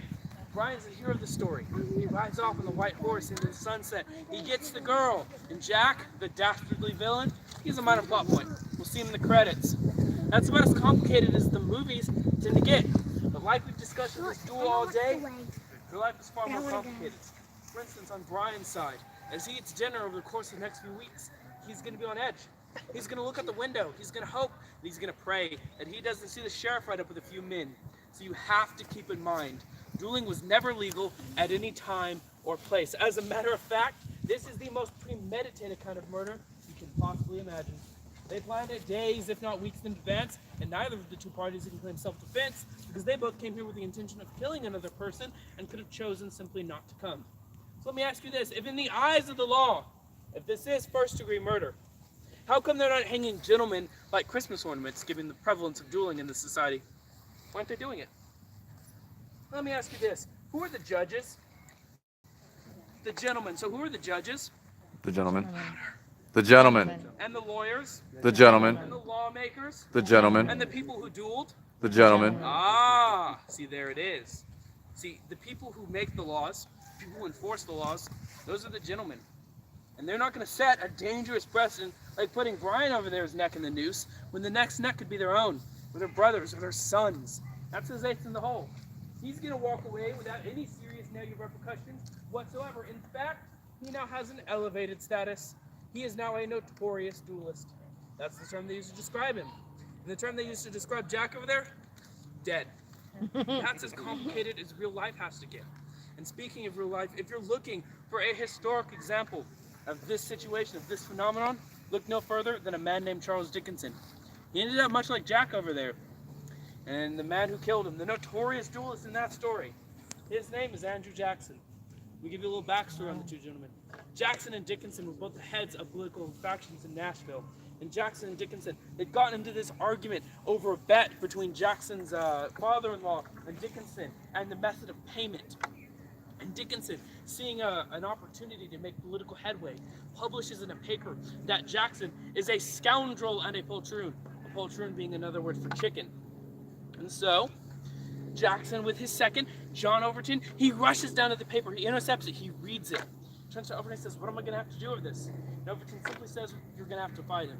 So he fast forward to the day of the duel because they don't negotiate this one away so peacefully. Don't hand me that. Now, Dickinson, Jackson's the one who issued the challenge. So Dickinson sets the terms. And Dickinson is a notoriously good shot. He's said to be able to tie a post or string between two posts and shoot the string down with a smoothbore pistol. That's pretty an impressive feat. And he sets the terms at 8 paces. What you saw today was 10. He pretty much sent the message that he's coming here to kill Jackson. He sent the message that this was a lethal fight. And if you were a betting person, odds are you were going to bet on Dickinson. This is 8 paces. This is 8 paces. You see, Jackson, he was 39 while Dickinson was a young chicken at 26. And Dickinson, Jackson knew Dickinson was going to get a shot off. He was going to get it off quicker, much quicker than Jackson. So what's Jackson do? Nothing. That seems crazy. Jackson second gives the word to fire, and Jackson just stands there like this. Now, that seems crazy to us, but think about it.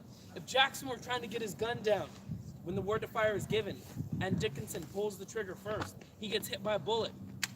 Jackson loses his ability to return fire. The thought process of this was if Jackson gets hit, even if the hit is fatal, he might stand long enough to aim his pistol and get a shot off. So Overton gives the word to fire. He's a little tricky. He says, "Fire!" trying to get Dickinson to shoot impulsively, and he does. Dickinson slings the barrel and he slings the bullet out, and he still manages to hit Jackson. He hits a button on Jackson's coat, and that button saved Andrew Jackson's life. See the button, it causes the ball to deflect. It misses all the vital organs in Jackson's chest and ends up safely right about here. And to the extent of my knowledge, that ball is sitting in that tomb over there right now. Jackson carried it with him the rest of his life, a literal piece of dueling with him the rest of his life. If you were Overton, Jackson second, you saw Jackson stagger back from the recoil of the bullet and then step forward and take his mark again. He thought he was going to die. He thought the bullet had hit him in the heart. But if you were Dickinson, all you saw was smoke. And in the smoke clears, you see Andrew Jackson standing there, very tall, very proud. And Dickinson thinks, "Oh my God, did I miss him?" He steps back, staggers back, terrified, shocked. And Overton, being the good second, tells him, "You will retake your mark, sir," and he does. As a good gentleman, he steps up, he takes his mark, and he prepares for Jackson to fire. He names his pistol, takes his time doing so, lets some of the smoke clear. He pulls the trigger, and nothing happens. This is the anticlimactic moment of this story. He pulls the trigger, and it goes from here to here. But this is also the most interesting part of the story. You see, in the Code Duello, a snap, where the gun clicks and doesn't fire, is as good as a fire. It's considered the same thing, even. But Jackson's gun didn't snap. It goes from full cock to half cock. And if Dickinson second had known more about dueling and the rules, he probably could have saved Dickinson's life. Because he could have said something along the lines of, "Sir, I wish to lodge a protest based on the fact that that was a snap. The snap is equal to a fire." But he didn't. He was nervous. He was a young kid. So Jackson looks at him, lowers his gun, and he looks at him. The kid just kind of nervously shakes his head. So Jackson looks at his second, Overton. Overton says, "Get on with it." Recocks his pistol, takes his time, he aims, pulls the trigger, but this time he doesn't miss. He hits Dickinson in the stomach, and let me tell you, ladies and gentlemen, that is not the way you want to go from one of these weapons. It hits you in the stomach, and it's like a baseball bat rattling around inside you. But it's not a quick death. This takes hours. Now, Jackson had a surgeon on hand, and you know what he tells him? He tells him two things. He says, one, "You will not examine me until we were back in the house," because he didn't want Dickinson to see him. Number two, "You will not tell Dickinson he hit me." Jackson wanted Dickinson to die, thinking he'd missed the easiest shot in the world, and he did. If that doesn't show you the animosity between these two gentlemen, I don't know what else could. Now, the reason that I tell you this story and I tell you about dueling today is not to condemn nor condone the actions of either of these two gentlemen or any of the people who participated in this phenomenon. It was simply to express and explain the complicated and complex emotions that drive these gentlemen to come out in the dueling field and commit themselves to this level of insanity. I truly hope I did that for you today. I hope you learned something, and I hope you enjoyed yourselves. Now, if you have any questions, we are happy to answer them. Other than that, we want to thank you for joining us, and have a wonderful rest of your day at Herman.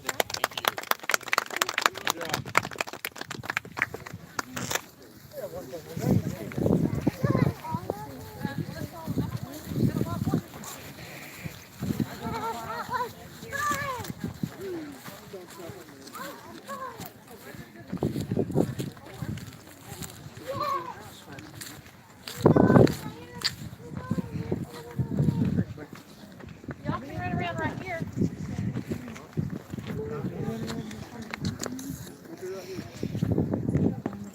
you hear me? Oh, did you? Because I had asked him. Had asked. Excuse me.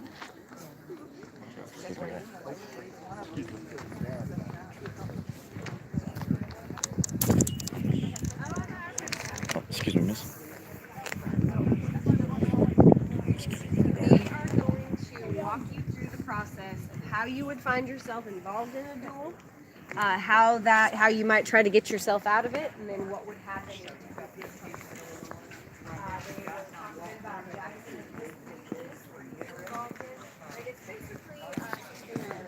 Yeah. Oh yeah.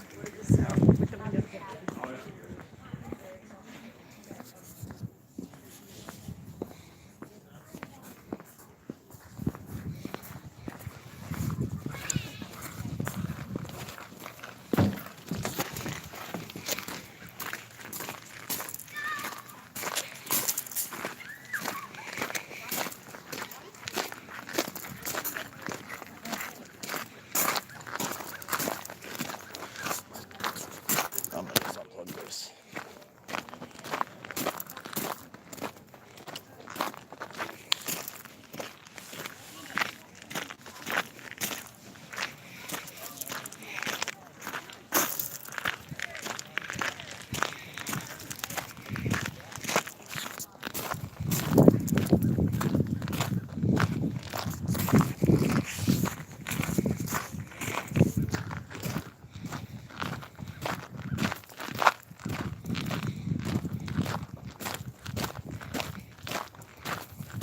Hey, could you guys hear everything that they were saying in the duel? Could you guys hear the? Could you hear him? Okay.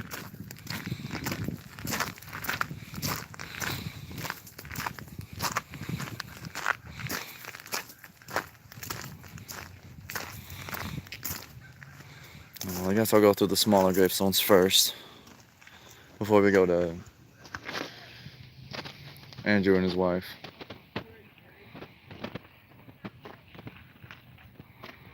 Okay. So all the gravestones here.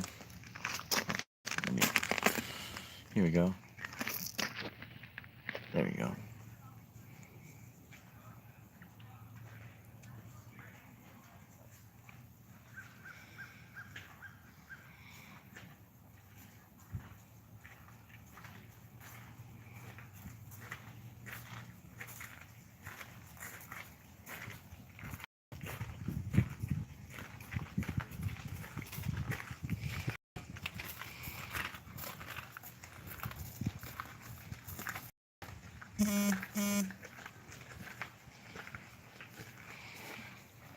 So those are all the people that are buried in this area here. And I think that some of these are like new stones that they've erected. Like, because you see some of these are like the original stones, headstones. Like this one here, that one there, and then that one. And you see a couple more of the original ones there. So I guess they erected these ones when they probably opened the museum, so we could tell who's who.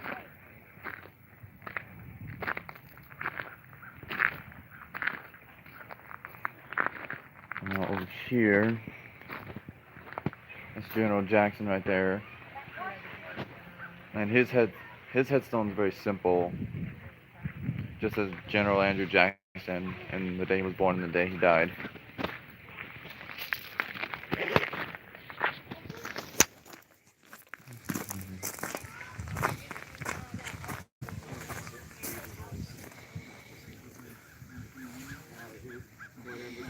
Now,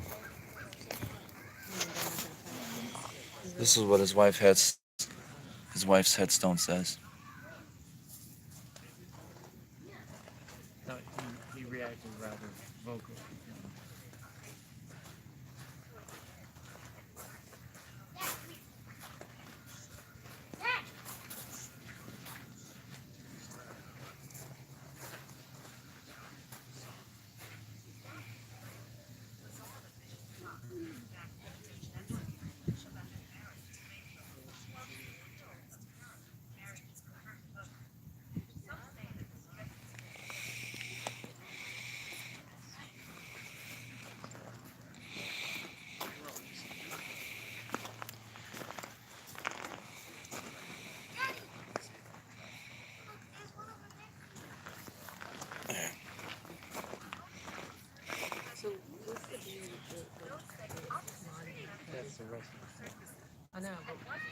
This guy is also buried here. He was They steal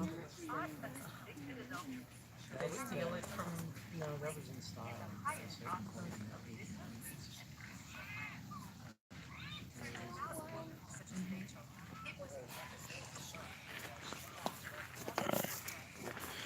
so that was a long time servant of the Jackson family, and he was later emancipated, but he continued to live on property. And so then, obviously, I had to sit on the carriage ride when it came time for him to give those artifacts back that belonged to the family. He said, "Yeah, I'll just give them to you if you'll bury me next to the Jacksons." So,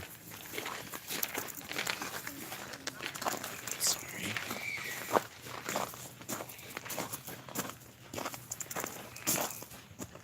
So his grave, as you can see, is right here. But it's crazy. He shares the same birthday as me. He was born September 4th, 1901, and I was born 1995.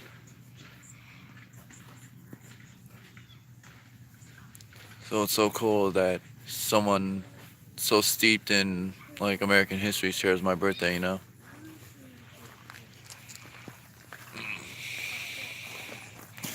Yeah, I'm probably gonna head out of the garden. Yeah, and I wanted to show this earlier, but there was someone sitting here, so I didn't want to like interrupt. But this bench,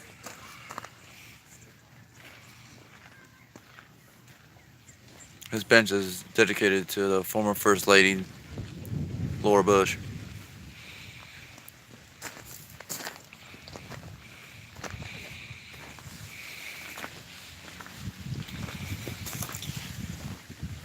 Yeah, so I'm probably gonna take one more pass around the house, and then I'm probably just gonna end the stream so I can take my time to just walk around, take pictures and such.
Daddy, is this the house right here? Mommy said the chair down. Mommy said the chair down. What's this?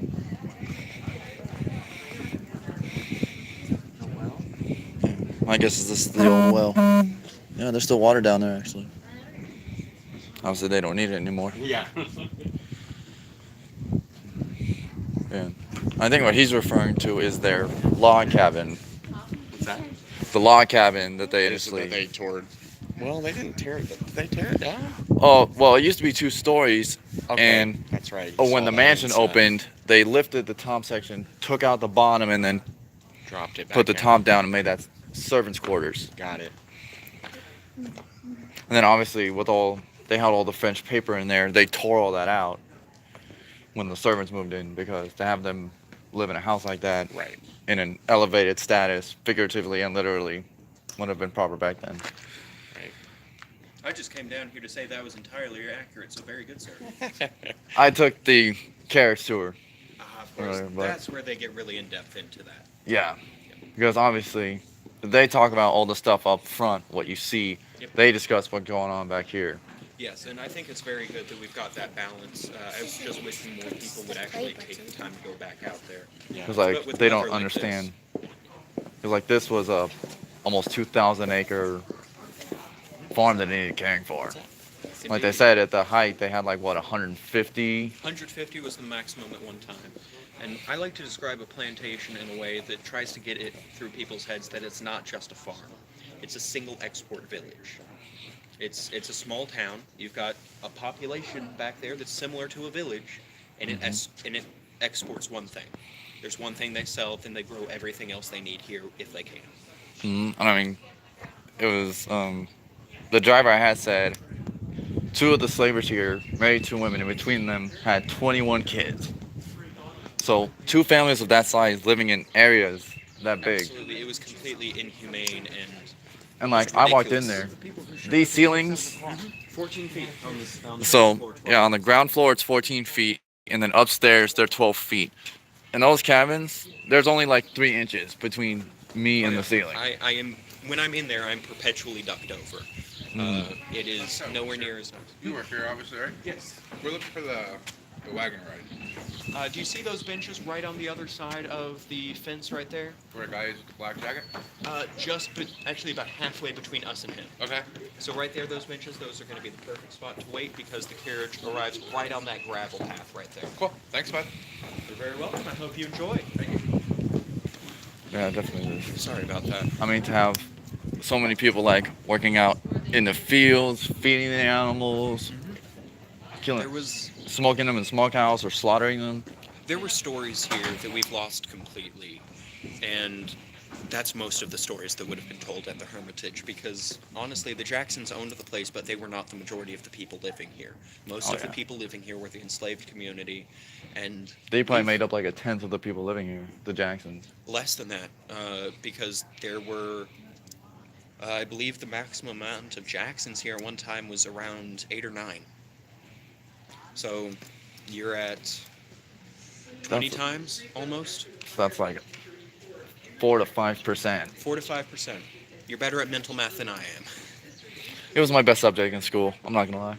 Well, can you guess what mine was, considering where I'm working? Well, I'm guessing considering here you're more of a history buff than a mathematician. Definitely history. Yeah, I'm the same way because I had family that's fought in like wars in America since the Revolutionary War. Oh yeah, family history is a great way to get into it when you're growing up, hearing this is your story, this is not just the story, you have a part in it, you're coming from these quote-unquote characters, I think. Like, for me, finding out about an ancestor who was on the Mayflower was a very big thing, because suddenly I see a name come up and there's a connection to me, and I have something I can look for. And I think giving people, if they don't have that already, giving them almost little tidbits to look for is a great way to get people into history. And in fact, you seem like you're pretty interested in understanding the more lost parts of the history here, right? Oh yeah, like I'm pretty sure their servant who was emancipated and buried across from Jackson and his wife, Alfred. I mean, he was the first tour guide here, so he probably knew. He was the first person doing my job. I mean, He probably knew secrets about this family that no one knew. I like to make the joke that while here we can tell you Jackson's favorite topic of conversation, if Alfred was still around, he could tell you his favorite color, his second favorite color, his least favorite color, and his favorite word to swear when he stubs his toe. All those types of things that we have completely and totally lost forever. But there was one thing I wanted to point out, because I like to show people this when they express interest that makes me think that they would actually appreciate it. There's a handprint on some of those bricks over on the smokehouse from where one of the enslaved workers would have formed it by hand. So if you're interested, on I the can point that smokehouse. out to you. Yeah, which one is it? It's going to be right over here. It's across the grass, which is why we're not Oh supposed yeah, to but point I it out remember to it because they said they had the kiln here for Probably making the about right bricks. here, actually. That would probably be the most likely location, but the brick I'm referring to in particular, right here. Wow. That is the closest we'll get to a signature or a maker's mark from one of these enslaved workers.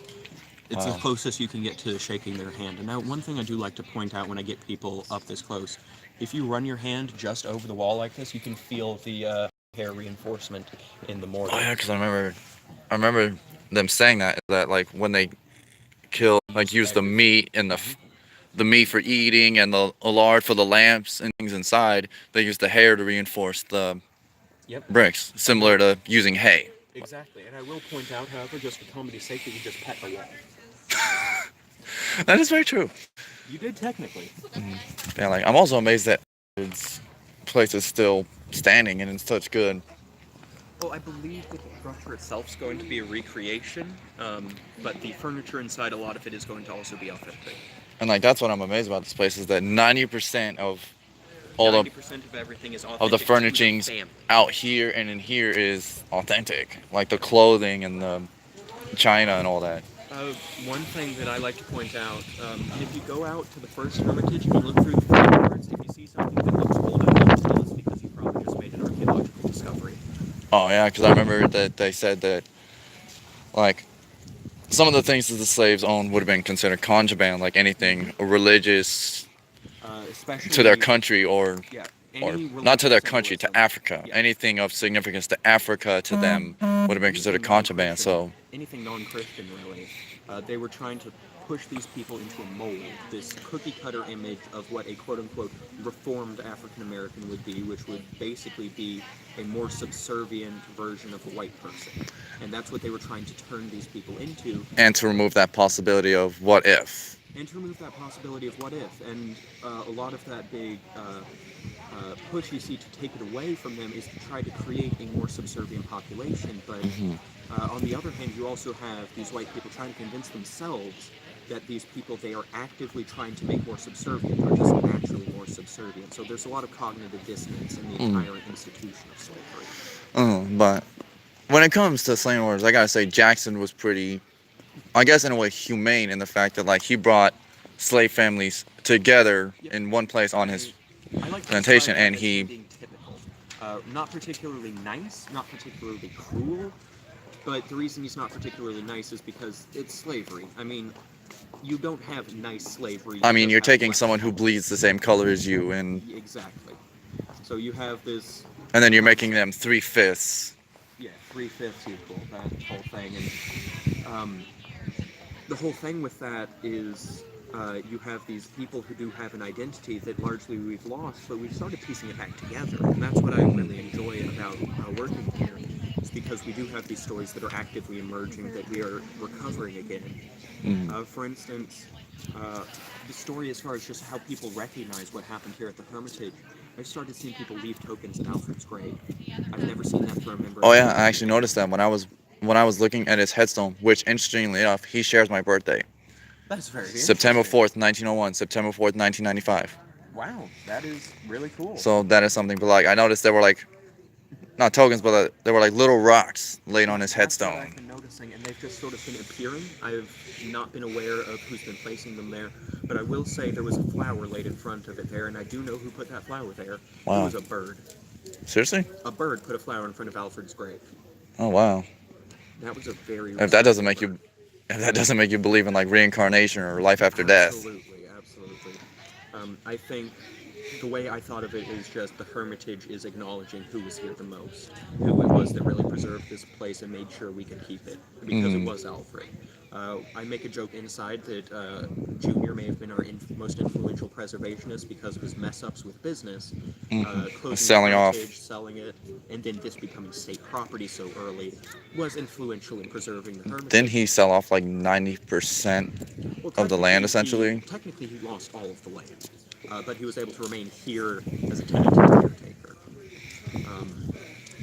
But really, it would be Alfred because he established the idea of let's switch tours for artifacts. This is Jackson's glasses. This is Jackson's book. This is Jackson's whatever. He told stories. He told his personal life stories. In fact, if you were to show up at the front door, give him a quarter, which is admission price, he'd show you the front door, the back door, and maybe give you a little story.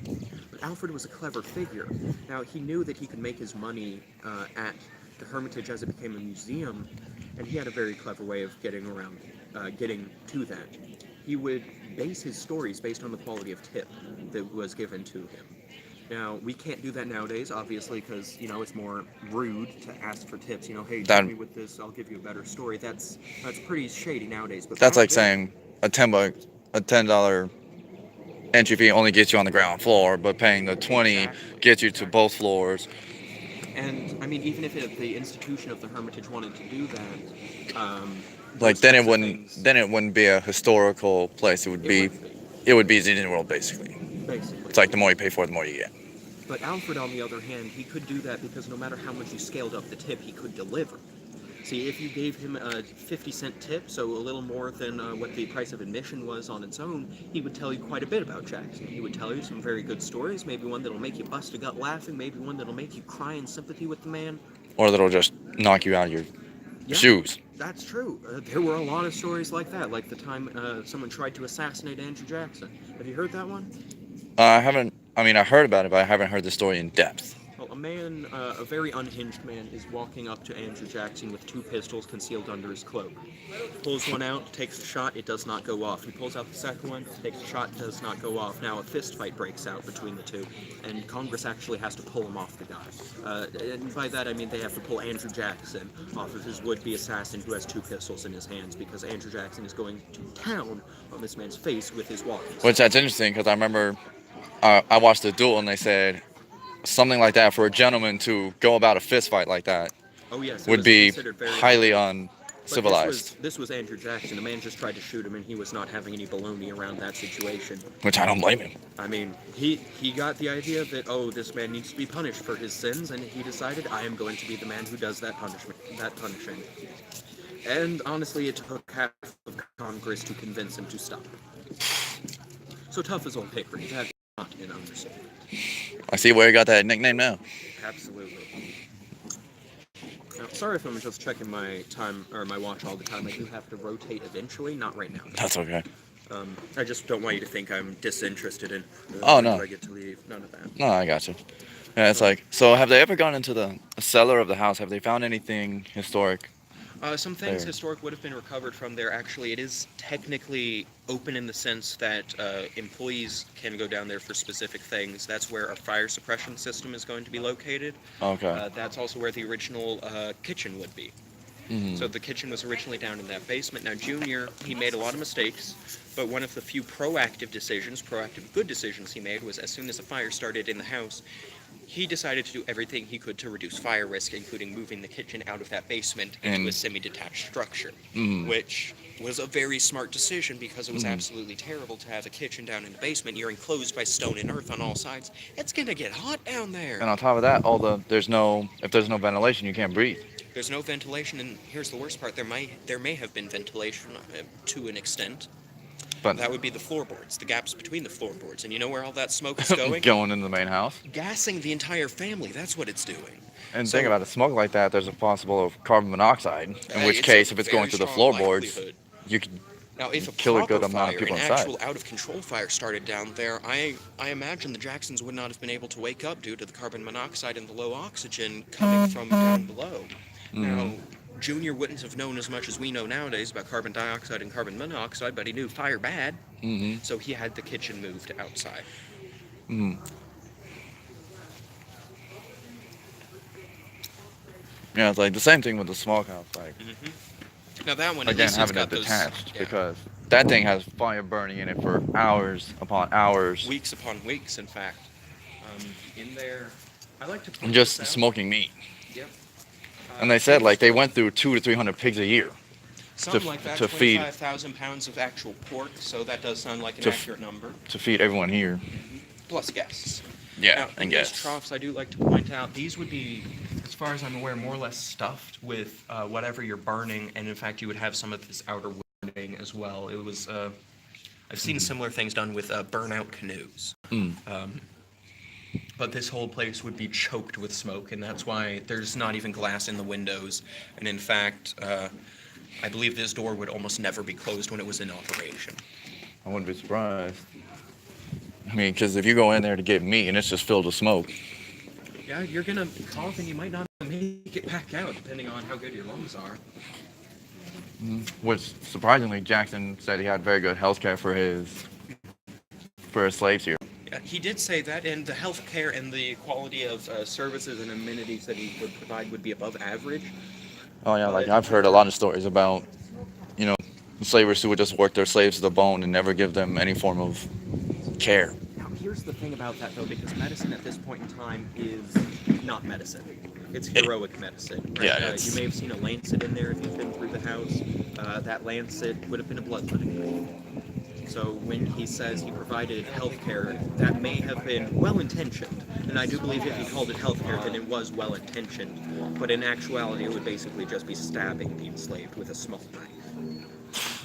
Which is not It's like quite as friendly. that's the same way they would, That's the bleed same a way pig. they treat themselves, though. I mean, it's essentially the same way you bleed a pig. You just poke it and let it. Effectively. Although the Jacksons would have that done to themselves, so there wouldn't be the same sense of, well, this is clearly cruel abuse. The Jacksons believed it was medicine, so it's very likely that the enslaved community would have also believed that it's medicine. Obviously, there were probably some forms of health care that the Jacksons would have received that More expensive herbs and actual medical treatment that does not involve a procedure but a medicine. Those, I believe, would have been more expensive and thus more reserved either to the Jacksons themselves or perhaps grave situations, very serious illnesses among the enslaved. Yeah. Now, for instance, Squire and Ben, I have no doubt that Jackson would have... Squire and Ben, those were the two I think they mentioned that married and had the combined 21 youth. I think that's who she mentioned. Been someone else. Squire and Ben were both men, so that's why I think that may not have been what happened. But they were the ones who worked the cotton gin and the cotton press. Oh yeah, they worked so the that gin. would have been on the same tour, so I understand the confusion. Like to be the only two men working a gin in an 80 by 40. Absolutely, and they were the only people Jackson trusted with it, which is the important thing to remember. So even though he does not consider them his equals, he can understand that they have incredibly specialized skills that he just doesn't have. Which again goes back to the intense cognitive dissonance of slavery. Yeah. But for them, for instance, let's say Ben or Squire got his hand crushed in that gin. Well, Andrew Jackson's going to drop every penny he can to make sure that his hand is functional because that hand is a cotton ginning hand. Not so much because Squire's a good worker, he's a good friend, a friend of the family, he's been with us so long, but because he is so incredibly valuable monetarily to the Jacksons. Yeah, he's valuable to the running of the plantation. He's pivotal to running of the plantation. I mean, because the cotton down here was like... Before you had this system, I believe it was £1 a day that could be gathered and processed per person.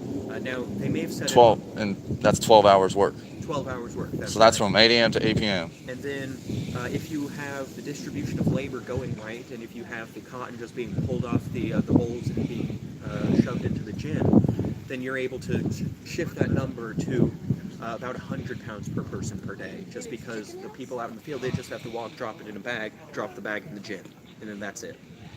So or hand it to Ben and Squire, and then they feed it. They would feed it in more properly. I think if one of the enslaved dropped something in or on the gin, that would be a very bad thing for them. Yeah. But as far as that goes, Squire and Ben were basically the thin line between a pre-gin plantation, which was not nearly as successful. And I do, in fact, have to rotate now, but it's been very good talking to you, sir. Well, I'm streaming with this hand, so... Oh, you're streaming? Yeah, I'm streaming on YouTube. Yeah, I'm streaming on YouTube. Have I gotten any comments? No, not really. I have a very small following. Okay. I'm still growing my channel. All right, well, I'll... But there's always a chance for... A what? A video on demand, the after stream. Oh, yeah. It's going to go to my channel afterwards. All right, well, let me know your channel. I'll be kind of interested to see what it's like. If Okay. you're showing up here, then it's probably the type of stuff that I'm interested in. Yeah, I want to start getting more into the historical aspects. Most stuff is from my past Disney trips or to downtown Nashville, but I want to start going to historical places like... I might not be able to tour inside Graceland, but I want to at least stream around the grounds. So what's your channel, if I may ask?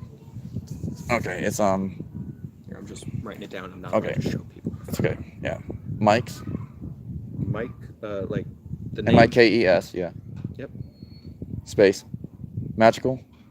Magical. Adventures. Adventures. All right. No, this is the first time we've had any sort of content creators that I know of here. Mhm. And, you know, being kind of the only 21-year-old working here, I've been trying to push for getting some YouTube engagement because... Dude, 23. You're on the same page as me then, because getting some good YouTube It's like, engagement, that's it's gonna the mean- digital frontier, dude. This, And we're not tapping it really, at least not like we could. Like, historical and it's like travel-focused scratching the YouTubers. surface. So if that video or that live stream does well and we can prove that it helped somehow, then that may actually help us get more people out here, which Well, we would because be very grateful for. most of my YouTube friends are Disney-based out in like California and Orlando. Well, it's the people that are local that already know about it that we're not worried about. Mm. It's people that don't know this is here. Oh, So yeah. if we just Like, I have have- people passing around the knowledge to, let's say, California gets more aware of the existence of the Hermitage. That doesn't mean we're expecting people to pick up from California and come all the way out here just to see us. No. But when they are out here, they might happen to remember us. And then that's an extra ticket sale. That's, 5 ticket sales from the family. And that's another historical impression. That's another historical impression, and hopefully, because once someone comes in, we know we've made the ticket sale, right? But what we don't know and what we have to work towards is actually getting that person to care about the history they're seeing. Mhm. So we do definitely get at least more opportunities. I want to be hopeful and say that'll be more successes, but at the very least, more opportunities is always a great thing. Yeah, and now this is a different thing, but we're adults, we admire it, but like those little girls right there, they're the future. They're the ones who are going to want to preserve this place. They're the ones we want to get interested in preserving this place. Similar to how Yeah.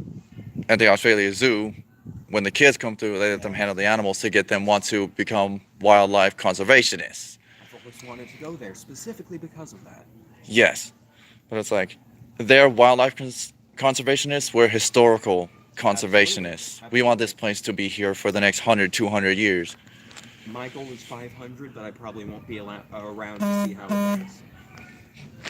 All right, That's a well, good point. It's time for me to rotate away, but it's been great talking to you. Mhm. I hope your live stream goes great, and I hope you enjoy the Yep, rest I've of been your going for time. almost 5 hours. Oh, you've Here. been here as long as I have. Oh yeah. Well, thank you for coming. I hope you enjoy the rest of your day here. Yep, I'm probably gonna stream actually, so I can actually take the time to enjoy it. That's probably a good idea. There's some stuff that's a little easier to I wanna- watch when you have both eyes front, so to speak. Oh yeah. It's So like, this is where we part ways, so I will possibly see you again later. If not, farewell. It was a great conversation. yep. But yeah, so like I said, guys, I am gonna end the stream here so I can take the time just to enjoy it a little bit